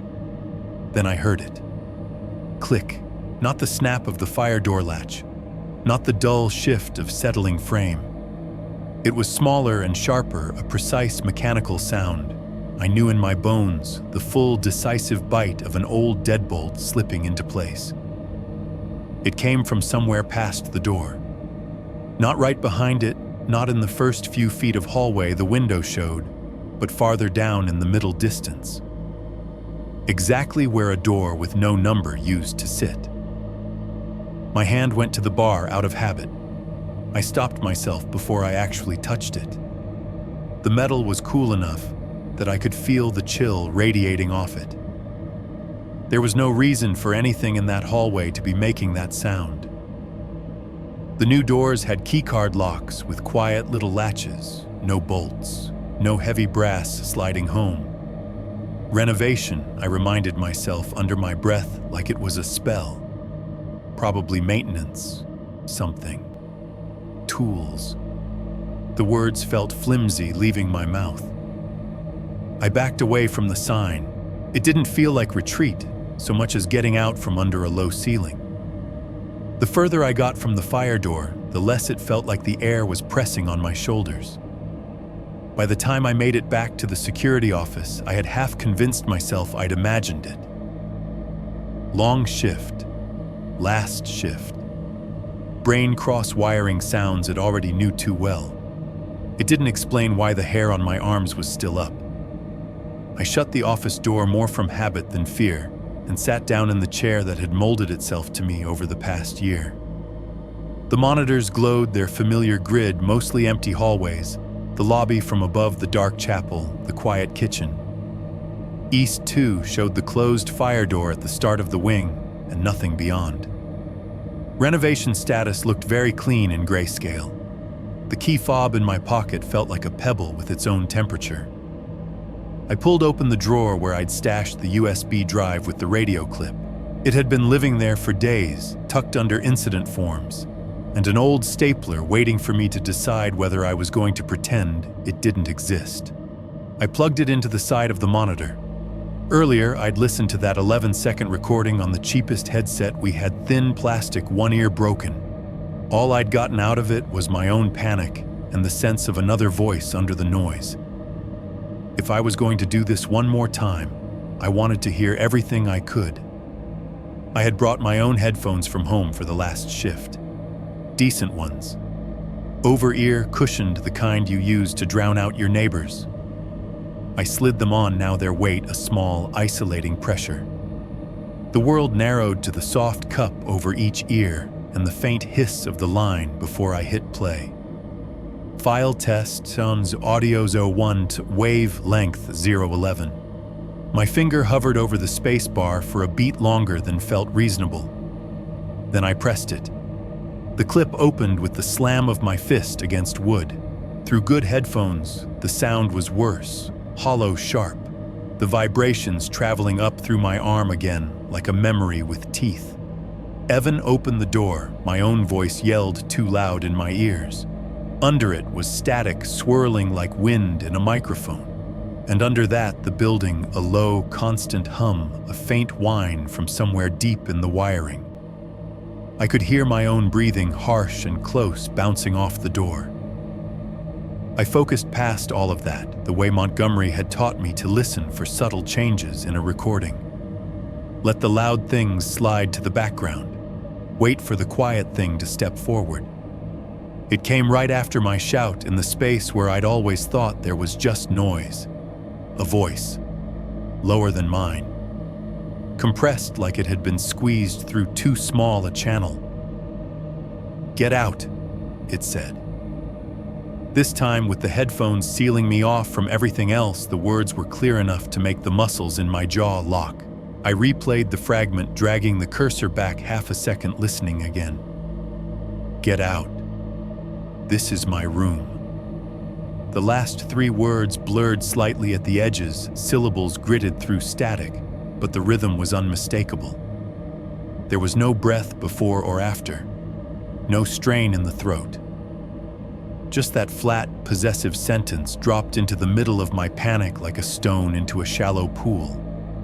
It didn't sound like begging. It didn't sound like warning. It sounded like a boundary being enforced. I sat there, headphones pressing tighter than they had a right to, replaying the line. "Get out. This is my room." The sound of the rope strain I remembered from that night crept in at the end of the sentence, thin and high, like the word room had been pulled taut and twisted into something with fibers and friction. I told myself it was just a trick of the recording.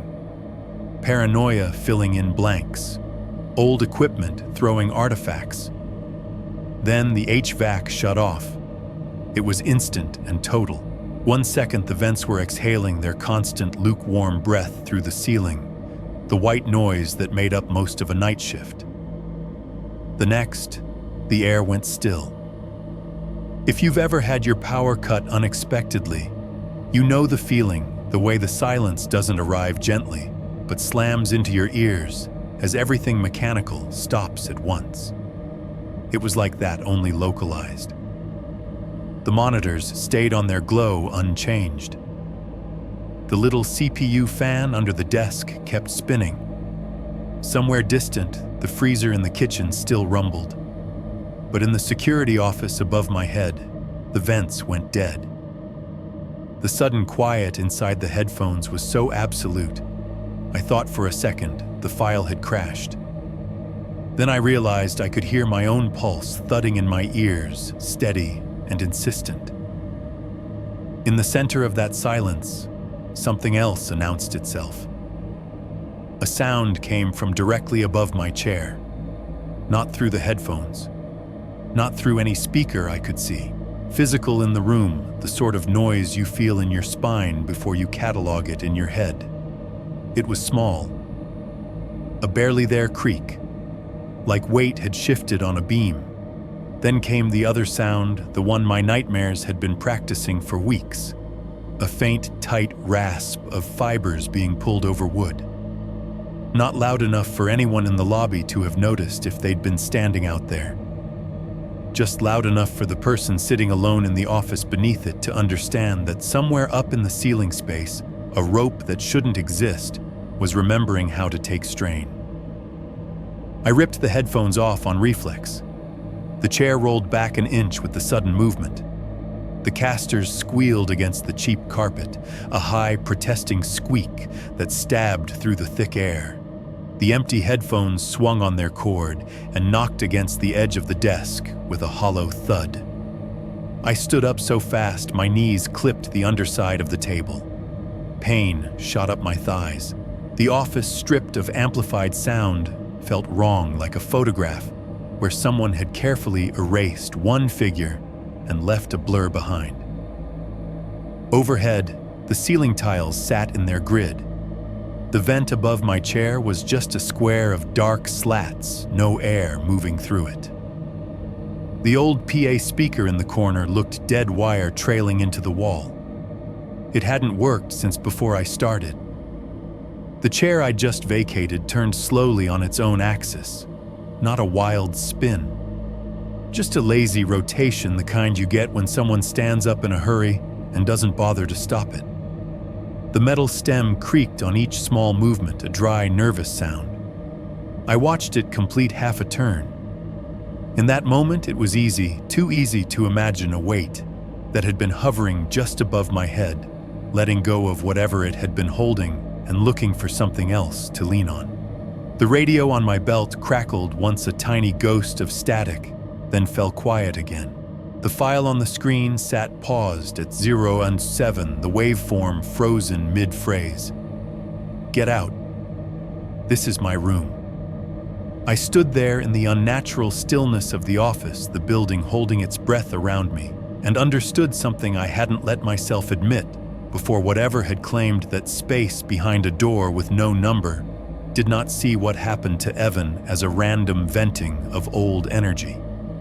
It saw it as enforcement, and listening to it over and over, replaying its voice, carrying its key in my pocket, that was starting to look a lot like an invitation. 7.3. The cold ending. I do not work nights anymore. These days I scan IDs behind a front desk in a downtown office building, the kind of glass and steel box that looks interchangeable from one city to the next. My shift ends at 10, not sunrise. The lobby smells like lemon cleaner and burnt espresso instead of old carpet and incense. The brightest thing I see after midnight is my phone screen, not a wall of camera feeds. On paper, the change worked. I sleep more. I eat at normal hours. My hands do not shake when a clock rolls past 2:00 a.m. But every time I walk down a long hallway in this new place, one of those endless, identical corridors on the 11th floor, all gray doors and low hum of HVAC, I can feel the memory of that east wing slide over the scene like a transparent layer. My body notices before my brain does. The hair on my arms goes up, my shoulders tighten. I catch myself counting door numbers under my breath, making sure nothing jumps where it shouldn't. That is the honest reason I am sending this to your horror channel. I would like to pretend I am warning people that there is some moral at the end of all this, about respecting boundaries and not turning ghost stories into drinking games. That is the kind of tidy message corporate likes. The truth is smaller and less noble. I am tired of being the only person carrying this thing around in my head. I thought if I wrote it down, every sound, every missing frame, every erased number, maybe it would live here instead of replaying on a loop behind my eyes. Maybe sharing the weight will spread it thin enough that it cannot do as much damage. It has not cooperated so far. Since I quit White Hollow, nothing dramatic has happened. No apparitions at the foot of my bed. No Latin scratched into my walls. If you walked into my apartment, you would just see another one-bedroom with a sagging couch, an underwatered plant, and a TV I fall asleep in front of too often. The weirdness, when it comes, has been small, precise, right on time. A month after I left, I woke up in the dark with that panicked, gut-deep conviction that I'd heard something. You know the feeling you go from dead asleep to bolt upright with your heart hammering, no idea why. My bedroom was dimly lit by the orange glow of the street lamp outside. The digital clock on the dresser read 2:17 a.m. in soft red numbers.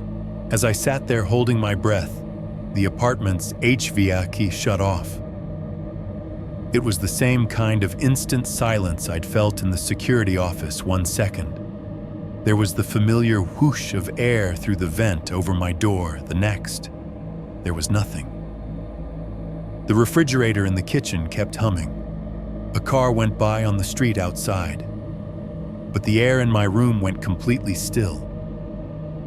From the front door, 30 feet away and around a corner, I heard a sound I had no business hearing in this building, the solid, decisive twist of an old deadbolt turning and then stopping halfway, as if whoever was on the other side had changed their mind.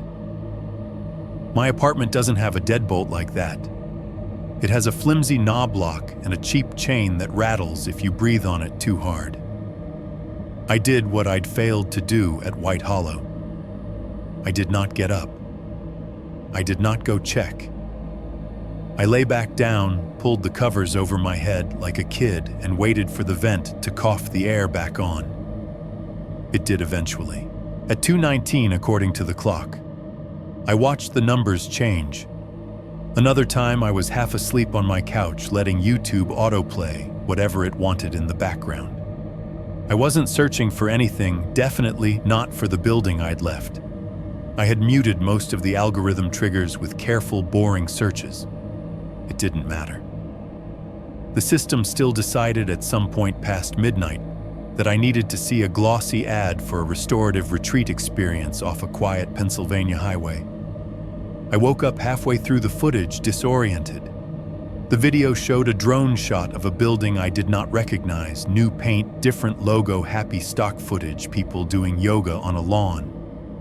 But then the camera panned along the facade's second-floor windows in a clean line.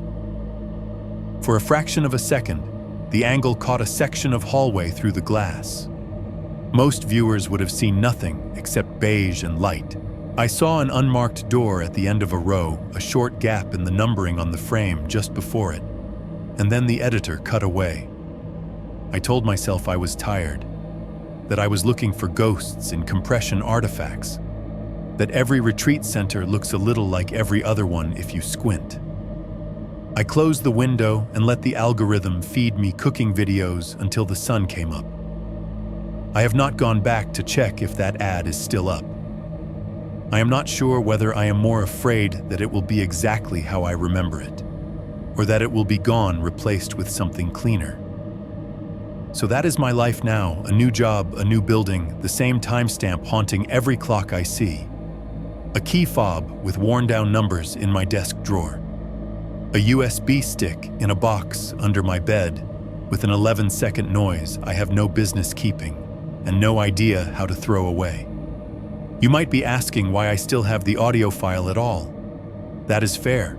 If I were smart, or if I believed that deleting it would actually make any difference, I would have wiped it and broken the drive in half. I've tried to work up to it. I've put it on the table, told myself this is the night, and then quietly slid it back into the box like a coward. Before I recorded this, I listened to it one more time. Not on the cheap headset in the security office. On a decent pair of headphones in my quiet living room, lights off, laptop screen, the only glow in the apartment. Just me, that little waveform, and the clock on my microwave visible through the kitchen doorway. It was 11:02 p.m. when I hit play. I didn't want to test the coincidence too directly. Most of it is the same as I told you, my fist on the door. My voice shouting Evan's name, the static, the bad building wiring. Then right on cue, that other voice, lower and compressed, cutting through everything else. Get out. This is my room. I expected it. Hearing it didn't make my skin crawl any less. What I did not expect was what came after. There is a tiny slice of silence at the end of the clip, a sliver of dead air before the recording stops. It used to be empty. I know this the same way you know the pattern of your own breathing. I have listened to that file enough times to have its structure imprinted on me. This time something filled it. Not loud, not dramatic, no horror movie stinger. Just a whisper so close to the edge of hearing that if there had been any other sound in the room, I might have missed it. And now you've heard it too. The voice did not change pitch. It didn't growl or stretch or do anything fancy. It just added a new sentence to the end of a script I did not remember giving it permission to edit. I stopped the playback, sat there with the headphones still on, heart pounding against the padded cups, staring at the frozen waveform. I rewound to make sure I hadn't imagined it. It was still there. Same timing, same words. Clearer, if anything. I checked the file's properties. Same length, 11 seconds. Same creation date. No edits shown. No reason on paper for an extra phrase to have appeared out of nowhere. I unplugged the headphones and listened through the laptop speakers just in case they were somehow haunted all by themselves. It was fainter that way, but still present, buried in the last breath of static. And now you've heard it too. I don't expect you to believe me about that part. I barely believe myself. Audio is easy to mishear. Files corrupt. Brains look for patterns. You could listen to the same clip and swear all you heard was noise. Most of this story works that way. If you want to, you can explain almost every piece as something else. A tired night guard misreading a glitchy camera, a stressed-out director with a bad heart, a building full of drafty vents and creaky beams and too much history. You can do that. You probably will. It is safer. All I can tell you is this. If you ever go to a restorative retreat off a quiet Pennsylvania highway and they tell you one wing is under renovation, do not be the person who asks what room used to be between 215 and 219. Do not let anyone dare you to find out. Do not go counting numbers down a long, quiet hallway at night, just to see where the pattern breaks.